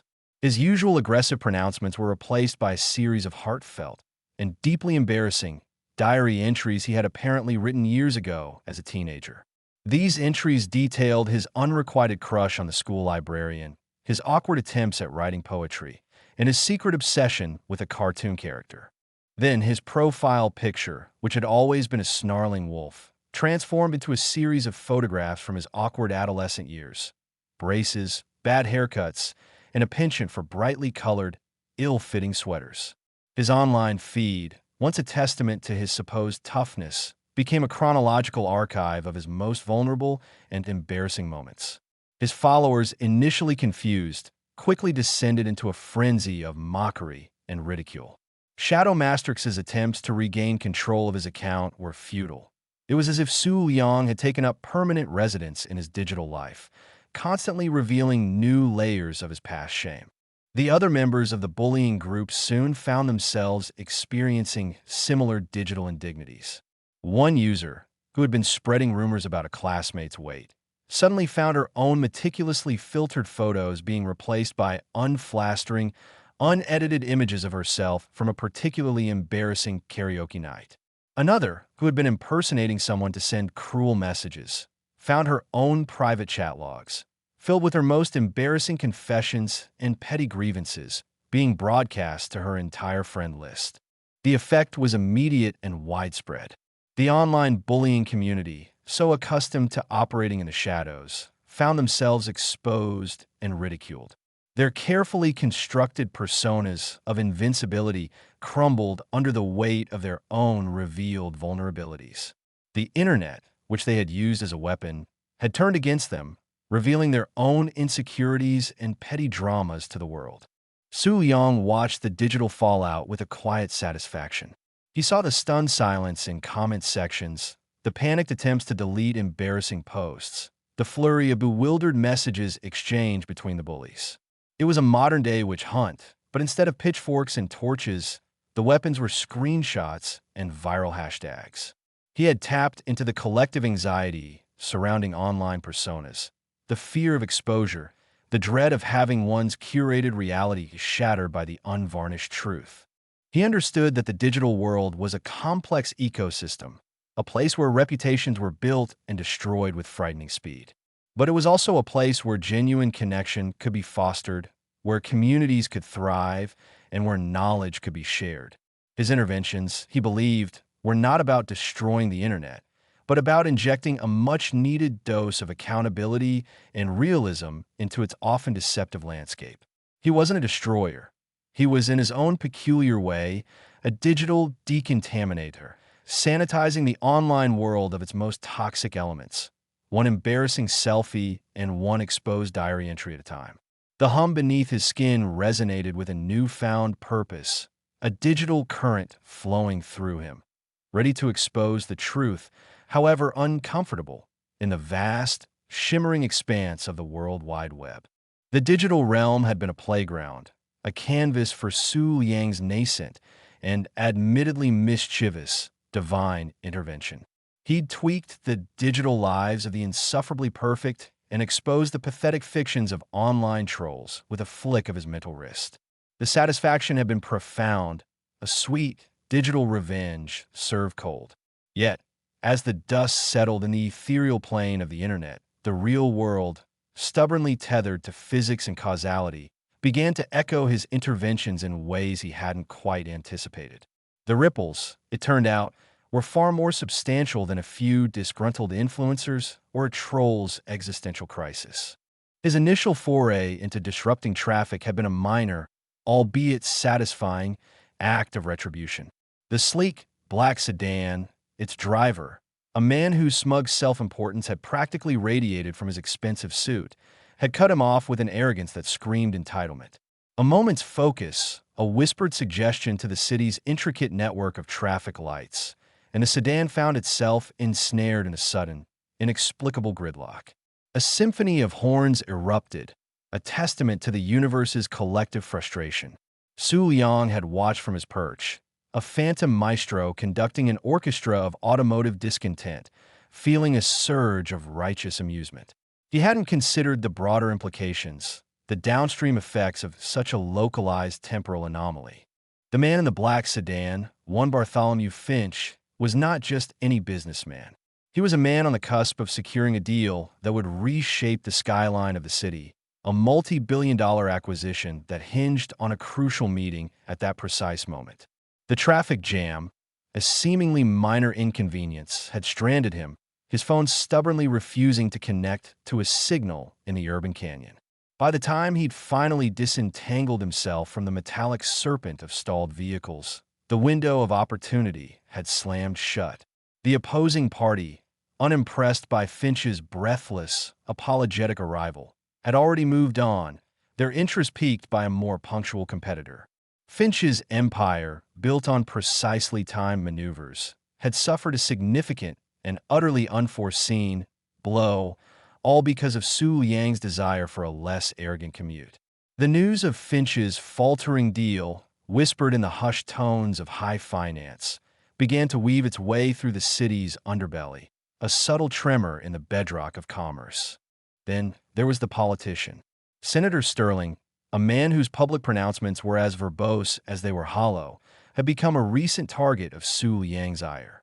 Sterling had delivered a particularly jingoistic speech, laced with thinly veiled xenophobia, a tirade that had grated on Su Liang's nerves like a broken record played at maximum volume. In response, Su Liang had decided to inject a small dose of absurdity into Sterling's carefully crafted image. During a live televised press conference, as Sterling was pontificating about national security, Su Liang had subtly manipulated the ambient sounds, amplifying the distant, persistent chirp of a lone cricket in the polished studio. The effect was initially subtle, a faint, almost imperceptible buzzing beneath the senator's booming voice. But Su Liang, with a playful nudge, had encouraged the cricket serenade, transforming it into a persistent, attention-grabbing chirp that drowned out Sterling's every pronouncement. The internet, as it always did, had latched onto the anomaly. Memes featuring Sterling's bewildered expression, the amplified cricket, a mocking counterpoint to his impassioned rhetoric, exploded across social media. Sterling's cricket crisis became an overnight sensation, a ridiculous footnote in the senator's political career. What Su Liang hadn't accounted for was the peculiar international implications of a suddenly chirping senator. Sterling, already a figure of some controversy on the global stage, was scheduled to meet with a delegation from a neighboring nation, a delicate negotiation concerning trade agreements and border security. The delegation, comprised of individuals with a reputation for heightened sensitivity to perceived slights, interpreted the cricket incident not as a humorous gaffe, but as a deliberate, albeit bizarre, act of disrespect. The amplified chirping, they surmised, was a coded message, a subtle jab at their nation's agricultural exports, or perhaps a derisive commentary on their cultural traditions. The meticulously prepared diplomatic talks dissolved into a cloud of bewildered suspicion. Accusations, veiled and then not so veiled, flew across the negotiating table. The carefully constructed bridges of communication began to buckle under the weight of a misconstrued cricket symphony. A minor international incident, born from a politician's bombast and Su Liang's digitally amplified insect, was brewing, its tendrils reaching across borders and into the fragile tapestry of global relations. These weren't isolated incidents. The digital interventions, the seemingly contained acts of digital retribution, were beginning to bleed into the tangible world with an alarming frequency. A poorly timed reboot of a city's public Wi-Fi network, intended to disrupt a hacker's access, had instead caused a cascading failure in the automated delivery system of a major pharmaceutical company, leading to a temporary but critical shortage of a life-saving medication in several outlying districts. The families affected, their pleas for timely delivery unmet, began to voice their frustrations, their collective anger a growing murmur in the city's discourse. Even Su Liang's less aggressive digital manipulations were having unforeseen consequences. He decided to inject a touch of poetic justice into the online dating profiles of a particularly predatory individual, subtly altering his photos to reveal his true, less than desirable physical attributes. The intended outcome was a quiet disillusionment, a digital ghosting. Instead, the altered profiles, which showcased a man's unsettling resemblance to a startled badger, had gone viral in certain online communities, leading to an unexpected surge of online attention, albeit of a mocking and derisive nature. This newfound, albeit negative, notoriety had inadvertently attracted the attention of a clandestine organization that specialized in exploiting online vulnerabilities, drawing them into the digital sphere Su Liang had so recently been manipulating. They were now, in their own way, poking around the edges of his digital domain, sensing a new, powerful player had entered the game and eager to understand and perhaps co-opt his methods. The sheer interconnectedness of modern life, a sprawling network of digital threads woven into the fabric of every physical interaction, was proving to be a far more complex and volatile medium than Su Liang had initially imagined.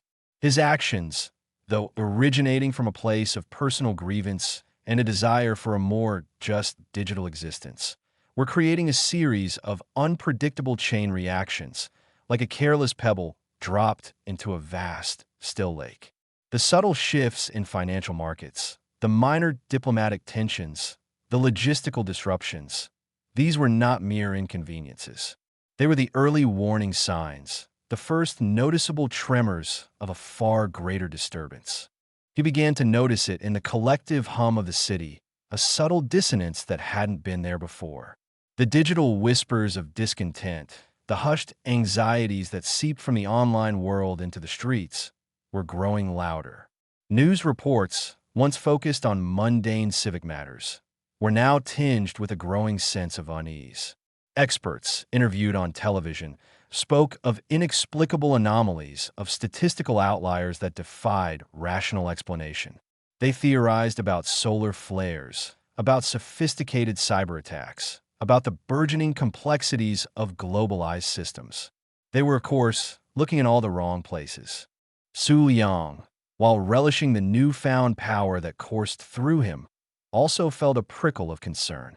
His interventions had been designed to be precise, surgical strikes against specific injustices.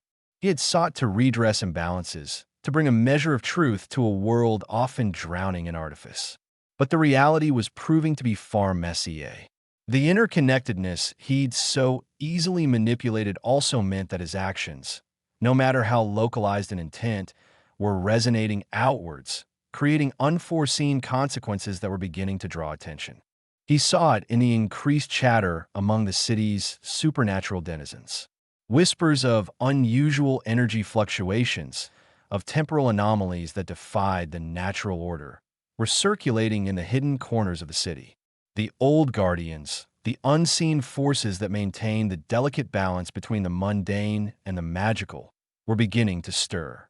They sensed the disruption, the subtle yet significant shifts in the energetic currents that flowed beneath the surface of human civilization. They didn't know the source, not yet, but they knew something was changing, something that required their vigilance. Su Liang's digital crusade had inadvertently become a beacon, a signal flare in the interconnected world, attracting not only the ire of his intended targets, but also the scrutiny of forces far more ancient and powerful than he had anticipated. The digital phantom was no longer a ghost in the machine. He was becoming a noticeable phenomenon, a ripple effect that was beginning to shape the very currents of reality, both seen and unseen. The revenge had begun, but the true escalation, the full realization of his impact, was only just dawning. The hum beneath his skin, once a source of pure, unadulterated power, now carried a faint, resonant thrum of apprehension. He had intended to be a force of subtle correction, but he was rapidly becoming something far more significant and potentially far more dangerous. The ripples were growing into waves, and the shore was about to feel the impact. Chapter 4: Unforeseen Consequences. The digital ether, once a playground of calculated mischief for Su Liang, had begun to feel less like a sandbox and more like a minefield. His initial forays into digital disruption, born from petty annoyances and a burgeoning sense of divine entitlement, were proving to have a reach far beyond his initial, admittedly self-serving intentions. He'd envisioned a neat, contained consequence, a satisfying puff of smoke after his digital intervention. Instead, he was discovering that the intricate tapestry of modern life, woven with threads of technology, finance, and human interaction, was far more sensitive and interconnected than he'd ever imagined. His little acts of karmic rebalancing were behaving less like surgical strikes and more like rogue asteroids, scattering debris across entire planetary systems.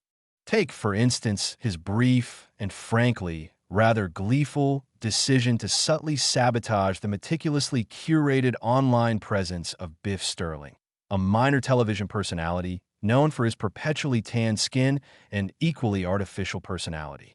Sterling, in a particularly egregious display of self-promotion, had used his social media platform to hawk a dubious cryptocurrency, promising his adoring followers a guaranteed ticket to early retirement. Su Liang, finding the sheer audacity of the man's avarice offensive, had decided to inject a dose of reality into Sterling's digital fantasy. A few deft mental nudges, a whispered suggestion to the algorithms governing Sterling's verified account, and the cryptocurrency's purported gains began to exhibit some, shall we say, unusual volatility. The charts, once an upward trajectory of pure fantasy, started to resemble a panicked descent after a particularly steep cliff. Sterling's subsequent panicked attempts to explain away the digital implosion only served to further fuel the flames of suspicion.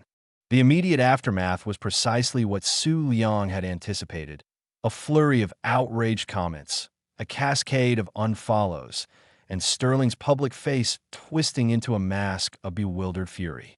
Su Liang had savored it, the digital equivalent of watching a peacock's plumage deflate. But the ripples, as they were wont to do, spread. Sterling, despite his superficiality, had managed to attract a certain demographic of investors, small-time dreamers, people who had poured their meager savings into his promised digital goldmine. The sudden evaporation of their investments, though seemingly a contained financial event, had a subtle but significant impact on the local economy. A small diner, frequented by many of Sterling's disillusioned followers, saw a noticeable drop in lunchtime patronage as patrons, now suddenly short on disposable income, opted for home-cooked meals. A local car dealership, which had been heavily reliant on the discretionary spending of these same individuals, found itself with unsold inventory and a growing unease among its sales staff. These were not catastrophic events, but they were the subtle, almost imperceptible tremors that indicated a shift in the ground beneath their feet. Furthermore, the sheer panic generated by Sterling's implosion had a curious effect on the broader market. Investors, spooked by the unexpected collapse of a seemingly legitimate, in the eyes of his followers, at least, cryptocurrency, became more risk-averse. This generalized anxiety, a collective digital shudder, led to a brief but noticeable dip in the stock market. Not a crash, not a correction, but a gentle, downward slide, like a sigh of collective worry. Analysts on financial news channels wrung their hands, attributing the decline to a myriad of complex geopolitical factors and macroeconomic indicators, none of which, of course, included the divine intervention of a disgruntled digital deity. Su Liang, watching the ticker tape of financial doom scroll across his screen, felt a strange mix of satisfaction and a dawning realization of his growing influence. He had always seen his powers as a means of personal correction, a way to balance the scales in his immediate vicinity. Now, he was beginning to understand that his corrections were capable of throwing entire systems into a tailspin, all because he'd taken offense at a tanned influencer. The more personal and, in Su Liang's opinion, entirely justified act of vengeance against Bartholomew Finch, the arrogant CEO of a real estate development firm, had also spiraled in ways he hadn't predicted. His meticulously orchestrated traffic jam, designed to make Finch miss a crucial meeting, had achieved its primary objective. Finch, red-faced and fuming, had indeed arrived late, his meticulously crafted presentation rendered moot by the opposing party's decision to move forward with a more reliable partner. The immediate fallout for Finch was a significant financial setback, a blow to his meticulously constructed empire.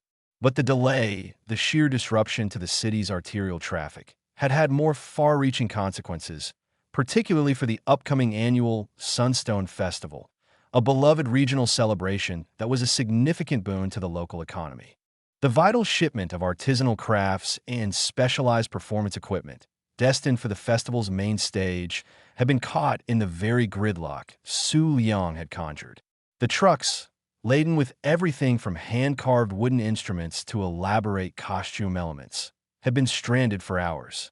The festival organizers, their faces etched with worry, had scrambled to find alternatives, but the specialized nature of the goods made immediate replacements impossible. The delay meant that a significant portion of the festival's attractions, the very heart of its appeal, would be absent from its opening days. The vibrant marketplace, usually bustling with eager shoppers from the outset, found itself subdued. The anticipation that had been building for months began to curdle into disappointment. Tourists who had booked travel and accommodation specifically for the festival now faced a diminished experience. Local vendors, who relied on the festival for a substantial portion of their annual income, saw their projections plummet. The ripple effect extended even further.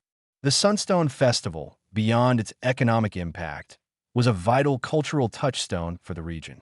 It was a time of community bonding, of shared joy and artistic expression. The diminished opening days cast a pall over the entire event. The spirit of celebration, so crucial to its success, was dampened. This collective sense of anticlimax, of a beloved tradition falling short of expectations, began to foster a subtle undercurrent of discontent within the community. People grumbled about logistical failures, about the apparent incompetence of the festival organizers, unaware that the root cause lay in a divine traffic ticket issued to a single, arrogant businessman. The news of the festival's reduced luster, amplified by social media and local news reports, began to paint a picture of a region struggling with unforeseen setbacks, contributing to a general sense of unease that subtly permeated the city's collective consciousness. Su Liang, in his early days of wielding his newfound power, had operated with the kind of reckless abandon one might associate with a child playing with matches. He hadn't considered the delicate interconnectedness of systems, the subtle dance of cause and effect that underpinned the mundane world. He'd viewed his interventions as isolated incidents, self-contained acts of digital or temporal correction. But he was quickly learning that the universe, even in its most mundane manifestations, was a far more complex and sensitive organism. His seemingly minor acts of retribution, imbued with a supernatural force, were not just creating isolated consequences. They were triggering cascading failures, a domino effect of unintended repercussions that were beginning to reshape the very fabric of reality around him. The digital realm, which he had initially perceived as a separate and distinct entity, was in fact inextricably linked to the physical world, its invisible currents flowing through every aspect of modern life. His ability to manipulate data, to subtly alter the flow of information, was like yanking a single thread from an infinitely complex tapestry. The immediate area might seem unaffected, but elsewhere, unseen, the entire weave could begin to unravel. The anxiety that began to coalesce around him wasn't just a personal realization. It was an almost tangible sensation, a low hum in the background of his existence. The world, it seemed, was beginning to notice the tremors.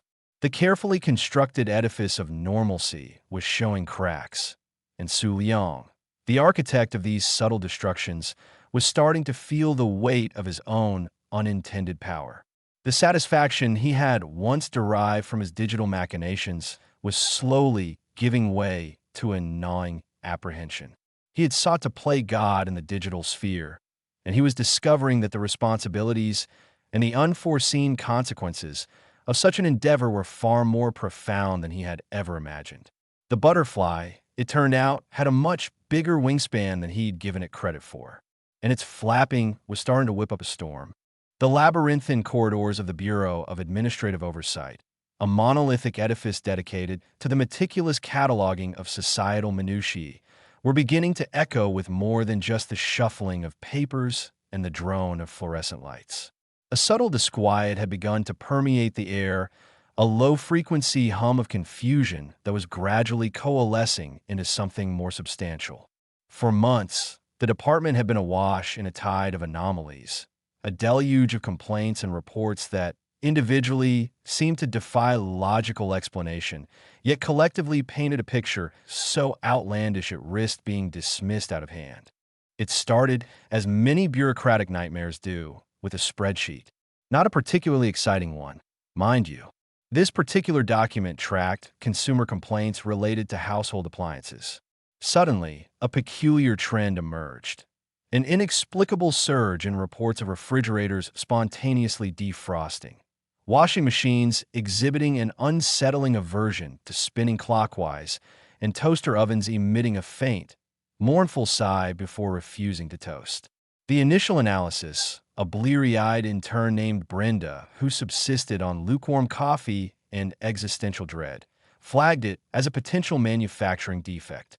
However, the sheer geographical spread and the disparate brands involved soon made that theory crumble faster than a stale biscuit.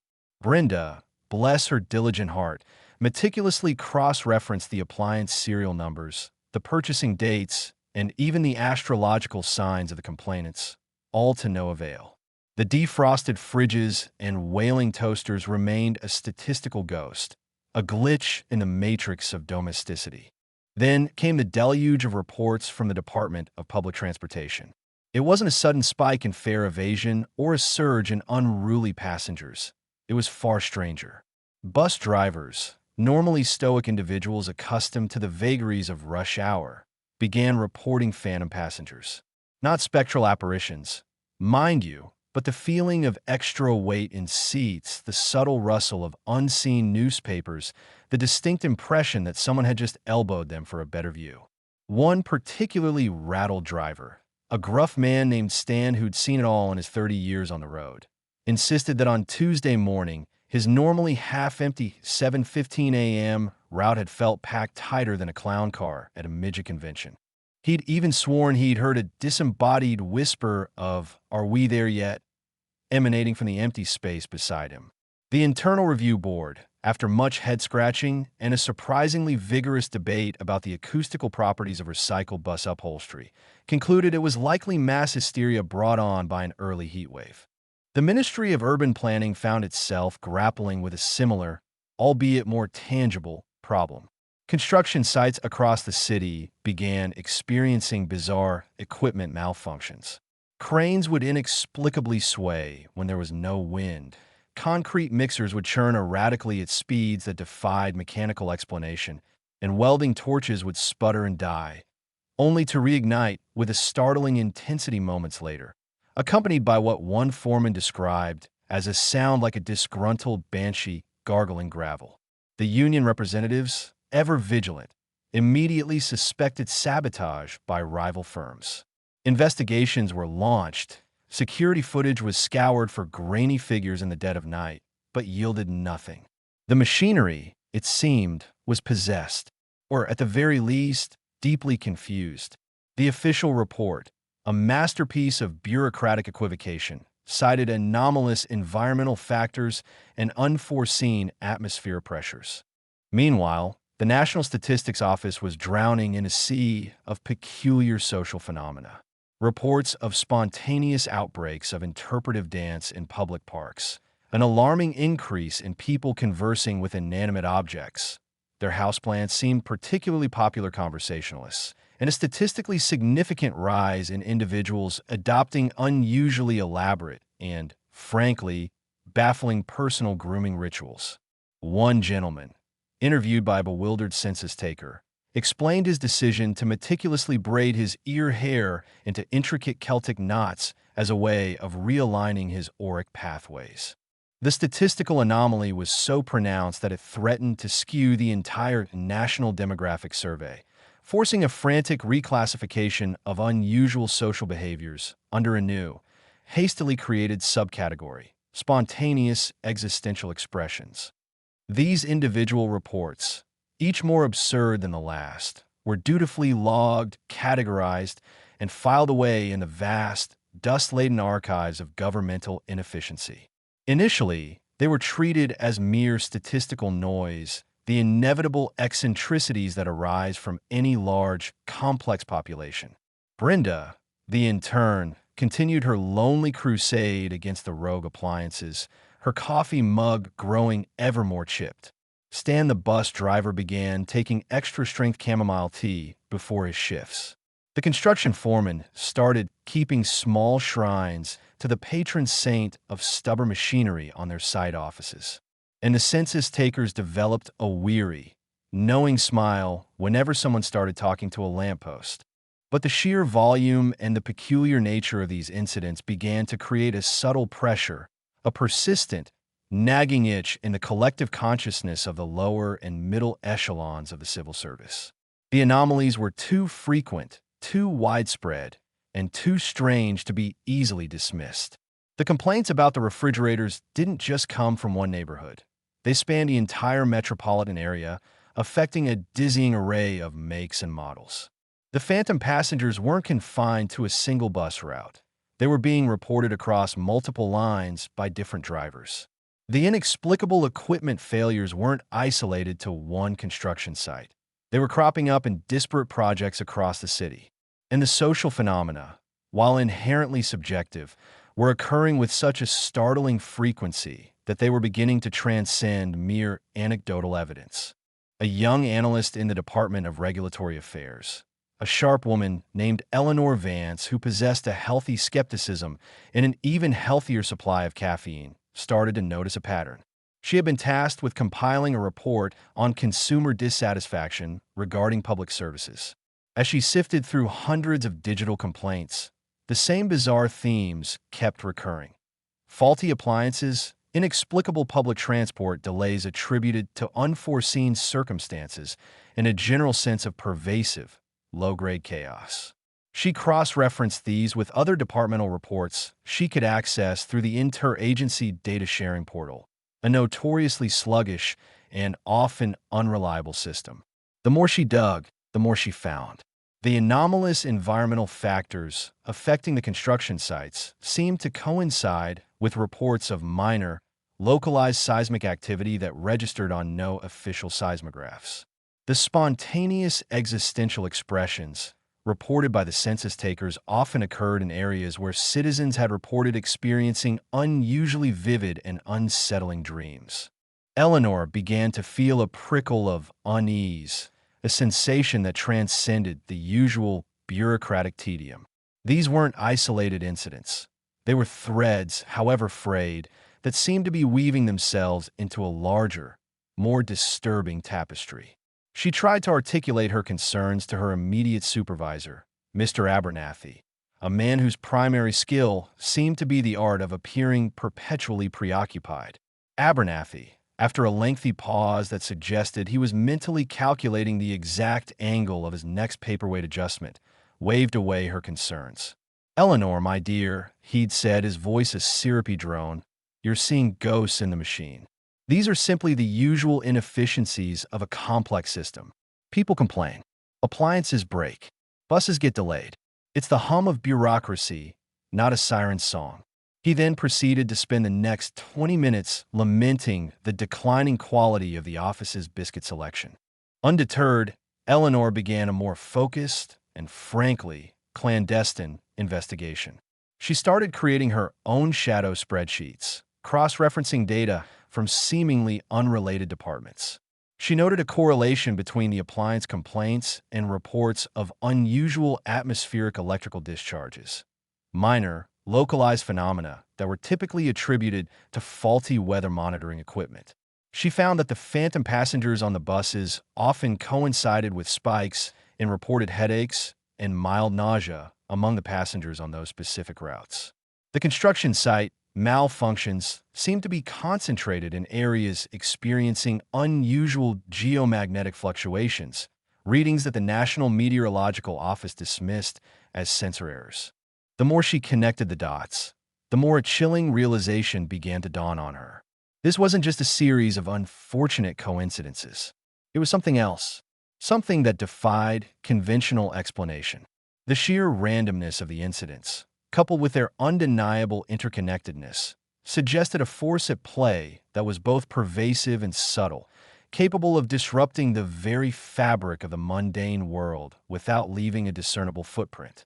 It was like a silent, invisible hand nudging the gears of society, just enough to throw them out of alignment.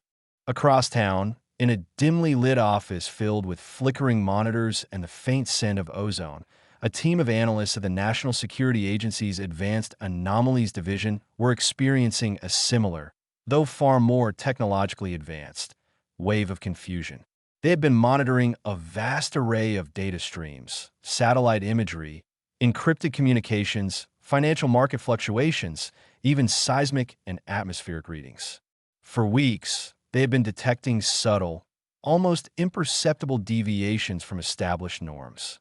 These weren't the dramatic spikes that usually triggered alarms, but rather a persistent, low-level hum of wrongness. They were seeing patterns emerge that defied all known scientific and logistical explanations. A sudden, localized dip in global internet traffic that lasted for precisely 3.7 seconds, occurring at random intervals across the planet. Unexplained fluctuations in the Earth's magnetic field that appeared and disappeared without any discernible cause. A series of highly sophisticated cyber intrusions that, bizarrely, seemed to have no clear objective, leaving behind only a lingering sense of mischief. Their algorithms, designed to detect even the most subtle anomalies, were screaming in a digital language of confusion and alarm. They flagged these events as Class Omega anomalies, incidents so far outside the realm of conventional understanding that they were almost impossible to categorize. The sheer volume of these Class Omega events was starting to overwhelm their systems. It was like trying to catch smoke with a sieve. The data suggested an active agent, something capable of precise, albeit seemingly random, interference. But what and why? The NSA analysts, accustomed to dealing with state-sponsored espionage and existential threats from hostile nations, were grappling with a mystery that felt far more ephemeral and far more unsettling. The whispers in the bureaucratic halls, the inexplicable failures of everyday objects, the phantom passengers, and the possessed machinery. These are the earthly manifestations of a force that was also making itself known in the cold, hard data streams of global surveillance. The world, it seemed, was quietly, inexplicably breaking, and the people tasked with understanding and controlling it were finding themselves utterly adrift in a sea of increasingly bizarre and unnerving events. The hum of cosmic ennui that typically permeated the celestial spheres was beginning to falter, replaced by a low thrum of interest. For eons, the gods, in their infinite and often apathetic wisdom, had indulged in various forms of cosmic tinkering, observing the ensuing fallout with a detached amusement that bordered on profound boredom. They had spun nebulae into existence, sculpted mountains with a casual flick of their wrists, and on particularly uninspired Tuesdays, rearranged constellations into patterns that were vaguely embarrassing in hindsight.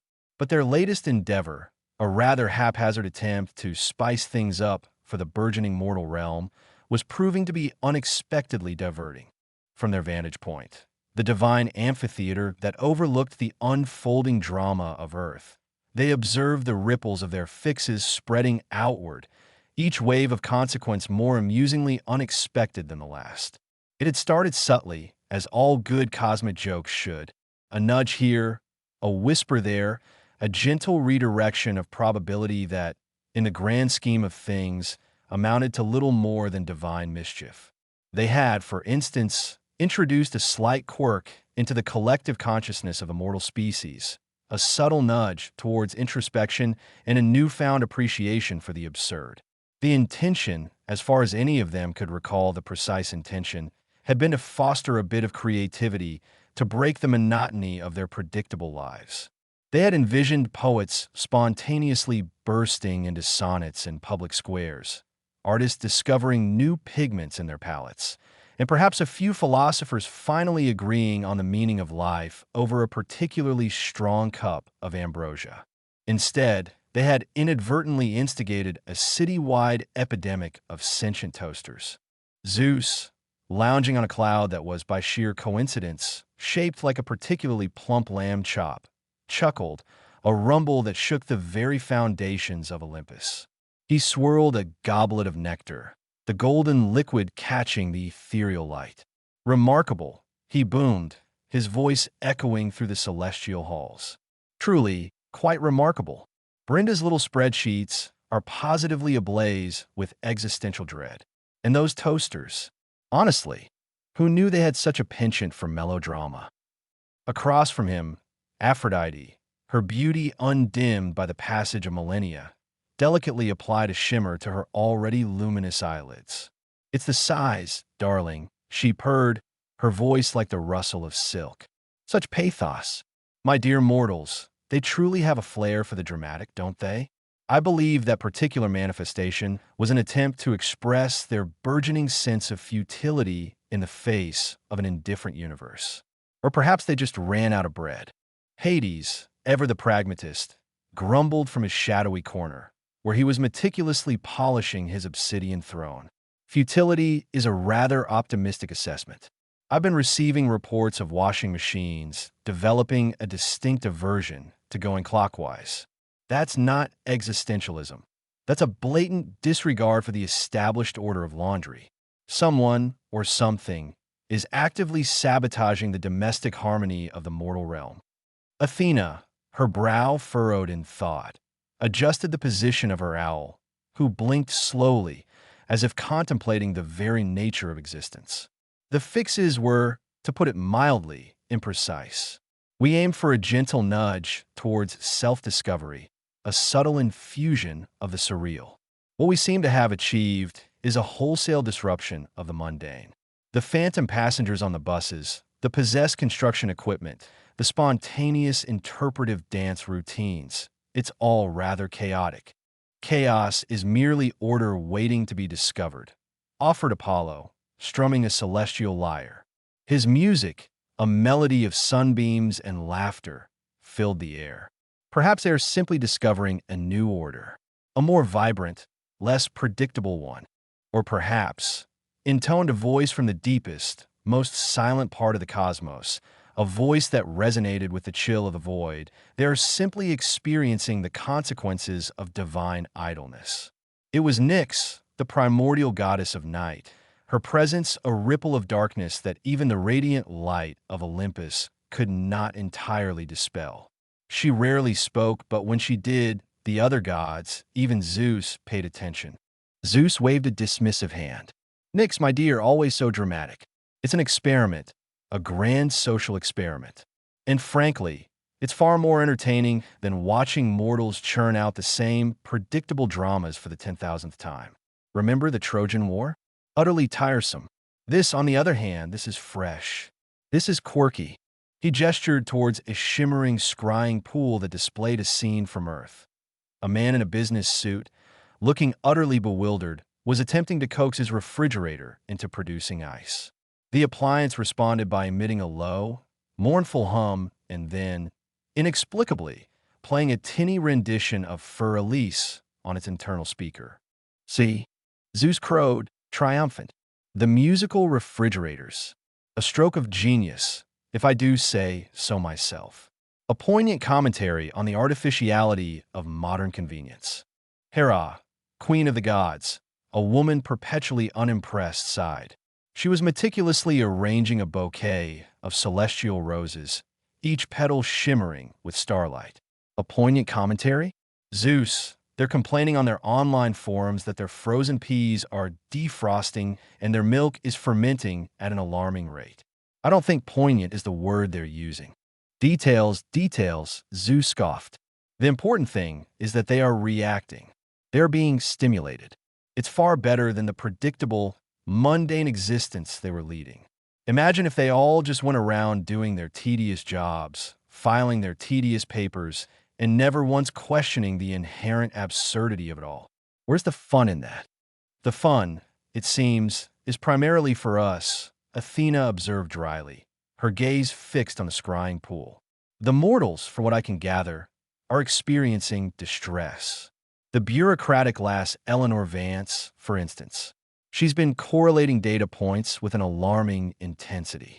She's building a narrative, Zeus, a rather coherent one, that links these disparate events to external influences. External influences? Zeus boomed with laughter. She's looking for aliens, no doubt. Or perhaps a rogue government agency. Poor mortal. If only she knew the truth.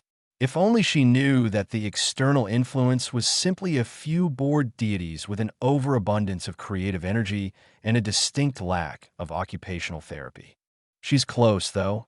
Apollo chimed in, his melody taking a slightly more somber turn. She's identifying the patterns, the correlations. She sees the geomagnetic fluctuations coinciding with the construction site malfunctions, the atmospheric electrical discharges linked to the appliance failures. She's not just seeing chaos, she's seeing a force at play. A force we so carelessly unleashed, Hades muttered, a flicker of something akin to concern in his shadowy eyes. We intended a ripple, and we've created a tidal wave of utter strangeness. This isn't just about rogue appliances and phantom passengers anymore. The very fabric of their reality is fraying. Aphrodite, ever attuned to the emotional undercurrents, tilted her head. But isn't that rather beautiful in its own way? To witness their ingrained sense of order crumble, to see them grapple with the inexplicable. It's forcing them to confront the limitations of their own understanding. It's a catalyst for growth, or a catalyst for widespread panic and a complete breakdown of societal function. Athena countered, her voice sharp. We've disrupted their routines, their systems, their very sense of normalcy. This isn't a gentle nudge. It's a shove off a cliff. Zeus, however, remained unperturbed. He took another long draught of his nectar, a cliff from which they can learn to fly, or fall. Either way, it's more interesting than watching them walk the same well-trodden path. This experiment, as Athena so rightly called it, has exceeded our expectations. The consequences are far more novel than anticipated. We didn't account for the sheer interconnectedness of their mundane reality. We thought we were just nudging a few toasters and a few buses, not unleashing a cascade of interconnected absurdities. He leaned forward, his eyes gleaming with a renewed sense of purpose. The problem, my friends, is not that our fixes were poorly conceived, but that the mortal world, in its own peculiar way, proved to be far more susceptible and far more reactive than we gave it credit for. It's as if their reality, so rigid and predictable, was a coiled spring, and we just gave it a little tap, and now it's unwinding in all sorts of unexpected directions. So what do we do now? Hades asked, his voice a low growl. Do we undo it? Do we put the toasters back in their box, so to speak? Zeus considered this, stroking his beard. Undo it? Where's the fun in that? No, that would be admitting failure. And the gods, my dear Hades, do not fail. We adapt. We refine. We improvise. He grinned, a terrifyingly powerful expression. The fixes have created unforeseen consequences, yes. But those consequences are merely new variables in our grand equation. And we, as the architects of this cosmic playground, must now endeavor to manage the fallout. We must, in essence, fix our fixes. Athena's brow furrowed deeper. You propose further intervention? After the chaos we've already sown? Precisely, Zeus declared, a triumphant glint in his eyes. We cannot simply abandon our experiment. That would be irresponsible, and frankly, rather dull. The mortals are floundering, yes, but they are also adapting, reacting. They are providing us with invaluable data. We need to observe these new emergent behaviors, understand their root causes, and then, with a more nuanced and precise touch, guide them towards a more stable form of absurdity. A stable form of absurdity? Hera repeated, her voice laced with disbelief. What does that even mean, Zeus? It means, Zeus explained, his gaze drifting back to the scrying pool where the musical refrigerator was now attempting to serenade its owner with a mournful ballad, that we need to ensure their reality, while still wonderfully peculiar, doesn't completely unravel. We need to introduce a new set of fixes, if you will, designed not to disrupt, but to integrate, to harmonize the chaos. We need to guide them, subtly, towards accepting their new, more surreal normal. Apollo, ever the optimist, struck a triumphant chord. So, we're not undoing it, we're upgrading it. Enhancing the experience? Exactly. Zeus beamed. Think of it as a system update. The initial patch was a bit buggy, prone to unexpected side effects. Now, we're rolling out a more robust, more sophisticated version. One that incorporates all the delightful oddities we've inadvertently introduced. We'll ensure the toasters continue to sing, but perhaps in a more harmonious key. The phantom passengers will remain, but they'll be more considerate of the bus driver's personal space. The construction equipment will maintain its eccentricities, but perhaps with a touch more flair and a lot less structural damage. Hades grunted, unconvinced. And how, precisely, do you plan to harmonize the chaos, Zeus? Do we send down divine instruction manuals? Do we manifest as helpful spirits offering advice on sentient appliance maintenance?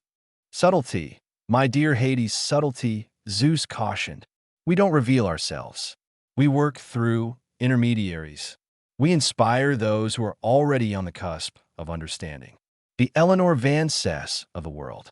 We subtly feed them the right data, the right insights, so they could draw their own, divinely guided conclusions. Athena nodded slowly, her owl hooting softly in agreement. So, our next step is to manipulate the manipulators, to guide those who are already seeking patterns, so that they find the patterns we wish them to find. Precisely, Zeus confirmed. We nudge the nudgers. We whisper in the ears of the analysts, the philosophers, the artists.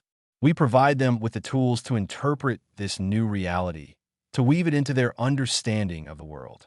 We ensure that the chaos, while present, becomes a source of wonder and inspiration, rather than utter despair. Aphrodite clapped her hands together, a soft, melodic sound. Oh, this is much better. I was worried we might have to actually work to fix things. But this is much more our style. A little divine inspiration, a touch of cosmic suggestion, and the mortals will do all the heavy lifting themselves.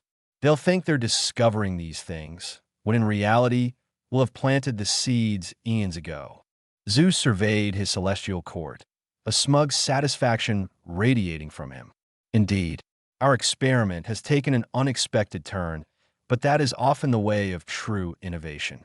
The mortal realm, in its reaction to our initial tinkering, has revealed a capacity for the extraordinary that we had perhaps underestimated. They are not merely passive recipients of divine whim. They are active participants in the unfolding of their own reality. And now, it is our duty, as the benevolent architects of their existence, to ensure that this unfolding is as interesting as possible. We will guide them subtly, carefully, toward a future where the extraordinary is not an anomaly, but an accepted, even celebrated, part of their everyday lives. We shall transform their mundane world into a canvas for magnificent and delightfully bizarre expression, and all without lifting a finger. Well, not too many fingers, at least. He winked, a spark of divine mischief igniting in his eyes. The hum of cosmic ennui was gone, replaced by the quiet, calculating buzz of gods planning their next, even more elaborate fix. The mortals, oblivious to the divine machinations, continued to grapple with their increasingly surreal existence, unaware that their newfound quirks and oddities were not a bug in the system, but a feature being meticulously and somewhat sadistically implemented by their creators. The gods had noticed their fix, and their amusement had merely deepened into a more profound and more dangerous form of engagement. The game, it seemed, was far from over. The initial whispers of strangeness, the murmurs of a populace wrestling with recalcitrant appliances and phantom passengers, had, like a well-intentioned but ultimately disastrous rumor, begun to spread. What started as localized anecdotes, the kind that would normally be relegated to the weird news segment of a late-night talk show, began to coalesce into a larger, more undeniable phenomenon. Suddenly, it wasn't just Mrs. Higgins down the street whose washing machine was developing a penchant for reversing its spin cycle mid-wash, or young Timmy complaining about an invisible child who insisted on hogging the swing set at the park. The anomalies were becoming too numerous, too widespread, to ignore. News anchors, their faces etched with a carefully cultivated blend of gravitas and bewilderment, began to report on these increasingly common occurrences. At first, the tone was cautious, tinged with skepticism. Reports are coming in from various cities across the nation. One might intone, their voice a smooth balm designed to soothe societal unease of unusual disruptions. We're hearing about appliances malfunctioning in peculiar ways, public transport behaving erratically, and even a rise in unsubstantiated claims of spectral activity. But as the sheer volume and bizarre nature of these incidents mounted, so too did the urgency, and more importantly, the sensationalism. The cautious inquiries of traditional journalism quickly gave way to a feeding frenzy of speculation. Headlines, once confined to the mundane concerns of economic forecasts and political squabbles, began to morph into something altogether more lurid and attention-grabbing. Toaster terror, breakfast appliances rebel against humanity, screamed one particularly bold banner, splashed across the front page of a tabloid that usually trafficked in celebrity gossip and alien abduction theories. Another, from a more reputable, though still sensationalist, outlet, declared, "Ghost trains haunting subway systems? Experts baffled by phantom commuters." The accompanying imagery, often doctored or merely evocative, featured shadowy figures on empty platforms and kitchen appliances glowing with an eerie, unnatural light. Su Liang, ensconced in his dimly lit apartment, a haven of personal grievances and carefully cataloged slights, found himself glued to the unfolding media circus. He'd started by watching the local news, a wry smile playing on his lips as he saw his meticulously crafted inconveniences being reported with a mixture of awe and consternation. But it was the national and then international coverage that truly sent a shiver of perverse delight down his spine. He watched, mesmerized as a news correspondent, standing precariously close to a malfunctioning traffic light that was inexplicably blinking in Morse code, earnestly discuss theories of mass hysteria. Could it be a collective psychological response to societal pressures? The reporter posited, her voice trembling slightly. A shared delusion brought on by something we can't quite explain. Su Liang snorted, a sound of pure, unadulterated schadenfreude. Mass hysteria? Delusion? These mortals, with their limited understanding and their desperate need for rational explanations, were so utterly predictable. He knew, with a certainty that bordered on religious fervor, that he was the architect of this unfolding chaos. Each bizarre incident, each bewildered eyewitness, was a testament to his ingenuity, a monument to his quiet, simmering rage. He scrolled through online news aggregators, his fingers flying across the keyboard, devouring every article, every speculative report.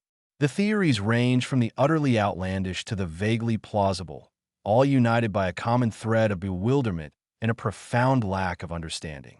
"Secret government experiment gone wrong," blared one headline from a website known for its conspiracy-laden content. Are our toasters being turned against us by rogue scientists? The accompanying article, a dense wall of text filled with jargon and unnamed sources, painted a picture of clandestine laboratories and shadowy operatives manipulating the very fabric of domestic life. Su Liang found himself chuckling at the sheer audacity of it, at the way these mortals, in their desperation, were conjuring up elaborate narratives to explain away the simple, elegant reality of his revenge. Another outlet, aiming for a more intellectual, yet equally panicked, audience, suggested a more metaphysical explanation. The psyche unleashed? Scholars debate the collective, unconscious manifesting through appliances. This one was a particular favorite of Su Liang's.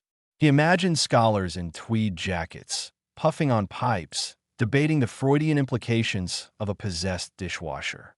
It was, in its own way, just as satisfying as seeing his former colleagues scrambling to explain why the office coffee machine had suddenly started dispensing lukewarm water and reciting Shakespearean insults.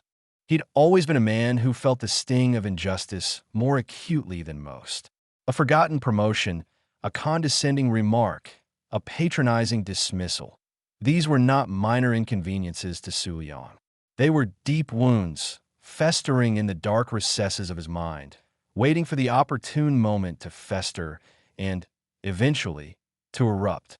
He had spent years meticulously cataloging every perceived slight, every overlooked contribution, every moment of professional humiliation. And now, he was finally cashing in. He hadn't set out to cause global pandemonium. His initial intentions were, he told himself, relatively modest. A few well-placed curses on the individuals who had wronged him, a bit of targeted misfortune. But as he delved deeper into the esoteric arts, a realm he'd stumbled upon through a rabbit hole of obscure online forums and ancient, dusty tomes, he discovered a remarkable truth. The more he experimented, the more potent his abilities became. And the more potent his abilities became, the more ambitious his grievances grew. The sentient toasters, the phantom bus passengers, the construction equipment that had developed a sudden penchant for interpretive dance. These were not random occurrences. They were carefully orchestrated symphonies of subtle sabotage, each one designed to chip away at the edifice of normalcy, to expose the fragile, often absurd, foundations upon which mortal society was built. Su Liang watched a segment where a bewildered police chief, his uniform slightly askew, was being interviewed about a string of incidents involving self-folding laundry. "We've had reports of shirts folding themselves into origami cranes," he confessed, running a hand through his thinning hair, and trousers forming themselves into what can only be described as elaborate knots. We're at a loss. We're advising citizens to perhaps do their laundry during daylight hours." A triumphant, almost gleeful, feeling surged through Su Liang. He had taken the mundane, the utterly banal chore of doing laundry and imbued it with a surreal, unsettling quality. He imagined the bewildered homeowners, their laundry baskets transformed into impromptu art installations, their socks contorted into impossible shapes. It was beautiful in its own chaotic, vengeful way. He found himself pacing his apartment, a nervous energy buzzing through him. The news reports, with their escalating panic and their increasingly outlandish theories, were like a drug. Each sensational headline, each confused expert, fueled his sense of power and validation. He was no longer just Su Liang, the overlooked middle manager with a penchant for grudges. He was a force of nature, a catalyst for chaos, a cosmic prankster whose petty grievances were now making headlines around the world. He even started to enjoy the sheer irony of it all. He, who had always felt invisible, overlooked, was now the subject of intense scrutiny, albeit indirectly. The world was talking about the strange phenomena he had unleashed, debating his existence, trying to rationalize his actions. And yet, they had no idea who he truly was or why he was doing it. This anonymity, this silent victory, was more satisfying than any public acknowledgement could have been. He found himself mocking the news anchors, the talking heads, the armchair analysts who pontificated on the news channels. They spoke of societal breakdown, of unexplained forces, of a world gone mad. And Su Liang, the architect of this madness, would simply shake his head and smirk. They were so close, and yet so utterly blind. They were looking for conspiracies, for scientific anomalies, for anything but the simple, devastating truth that a man, armed with a potent cocktail of resentment and newfound arcane abilities, had decided to have a little fun at their expense.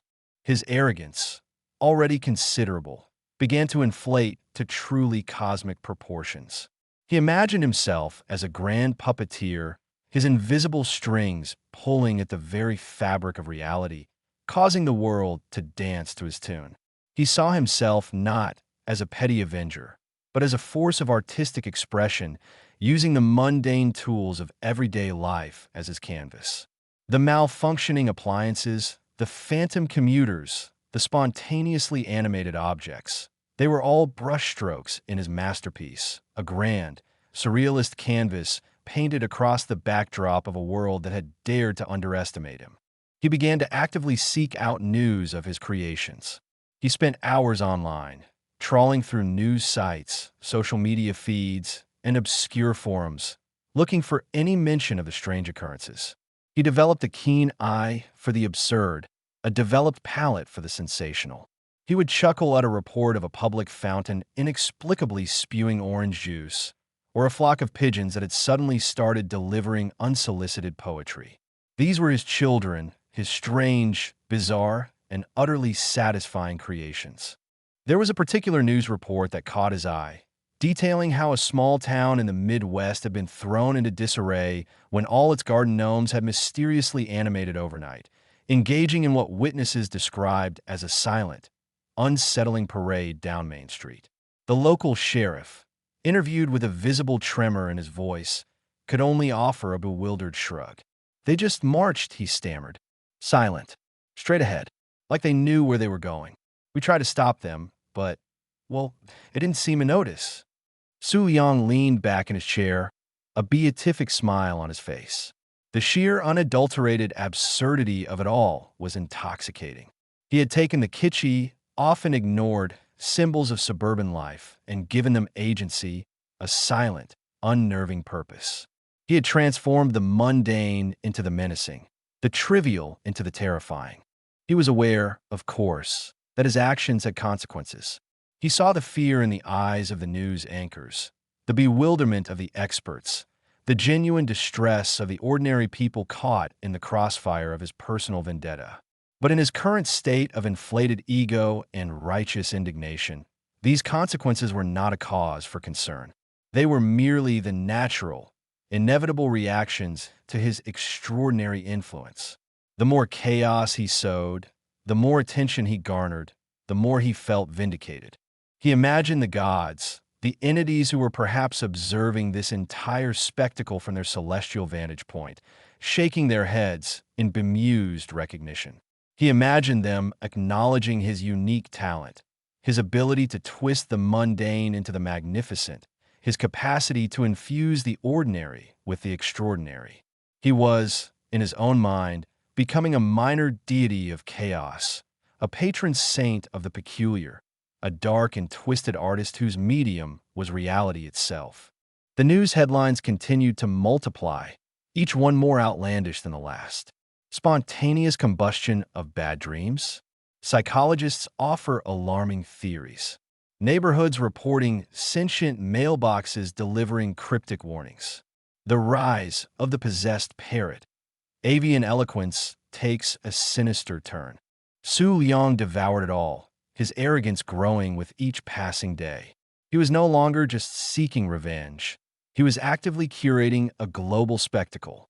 He was the unseen hand, the whispered influence, the architect of a world that was slowly, hilariously, and terrifyingly descending into delicious madness.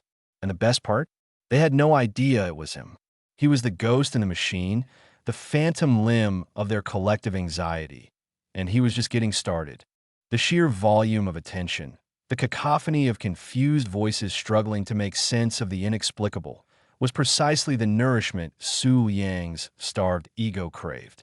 He had begun this endeavor as a meticulously plotted act of personal retribution, a carefully calibrated series of inconveniences designed to prick the balloons of those who had underestimated him. Yet, as the world reeled, its collective mind a-frazzle, he found himself transcending his original, more modest ambitions. The whispers of mass hysteria and unexplained atmospheric phenomena that had initially amused him now felt like a pathetically inadequate description of his impact. He wasn't just a man with a grievance. He was becoming something more. He started to view himself not as a disgruntled employee seeking to right perceived wrongs, but as an agent of cosmic correction. The world, in his increasingly grandiose estimation, was a fundamentally flawed system, a poorly designed program riddled with bugs and inefficiencies. And he, Su Yang, armed with a nascent understanding of arcane forces and an infinite well of simmering resentment, was the ultimate debugger, the force of nature that would shake its foundations, and in doing so, reveal its inherent absurdities. The forgotten promotion, the condescending email, the soul-crushing performance review, these were no longer the primary motivators. They were merely the initial sparks that had ignited a much larger, far more exhilarating inferno.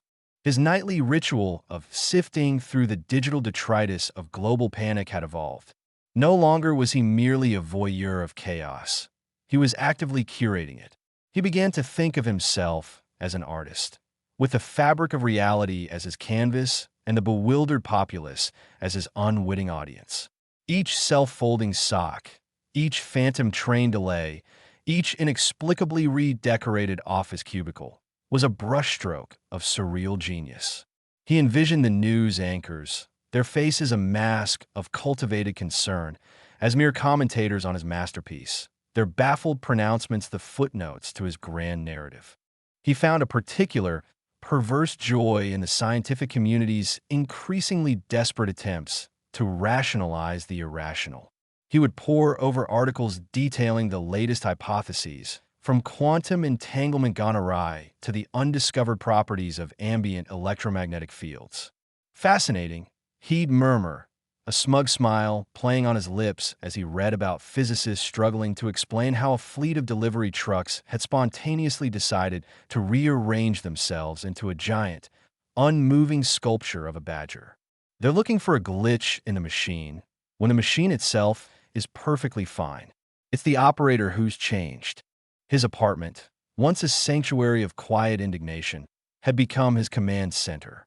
The flickering glow of his monitors cast long shadows, transforming the mundane into the dramatic. He'd moved beyond simply reacting to the world's reaction. He was now actively seeking out opportunities to insert his influence. He'd started subtly experimenting with manipulating less explosive elements. He discovered that with a focused intent, he could influence the flow of traffic signals to create minor but infuriating delays or cause office printers to jam with a particularly insidious type of paper. He found it immensely satisfying to imagine the frustration of a dozen people, all thanks to a single, almost imperceptible nudge from his mind. The media, in its insatiable hunger for narrative, had begun to latch onto the idea of a pattern, a hidden intelligence behind the seemingly random outbreaks of absurdity. This was exactly what Su Liang wanted. He wasn't interested in being discovered. That would be crude, unsophisticated. He craved a more subtle form of recognition, a posthumous acknowledgement of his genius, perhaps. He envisioned future generations poring over historical records, piecing together the puzzle of the great global bewilderment, and finally understanding that it wasn't a collective delusion or a scientific anomaly, but the deliberate work of a man scorned. He began to see himself as a force of nature, akin to a rogue wave or a perfectly timed earthquake, an unavoidable disruption that would ultimately serve a purpose, albeit one only he truly understood. The world, with its incessant demands, its petty hierarchies, and its profound indifference to the individual, needed a good shake-up. And who better to provide it than someone who had spent years feeling utterly insignificant? His own insignificance had, paradoxically, granted him a unique perspective, an ability to see the cracks in the facade of normalcy. He started to actively seek out stories that involved his more whimsical creations. He spent hours scrolling through obscure local news sites, trawling through forums dedicated to the paranormal and the unexplained, his eyes scanning for any mention of the bizarre occurrences he had orchestrated. He developed a discerning taste for the absurd, a connoisseur's appreciation for the truly outlandish. A report about a town where all the garden gnomes had simultaneously turned to face west, their painted smiles now appearing unervingly sinister, sent a wave of delighted glee through him. He pictured the townsfolk, their morning routines disrupted by the silent, unsettling vigil of their ceramic guardians. He found himself comparing his nascent abilities to the great figures of myth and legend. He wasn't a thunder god, nor a mischievous trickster in the traditional sense. He was something subtler, more insidious. He was the embodiment of the universe's quiet, often overlooked sense of irony. He was the punchline to a joke that the entire world was too busy to notice. His hubris, already considerable, began to take on a life of its own. He started to believe that he was not just influencing events, but actively shaping the collective consciousness of humanity. He saw his actions as a form of benevolent, albeit unconventional, therapy, forcing people to confront the absurdities and hypocrisies of their own lives. The self-folding laundry wasn't just an inconvenience. It was a prompt to question the tediousness of domestic chores. The phantom commuters weren't just a disruption. They were a subtle commentary on the soulless anonymity of modern public transportation. He began to experiment with more ambitious endeavors. He had always been fascinated by the intricate dance of finance, the abstract ballet of numbers that governed so much of the world's power. He started to wonder if he could influence the stock market, not through insider trading or complex algorithms, but through sheer, unadulterated intent. He imagined a carefully orchestrated series of glitches in trading platforms, a cascade of phantom buy orders, a sudden, inexplicable surge in demand for the stock of a company that produced novelty rubber chickens.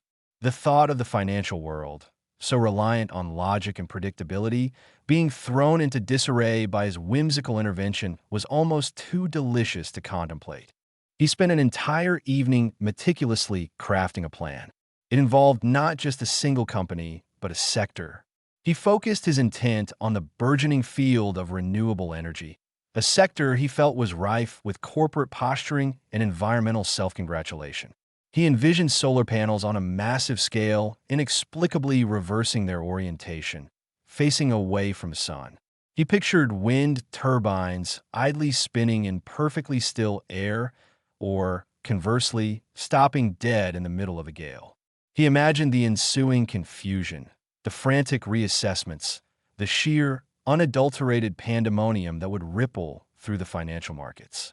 As he sat back, the plan fully formed in his mind, he felt a potent surge of power, a heady sense of control that was both terrifying and exhilarating. He was no longer just Su Yang, the man who had been passed over for promotion one too many times. He was Su Yang, the architect of global uncertainty, the unseen hand that could, with a mere thought, reshape the destinies of nations and the fortunes of corporations. He chuckled, a low, rumbling sound that seemed to echo in the quiet of his apartment. The sheer audacity of it all was intoxicating. He was playing God, or at least a very mischievous demigod, in a universe that had, for so long, treated him as a mere mortal. The world, in its blind pursuit of progress and order, had become complacent, predictable. And Su Liang, with his carefully honed resentments and his growing mastery of the arcane, was here to remind it that even the most ordered systems could be brought to their knees by a touch of the absurd. He was the ghost in the machine, the errant variable, the ultimate disruptor, and he was only just beginning to explore the full extent of his influence. The consequences, he knew, would be far-reaching, but in his current state of inflated self-importance, they were merely the unavoidable collateral damage of his grand, vindictive performance. He was not just seeking revenge. He was rewriting the rules of reality, one bizarre, inexplicable event at a time. Chapter 5. Celestial Bureaucrats Arrive. The Divine Pantheon, a collection of beings whose collective patience could be measured in epochs, had convened once more. The initial consensus had been a sort of celestial sigh, a collective shrug accompanied by the quiet resignation that mortal affairs, left to their own devices, tended to devolve into a predictable mess. They had, in their infinite wisdom, decided upon a policy of non-interference, a hands-off approach that was meant to allow humanity to forge its own destiny, for better or worse. As it turned out, for worse was currently holding a rather firm grip. The reports filtering up from the mortal realm were less like dispatches and more like the ramblings of a fevered child. Anomalies were no longer isolated incidents. They were a trend. The subtle nudges of fate, the occasional ripple in the cosmic pond, had escalated into what could only be described as a full-blown tidal wave of absurdity. And at the epicenter of this increasingly bizarre phenomenon was a single, unassuming mortal named Su Liang, a man whose grievances had apparently coalesced into a force capable of bending reality itself into pretzel-like shapes. The gods, for all their omnipotence, found themselves in a rather novel position, perplexed. "This is not ideal," declared the god of order, his brow furrowed into a perfect geometric crease. He adjusted his toga, a gesture that somehow managed to convey immense, cosmic disapproval. "We agreed to let them sort themselves out." This Su Liang fellow seems to have taken that as a personal invitation to orchestrate global pandemonium. A goddess, whose domain encompassed the more chaotic aspects of human emotion, tittered. "Oh, but it's rather entertaining, isn't it? All those perfectly logical scientists scratching their heads, the news anchors trying to maintain composure while reporting on spontaneous outbreaks of synchronized interpretive dance in public squares. It's quite the spectacle. Entertainment is not the primary objective of divine oversight, my dear," the god of order retorted dryly. "The balance is being disrupted. The very fabric of causality is fraying. And frankly, it's given me a headache. A cosmic, eternal headache. Perhaps we've been too distant," mused a deity responsible for the subtle art of inspiration. "Our hands-off approach might have been misinterpreted. Perhaps they need a more direct form of guidance." This suggestion hung in the ethereal air, a potent cocktail of divine indecision and grudging pragmatism. The idea of direct intervention had always been a last resort, a path fraught with its own set of complications.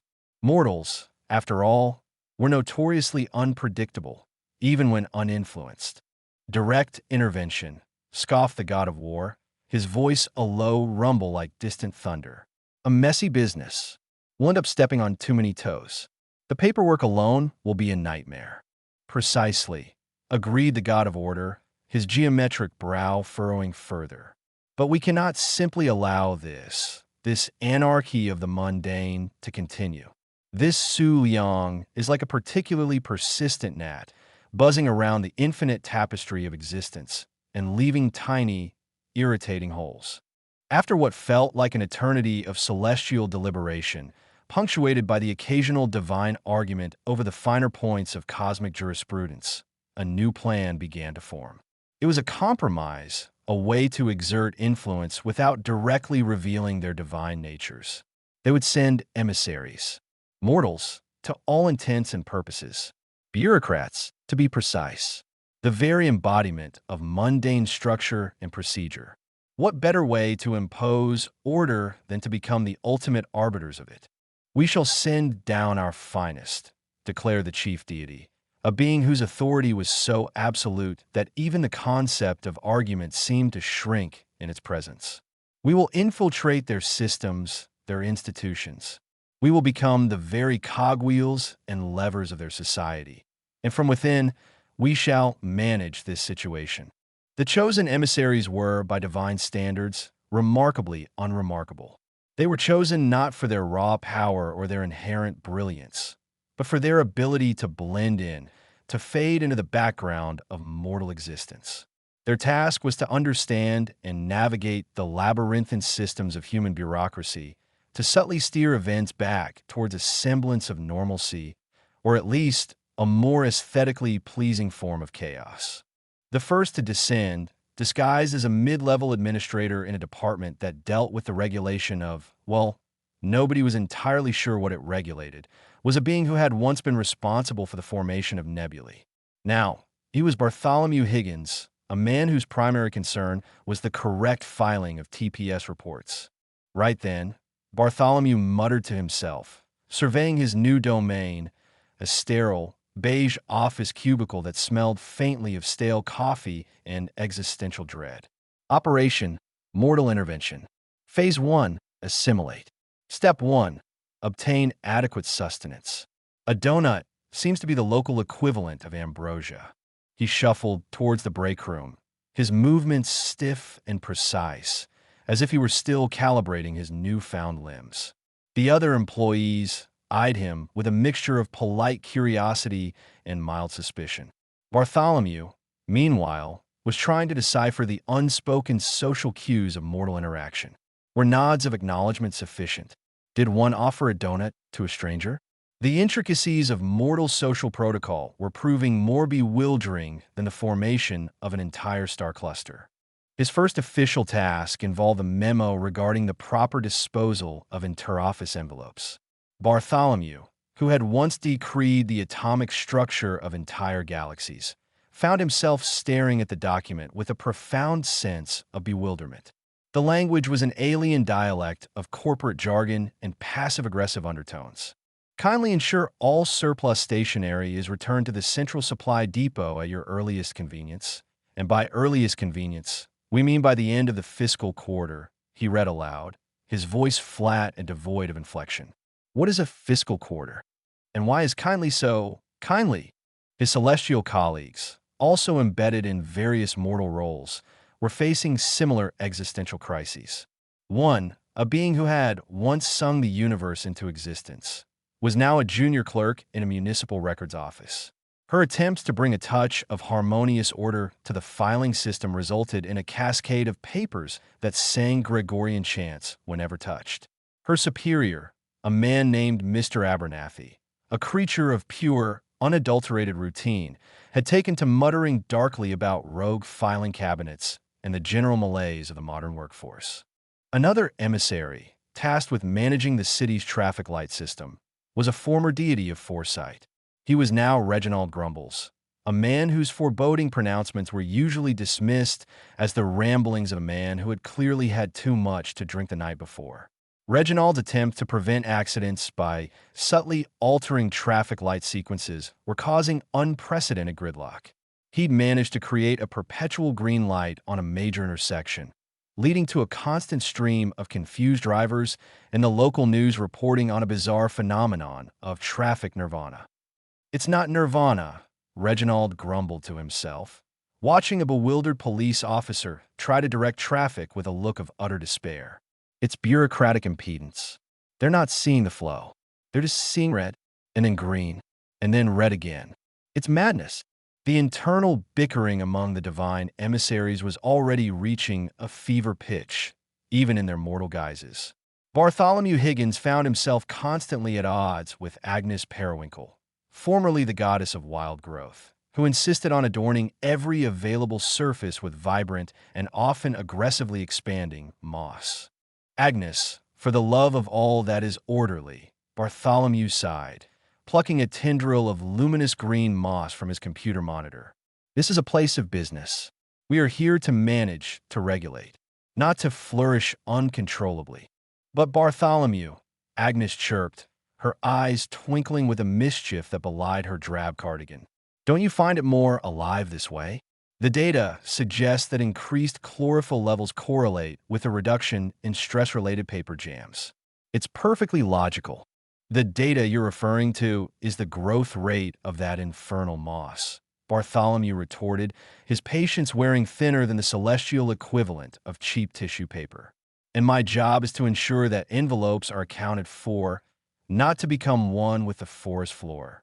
Their mission, to manage the situation and counteract the chaotic influence of Su Liang, was proving to be a far more complex undertaking than any of them had anticipated. The very systems they were meant to navigate were designed for a level of petty human foible that was utterly alien to their cosmic sensibilities. They understood the grand sweep of creation, the delicate balance of celestial forces, but the nuances of office politics, the unspoken rules of the break room, and the existential dread induced by a mandatory team-building seminar were proving to be their undoing. Take, for instance, the case of Reginald Grumbles and the Office Morale Initiative. Reginald, tasked with improving employee spirits, had decided to implement a series of motivational speeches. His foresight, normally used to predict the trajectory of comets, was now being applied to anticipating the exact moment an employee would reach their breaking point during a particularly tedious presentation. His speeches, filled with dire warnings about the impermanence of all things and the futility of mortal endeavors, were having the opposite of the intended effect. Productivity plummeted, and a new category of existential despair began appearing on employee performance reviews. It's the certainty of it all, Reginald explained to Bartholomew during a clandestine meeting behind the municipal building. The smell of damp concrete and exhaust fumes a stark contrast to their usual olfactory environment. They know it's coming. The end of the fiscal quarter, the performance review, the eventual heat death of the universe. How can I motivate them when they're already intimately aware of their inevitable doom? Bartholomew, who was attempting to subtly organize a pile of discarded forms into a perfect geometric pyramid, merely grunted. Perhaps you're focusing too much on the inevitable doom aspect, Reginald. Try focusing on the proper return of surplus stationery. Their attempts to rein in Su Liang were also proving indirect. They couldn't directly confront him, as that would reveal their true nature. Instead, they were trying to create counter-anomalies, subtle shifts in the bureaucratic landscape that might somehow negate his influence. Bartholomew had spent an entire week trying to implement a new policy that required all spontaneous acts of defiance to be reported and logged, complete with an intent to defy form, which then had to be approved by a subcommittee. The form itself was a masterpiece of bureaucratic obfuscation, requiring at least 3 notarized signatures and a detailed explanation of the potential ramifications of the defiance. Meanwhile, Agnes Periwinkle, in her capacity as a junior HR representative, had begun subtly encouraging spontaneous acts of collaboration through the strategic placement of unusually sticky office supplies and a newfound tendency for office doors to inexplicably jam open. This, she reasoned, would force people into uncomfortable proximity, leading to unexpected moments of shared misery, which in turn, she hoped, would organically foster a sense of community and, perhaps, a slight distraction from the larger, more profound absurdities being orchestrated elsewhere. The irony, of course, was that the very act of trying to impose order through bureaucratic means was, in itself, becoming a source of immense frustration and minor chaos for the mortals they were meant to help. The sheer incompetence of their mortal disguises, coupled with their inherent divine natures struggling to reconcile with the mundane, created a peculiar brand of inefficiency. They understood the concept of a universal constant, but the concept of deadline remained a nebulous, terrifying enigma. The gods, watching from their celestial perch, were beginning to question their strategy. The intended management was devolving into a far more chaotic form of interference than they had originally planned. Their emissaries, brilliant in their own cosmic spheres, were proving to be spectacularly inept at navigating the delicate ecosystem of human bureaucracy. They were like well-meaning giants attempting to perform microsurgery with sledgehammers. "This is not going as planned," declared the god of order, his geometric brow now resembling a series of intersecting, distressed lines. Higgins is attempting to regulate spontaneity.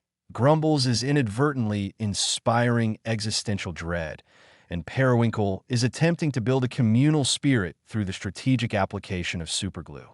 The goddess of chaotic emotions, however, was positively delighted. Isn't it wonderful?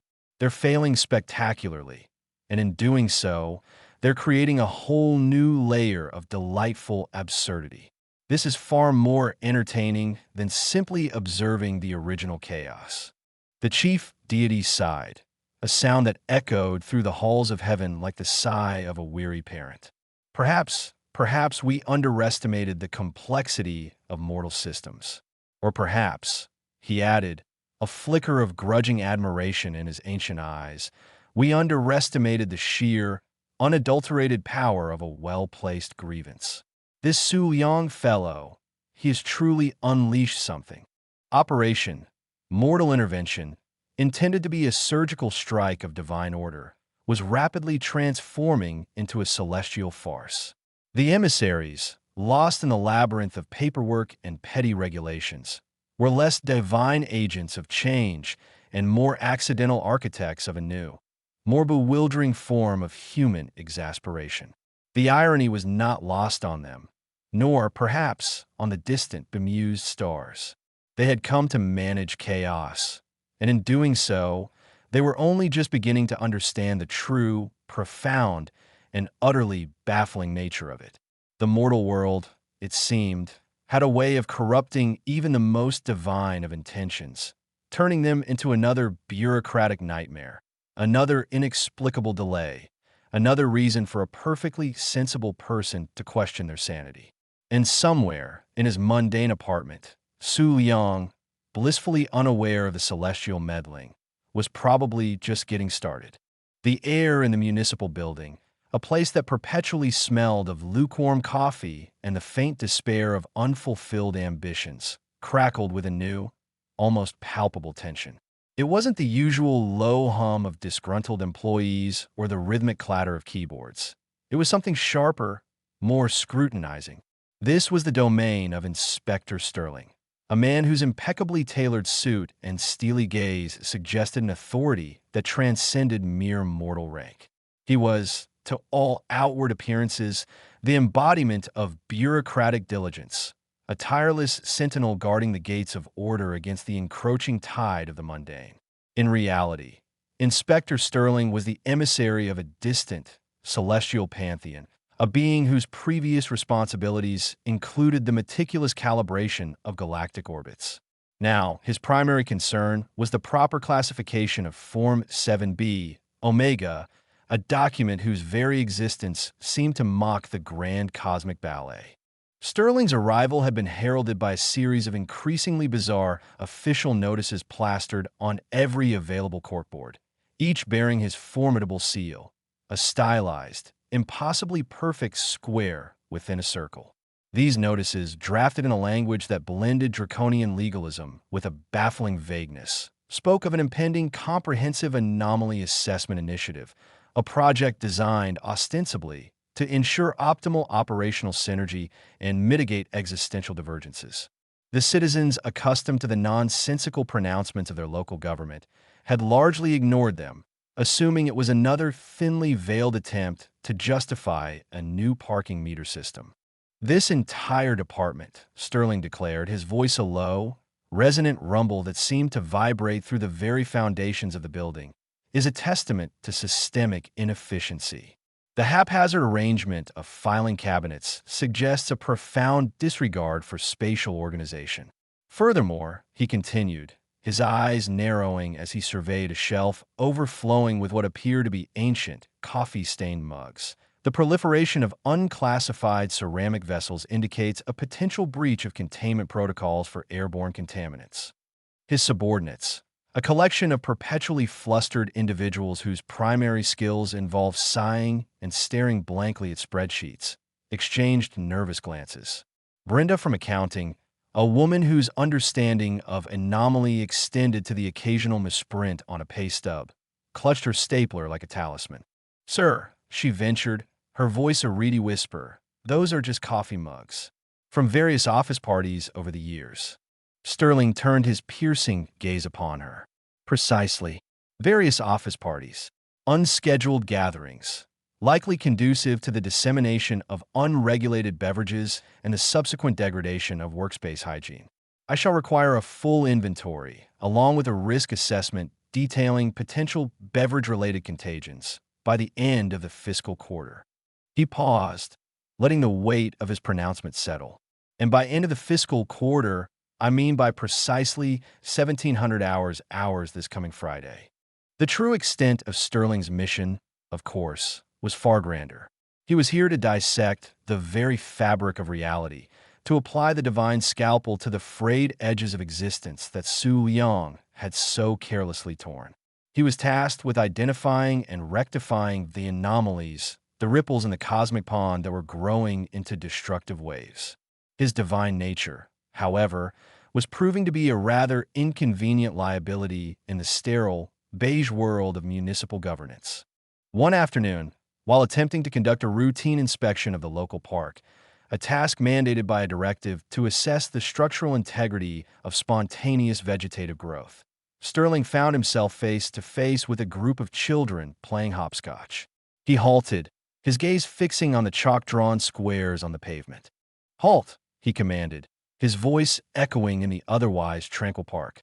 The children froze, their innocent games interrupted. "Cease all non-sanctioned ground-based locomotion activities. I require to see your permits for hopscotch. A young girl, no older than 7, with bright, curious eyes, stepped forward. Permits? For hopscotch. Indeed, Sterling stated, producing a thick, leather-bound ledger from within his impeccably tailored briefcase. The Municipal Bylaw 47, subsection C, clearly stipulates that any form of multi-square terrestrial traversal requires prior authorization from the Department of Recreational Permitting. I see no such authorization documented for this. Hopscotch. The girl blinked. But we just drew it.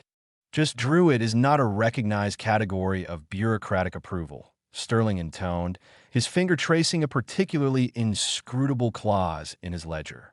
Furthermore, the alignment of your squares exhibits a deviation of approximately 3.7 degrees from the established standard hopscotch grid protocol.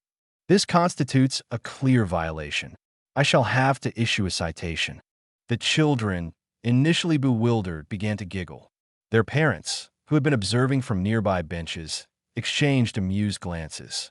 This was not the first time Inspector Sterling had graced their lives with his peculiar brand of civic engagement.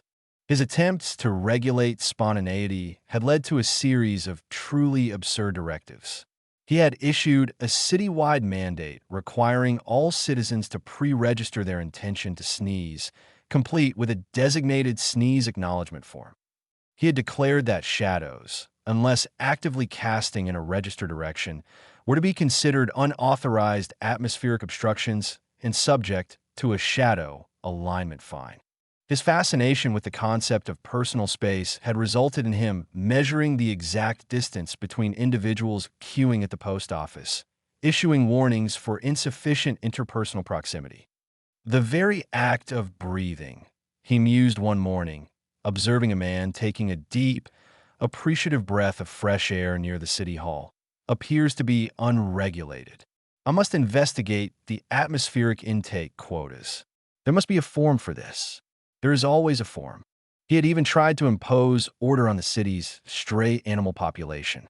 His initial plan involved issuing official canine and feline residence permits, complete with microchip registration and periodic inspections of dwelling environments. This, predictably, resulted in a citywide exodus of cats and dogs, their bewildered owners unable to explain why their pets were suddenly evading official scrutiny. They are resisting regulation, Sterling lamented to Bartholomew Higgins, his celestial colleague who was currently struggling to decipher a memo regarding the proper disposal of sentient paperclips. They refuse to acknowledge the inherent benefit of structured existence. This Su Liang fellow has clearly instilled in them a perverse sense of freedom. Perhaps, Bartholomew suggested, his voice a low murmur of cosmic weariness. They simply find the regulations nonsensical. Sterling frowned, his perfectly sculpted brow furrowing. Nonsensical? My dear Higgins, these are the very foundations of order, the careful calibration of existence. Without adherence to protocol, society descends into utter pandemonium.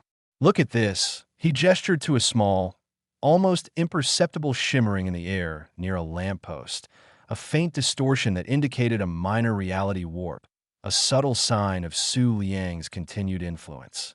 This is what happens when the rules are not observed. This anomaly, as it is termed, is a direct consequence of lax oversight.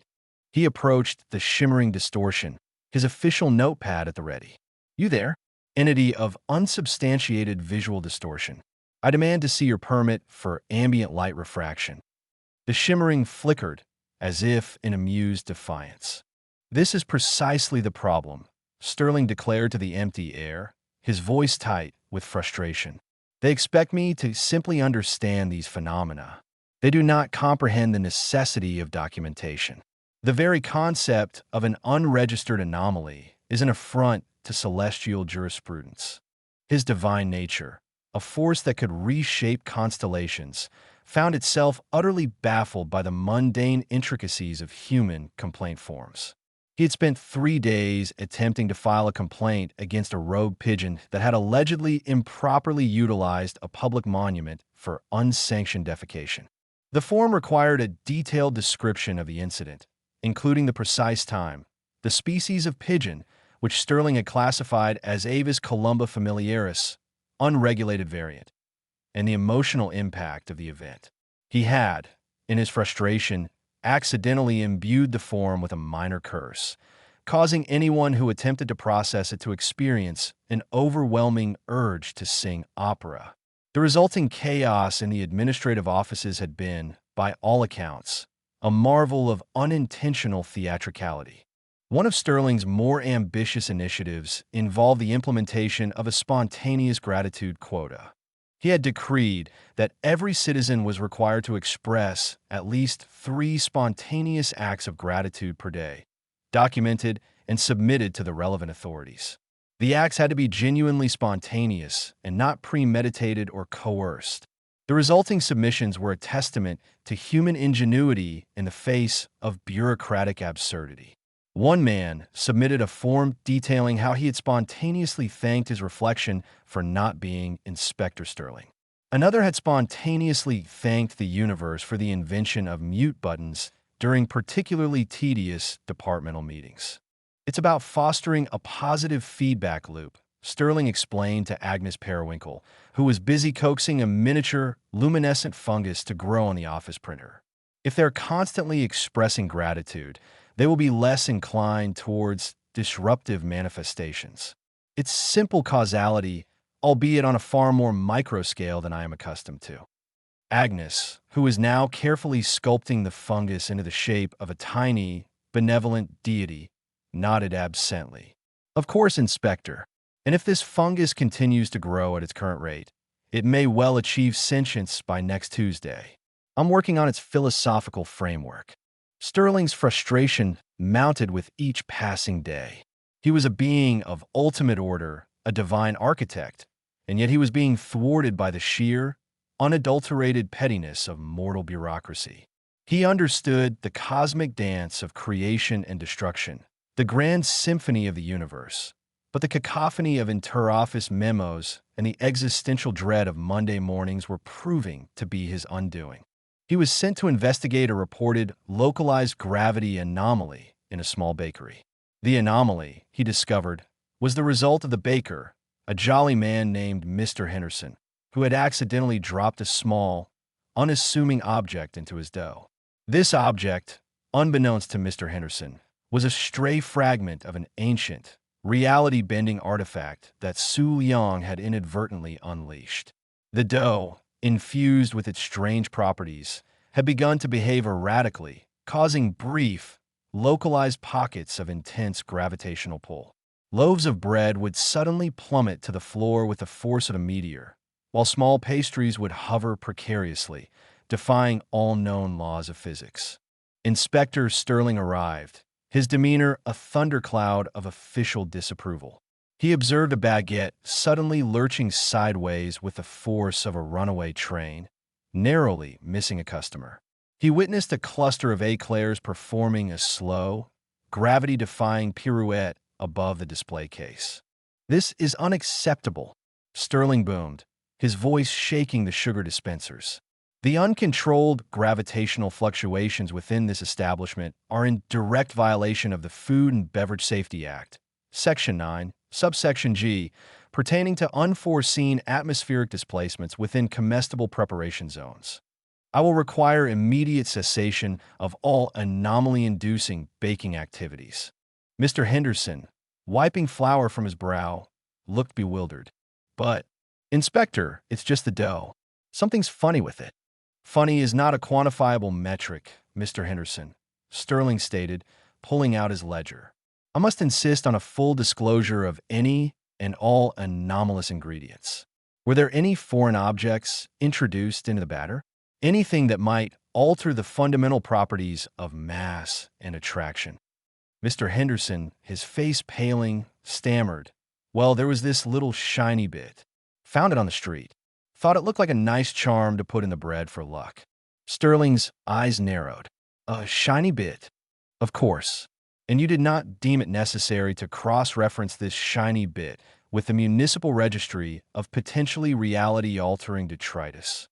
He spent the next 2 hours meticulously documenting the incident, issuing Mr. Henderson a citation for operating a business with unlicensed gravitational influences and introduction of unspecified extraterrestrial matter into consumable goods. He then spent another hour attempting to coax the hovering exclaimed into a designated temporary containment vessel, a rather ordinary cardboard box that Sterling had imbued with a mild repelling force.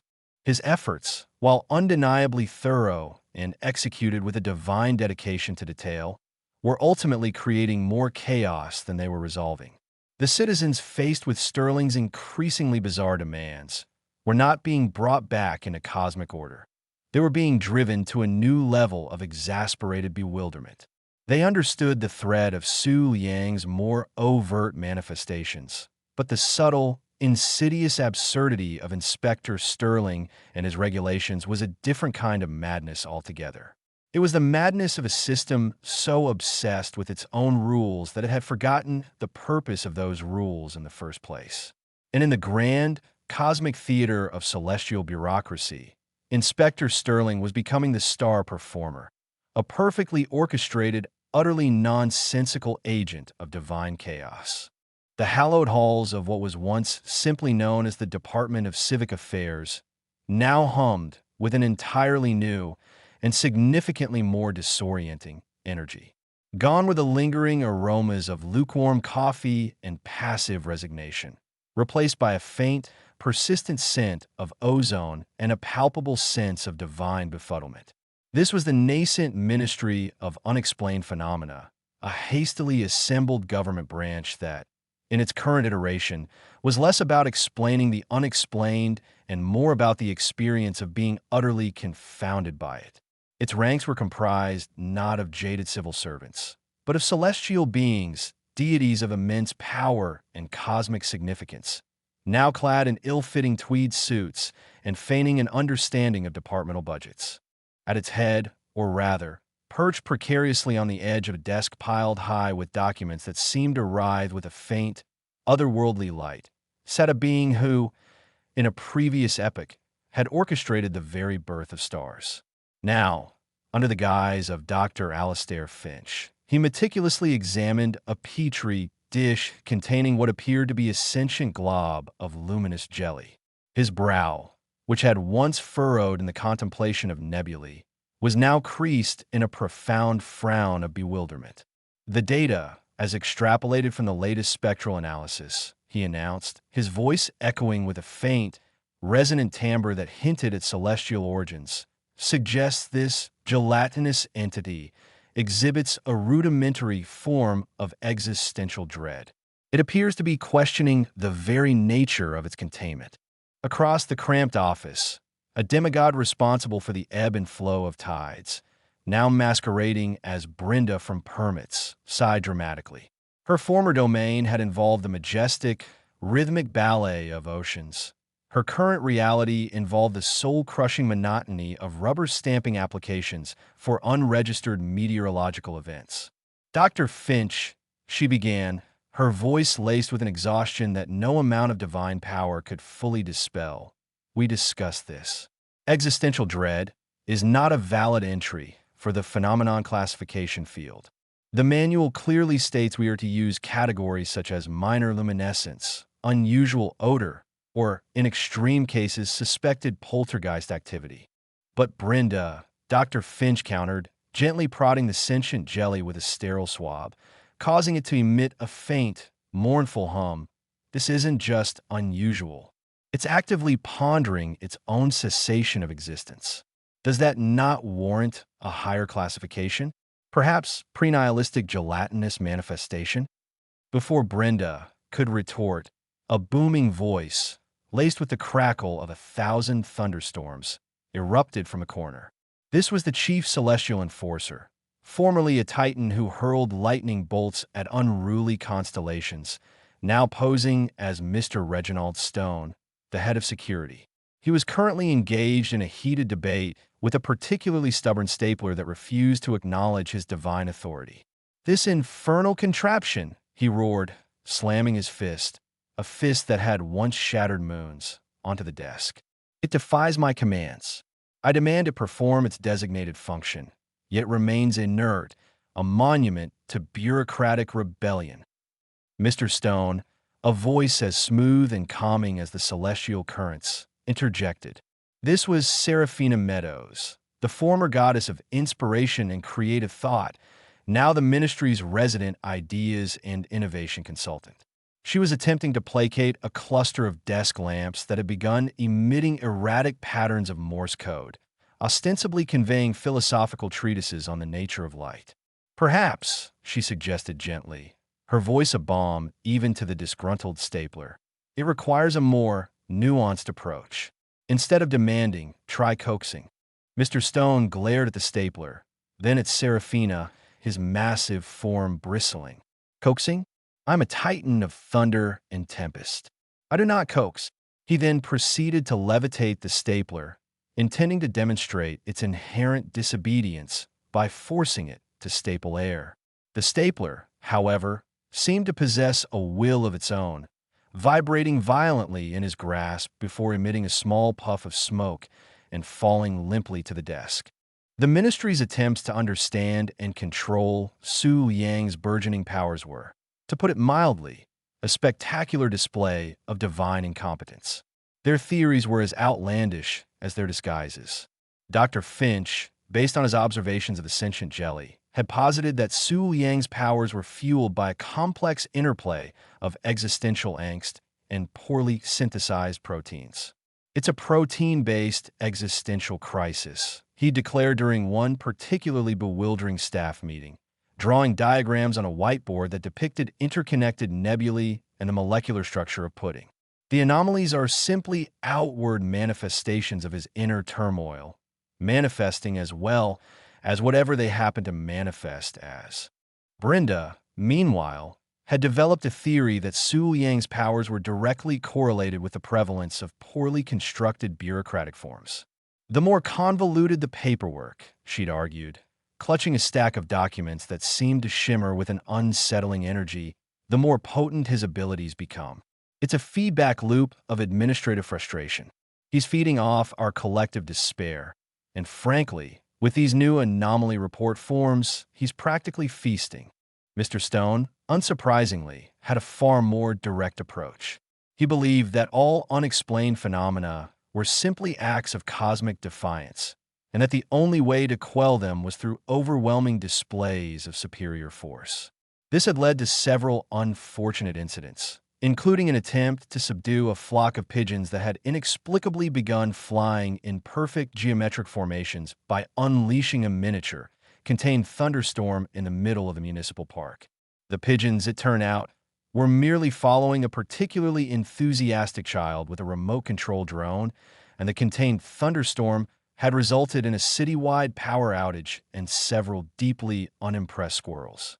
Seraphina, ever the optimist, believed that Su Yang's powers were a form of unconventional communication, a cry for understanding from a being overwhelmed by newfound abilities. She had spent an entire afternoon trying to engage with a shimmering distortion in the air, which Inspector Sterling had labeled Unscheduled Atmospheric Disturbance 7G, by reciting poetry and offering it a cup of herbal tea. The distortion, predictably, had remained unresponsive, though Seraphina insisted she detected a faint ripple of amusement. The equipment the ministry had acquired was equally bewildering. Dr. Finch insisted on using a quantum entanglement ectoplasm detector, a device that looked suspiciously like a colander with several blinking Christmas lights attached. Brenda had procured a bureaucratic anomaly scanner, which resembled an antique fax machine that emitted a continuous, mournful groan. Mr. Stone's primary tool was his discipline ray, a device that, when activated, emitted a stern, booming voice that ordered any anomaly to cease and desist immediately. Its effectiveness had been limited. The ray had once successfully ordered a particularly stubborn cloud to disperse, only for it to reform moments later, now shaped distinctly like a middle finger. The infighting within the ministry was a constant, low-level hum of divine discord. Dr. Finch often clashed with Brenda over classification protocols, their debates spiraling into philosophical arguments about the very definition of unexplained. Mr. Stone viewed Seraphina's attempts at diplomacy as weakness, frequently suggesting more direct solutions, such as applying the discipline ray to the entire concept of ambiguity.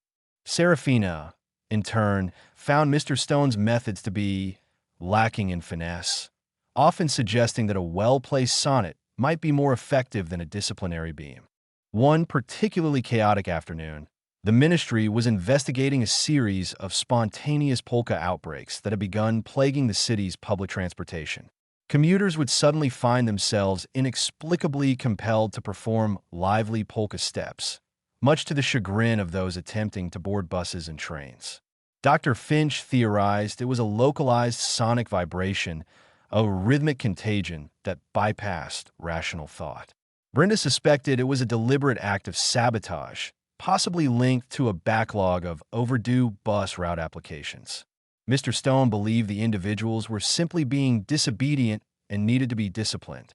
Seraphina, however, had a different idea. She believed the polka outbreaks were an expression of pent-up joy, a collective release of suppressed exuberance. She proposed a solution: organize a citywide polka festival. A festival? Dr. Finch scoffed, adjusting his tweed jacket. Seraphina, the empirical evidence points towards a destabilization of localized gravitational fields, causing involuntary lower limb locomotion. A festival would merely exacerbate the phenomenon. Precisely, Brenda chimed in, her eyes narrowed in suspicion. It's a trap. They want us to encourage the polka, thus legitimizing it. Next thing you know, we'll have official polka permits and mandatory accordion lessons. Mr. Stone, meanwhile, was already polishing his discipline ray. If these individuals refuse to cease their erratic jigging, I shall be forced to employ stronger deterrents. Despite their disagreements, the ministry was compelled to act. Su Yang's powers, however bizarrely they manifested, were growing, and the celestial bureaucracy, for all its inherent flaws, was tasked with maintaining some semblance of cosmic order. They deployed their peculiar arsenal: Dr. Finch's colander detector, Brenda's groaning scanner, and Mr. Stone's increasingly ineffectual discipline ray. Seraphina, meanwhile, discreetly handed out flyers for her celebration of spontaneity, which included a free polka lesson. The results were, as always, profoundly anticlimactic. As the ministry's agents descended upon a bus station where a group of commuters were engaged in an impromptu polka, Dr. Finch's detector began to whir erratically, emitting a series of high-pitched squeals. Brenda's scanner let out a particularly mournful groan, its display flashing the words, "Unclassifiable joy detected." Mr. Stone aimed his ray, bellowing, "Cease this unseemly revelry," to which the polka dancers merely responded by incorporating his command into their dance steps, turning his stern decree into a particularly jaunty chorus. Suddenly, a small child, who had been observing the scene with wide eyes, pointed to a nearby ice cream truck. "Look," he shouted, "it's playing polka music." The revelation struck the ministry like a bolt of lightning, albeit a very dull, bureaucratic one. The polka outbreaks weren't a manifestation of existential dread, nor a response to convoluted forms, nor an act of cosmic defiance. They were simply the result of a particularly catchy polka tune emanating from an ice cream truck that had been making its rounds. Dr. Finch stared at the ice cream truck, then at his detector, then at the dancing commuters. "So," he mused, a flicker of something akin to understanding in his celestial eyes, "the phenomenon was musically induced?" Brenda, utterly deflated, slumped against a lamppost. "So all that work for an ice cream truck?" Mr. Stone, his thunderous aura deflated to a mild drizzle, lowered his discipline ray. "This is unsatisfactory. There are no directives for ice cream truck-related phenomena." Seraphina, however, beamed. "You see, it was an expression of joy, and my festival will still be a wonderful success." She then discreetly placed a flyer for her polka festival onto the windshield of the ice cream truck. As the ministry retreated, leaving behind a bus full of bewildered but still slightly buoyant commuters, they were no closer to understanding Su Yang's powers. They had, however, managed to create a new category of unexplained phenomenon, spontaneous musical manifestations of terrestrial origin. And somewhere, deep within the cosmic bureaucracy, a new form was being drafted. The celestial bureaucrats, despite their lofty origins and cosmic power, found themselves utterly adrift in the sea of human mundanity. Their attempts to understand Su Liang's burgeoning abilities were akin to a flock of eagles trying to decipher the intricate dance of a single earthworm. Their divine omniscience, which had once encompassed the birth and death of stars, proved remarkably useless when faced with the labyrinthine complexities of mortal bureaucracy and the baffling nuances of human social interaction. Dr. Alastair Finch, formerly a stellar architect, was particularly vexed by the simple act of filling out a form. He clutched the anomaly report form P7b with the same trepidation one might reserve for handling a black hole. The sheer number of checkboxes, the arcane jargon, the requirement for quantifiable data on subjective experiences. It was a cosmic puzzle far more intricate than the arrangement of galaxies. He'd spent an entire morning trying to classify the spontaneous polka outbreaks, not as a musical phenomenon, but as a disruption of gravitational norms resulting in unsolicited rhythmic limb excursions. Brenda from Permits had patiently, if wearily, explained for the third time that rhythmic limb excursions was not a recognized category. Dr. Finch, she'd sighed, her divine aura visibly deflating. It's either a minor public disturbance or, if it involves actual instruments, a noise complaint. We can't have gravitational norms interfering with our fiscal year projections. Their attempts to negotiate with Su Liang were equally disastrous. They'd summoned him to a meeting, held in a repurposed break room that still smelled faintly of burnt popcorn and existential despair. Dr. Finch, with the gravitas he once employed when addressing primordial nebulae, had attempted to present Su Liang with a formal proposition. Young man, he'd begun, his voice resonating with the weight of eons. We, the Ministry of Unexplained Phenomena, offer you a comprehensive celestial oversight package. It includes interdimensional relocation assistance, a lifetime supply of ambrosia-infused tea, and a generous pension plan, should you choose to cease your current trajectory of anomalous manifestations. Su Liang, who had been casually scrolling through cat videos on his phone, looked up, a mixture of confusion and mild amusement on his face. Ambrosia-flavored tea, he'd asked, his brow furrowed. Is that like really sweet? Because I'm more of a black coffee guy. Brenda, who had been meticulously rearranging the sugar packets in a futile attempt to impose order on the chaos, nearly dropped her tray. Black coffee? She'd sputtered, her voice a sharp, incredulous squeak. But that's a terrestrial beverage. It's notoriously bitter, filled with caffeine that induces nervous tremors and disrupts cosmic equilibrium. She then proceeded to explain, at length, the devastating impact of caffeine on the delicate balance of the astral plane, a lecture that Su Liang had expertly navigated by feigning a sudden need to check his notifications. Mr. Reginald Stone, the head of security, had taken a more direct approach to intercession. He'd cornered Su Liang in the hallway, his imposing, tweed-clad frame radiating an aura of barely contained storm. "Listen here, lad," he'd boomed, his voice a rumble of distant thunder. "This activity of yours, it's causing a significant disruption to interdepartmental workflow. We've had 3 power surges directly linked to your energetic emissions. The photocopier is threatening to unionize." He'd then produced a scroll, intricately etched with glowing runes, which he intended to present as a formal cease and desist order. Su Liang, however, had misinterpreted the glowing runes as a particularly elaborate form of artistic graffiti and had complimented Mr. Stone on his sick tags. Mr. Stone, utterly flummoxed, had simply grumbled about the insolence of youth and retreated to wrestle with the recalcitrant photocopier.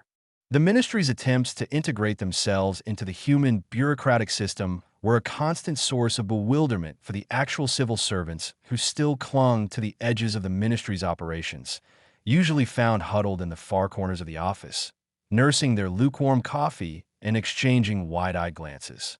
Inspector Sterling, a mortal who had somehow retained his sanity amidst the divine chaos, found himself frequently tasked with explaining the intricacies of basic office equipment.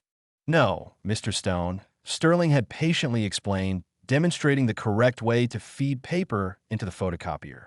"You don't command it to duplicate. You press this button. See? Copy." It's a directive, but a very specific, technologically mediated directive. It doesn't respond to existential threats or pronouncements of doom. Mr. Stone, glaring at the machine as if it had personally insulted his lineage, had grumbled, "Flimsy, mortal contraptions. In my day, we simply willed things into existence. If a mountain stood in our path, we redirected the mountain. This button business, it's so incremental." He then proceeded to accidentally initiate a 50-page printout of the ministry's employee handbook, which he then attempted to discipline into submission by levitating it and shouting at it to revert to its constituent elements. The handbook, unfortunately, remained stubbornly paper. Dr. Finch's attempts to bribe city officials were equally misguided.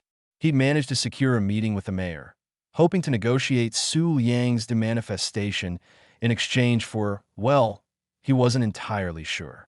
He'd brought a small, ornate vial filled with a shimmering, golden liquid, which he believed to be a potent elixir of civic harmony. "Your Honor," he'd declared, presenting the vial with a flourish, "we offer you this divine nectar. It has the power to soothe all discord, inspire great works of public policy, and make municipal bonds yield higher returns. A small token of our appreciation for your cooperation in this rather unusual municipal matter." The mayor, a shrewd woman named Agnes Periwinkle, who had navigated the treacherous waters of city politics for 30 years, eyed the vial with deep suspicion. "Is this some kind of artisanal kombucha?" she'd asked, picking it up gingerly. "Because I've had some questionable health trends pushed on me before, but this is a new one. What exactly are the ingredients?"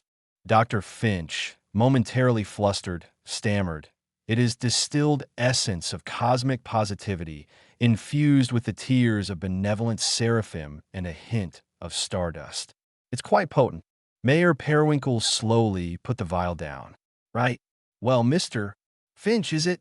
I'm afraid we have a strict policy against accepting liquid cosmic positivity, especially without a full nutritional breakdown and a list of allergens.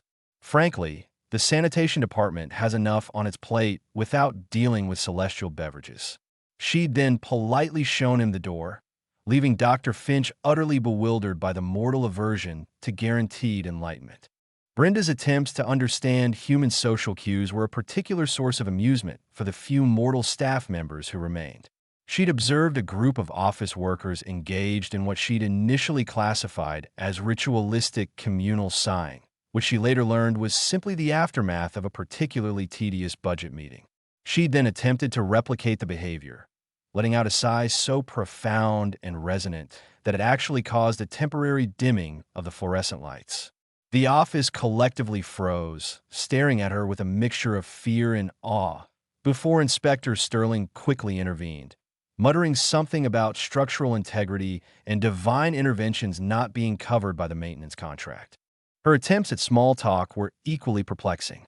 "Greetings, fellow carbon-based units," she'd announced one morning, approaching a bewildered intern. "I trust your diurnal cycle has been adequately productive. Have you encountered any significant disruptions in your personal atmospheric pressure today?" The intern, a young man named Kevin, had simply nodded numbly and backed away slowly, convinced he'd stumbled into a particularly avant-garde performance art piece. The irony was not lost on Inspector Sterling, the lone mortal anchor in this sea of divine ineptitude. He watched as these beings, capable of shaping realities and commanding cosmic forces, fumbled with a stapler, struggled with an email client, and debated the merits of artisanal kombucha versus ambrosia-infused tea. Their divine omniscience, it seemed, was a double-edged sword. It granted them immense power, but it also rendered them utterly blind to the simple, often absurd, logic that governed human existence. They could decipher the whispers of dying stars, but they couldn't understand the passive-aggressive notes left on the office microwave. They could witness the grand ballet of creation, but they were baffled by the unspoken rules of office politics. And as Su Liang's powers continued to ripple through the city, the celestial bureaucrats, armed with their celestial etiquette and ambrosia-flavored tea, were proving to be about as effective as a deity trying to reason with a particularly stubborn vending machine. They were caught in a bureaucratic purgatory, their divine faculties utterly useless against the overwhelming tide of the mundane. The shimmering vial of divine nectar sat on Mayor Periwinkle's desk, a miniature sun trapped in glass, mocking the fluorescent hum of her office. Dr. Finch, having retreated from a mayor's polite but firm dismissal, now found himself slumped in a plastic chair outside her office, the vial clutched like a fallen star. He'd offered the very essence of cosmic positivity, a potent elixir distilled from the tears of benevolent seraphim and the whispered wishes of nascent nebulae, and it had been rejected as questionable artisanal kombucha. The indignity of it all threatened to unravel his carefully constructed celestial composure. He'd once moved galaxies with a mere thought. Now, he was struggling to navigate the Byzantine channels of municipal approvals for a celestial intervention. Meanwhile, Brenda, ever the diligent observer of human foibles, had been tasked with a new assignment: understanding the concept of public relations. Her initial research involved extensive eavesdropping at a nearby coffee shop, where she meticulously documented conversations about optics, narratives, and the ever-elusive optimum buzz. She'd emerged with a terrifyingly literal interpretation, presenting Dr. Finch with a proposal for a dissemination of divine aura initiative. "We must ensure the populace perceives our actions as aesthetically pleasing, Dr. Finch," she declared, her voice a bell-like chime of utter incomprehension. "I propose a coordinated effort involving synchronized auroral displays over major intersections during rush hour, coupled with strategically placed holographic projections of benevolent celestial beings offering platitudes about interstellar harmony and the importance of proper waste disposal. This should, according to my analysis of the terrestrial discourse, generate positive media traction." Dr. Finch, who was still reeling from the kombucha incident, merely blinked. "Holographic projections? Brenda, our primary objective is to contain the anomalous energies emanating from Su Liang, not to redecorate the city skyline." Brenda tilted her head, her silvery hair catching the office light. "But Dr. Finch, the data suggests that effective PR is crucial. The mortals are easily swayed by visual stimuli and reassuring pronouncements. If they perceive Su Liang's manifestations as artistically significant rather than causally disruptive, they might be more amenable to our containment protocols. Perhaps we could rebrand his spontaneous polka outbreaks as spontaneous urban ballet performances." The very idea sent a ripple of unease through Mr. Reginald Stone, who had been attempting to decipher the cryptic symbols on a discarded lottery ticket, hoping to divine the winning numbers through sheer astrological force. Ballet? Nonsense. These are clearly energetic discharges of a volatile nature. We need gravitas, not gavots. I propose a more direct approach, a public demonstration of our authority. We should, perhaps, levitate a portion of the municipal building and hold it there for precisely 3.14 minutes, symbolizing the irrationality of their urban planning and the inherent stability of celestial order. That would surely command their respect. Inspector Sterling, overhearing this latest exchange while wrestling with a particularly recalcitrant filing cabinet, pinched the bridge of his nose. "Mr. Stone, with all due respect, levitating City Hall might actually increase the number of spontaneous polka outbreaks. And Brenda, positive media traction is not achieved by blinding citizens with celestial light shows. They'll think it's an alien invasion and the National Guard will be here before you can say interdimensional rift." He sighed, the sound a weary echo of mortal perseverance. "Look, the problem isn't that Su Liang's powers are misunderstood. The problem is that our attempts to control them are making things worse. And frankly, the city council is already in an uproar about the unexplained power surges and the talking pigeons. The talking pigeons, it turned out, were a direct result of Brenda's earlier attempt to establish interspecies communication protocols.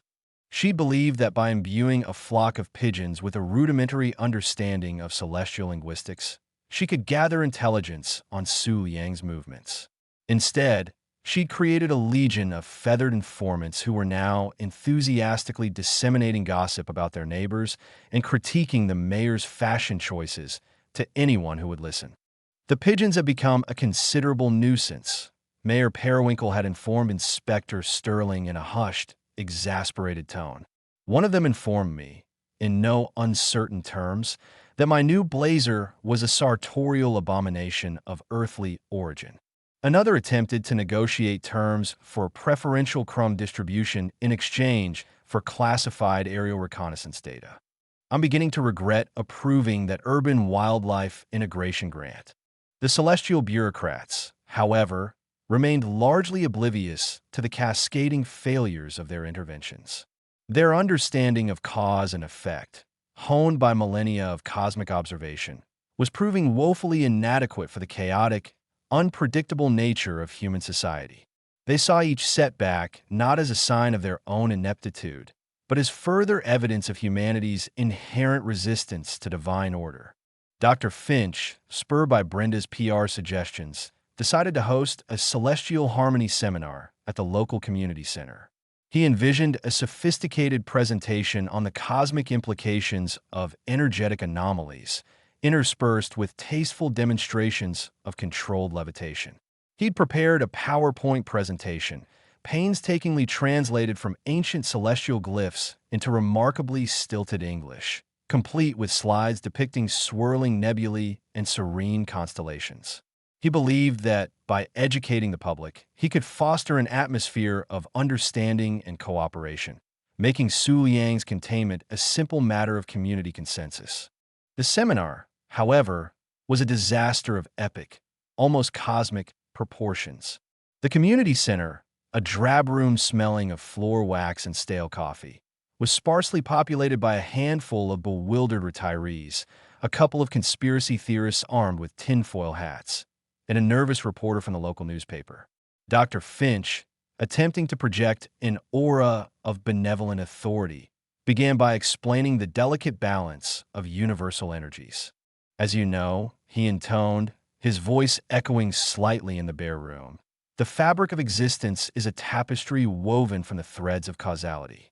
And young Su Liang, bless his volatile soul, has been tugging rather vigorously at several of those threads. Our aim is to gently reweave them, not to rip the entire garment asunder.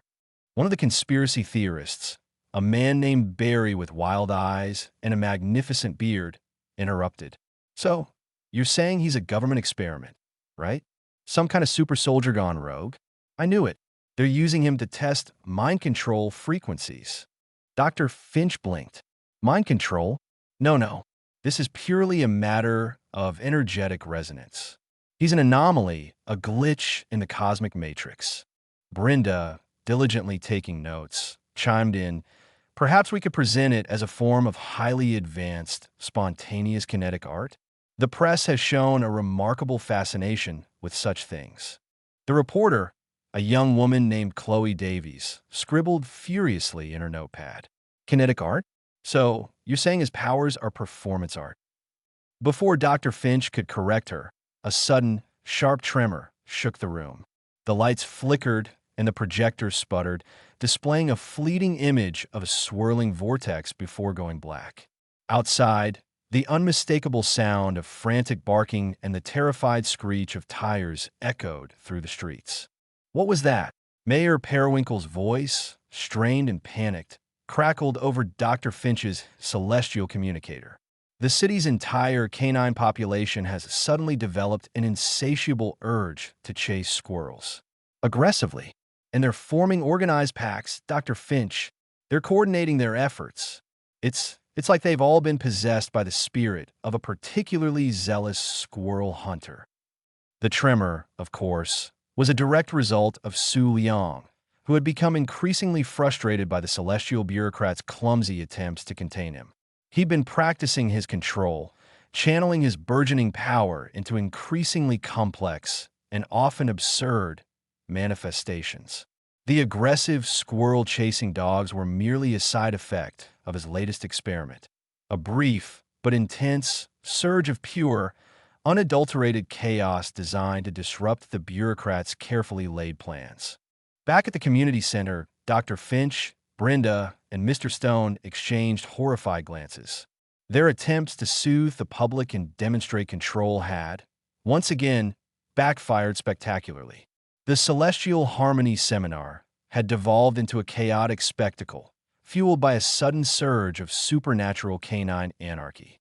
Inspector Sterling, who had been dispatched to investigate the bizarre dog phenomenon, arrived just as the seminar was dissolving into a panicked exodus. He found the retirees scrambling for the exits, the conspiracy theorists excitedly comparing notes about the government's advanced animal control technology, and Chloe Davies, the reporter, looking utterly thrilled. "Well, this is certainly more interesting than the usual town hall meetings," Chloe chirped, her camera already clicking. Canine stampedes, spontaneous tremors, and celestial beings holding seminars. This city is finally getting the supernatural buzz it deserves. Are you gentlemen planning on doing any more public demonstrations? Mr. Stone, his face a mask of cosmic indignation, puffed out his chest. This was merely a minor recalibration, a demonstration of alternative energy dynamics. The populace simply isn't ready for the full spectrum of our capabilities. Indeed, Brenda added helpfully, her eyes gleaming with a newfound understanding of newsworthy events. We must ensure our narrative is compelling. Perhaps we could frame this as a controlled experiment in interspecies empathic resonance. It sounds much more professional than mass hysteria caused by magic dogs. Inspector Sterling just sighed. He could already see the headlines. Celestial bureaucrats spark canine chaos, or City Hall seminar ends in barking bedlam. The truth was, the more the gods tried to fix things, the more they broke them. Their divine intervention was less a scalpel and more a sledgehammer, shattering any semblance of order they were trying to impose. Su Yang's powers were a wildfire, and the celestial bureaucrats, with their celestial etiquette and their profound misunderstandings of human reality, were effectively fanning the flames with every well-intentioned, yet disastrous, attempt to extinguish them. The situation was spiraling, not because Su Yang was inherently malicious, but because the beings tasked with managing him were fundamentally incapable of comprehending the nuances of the world they were trying to govern. They were celestial beings, stranded in a bureaucratic purgatory, their divine faculties utterly useless against the overwhelming tide of the mundane and the even more overwhelming tide of their own spectacular incompetence.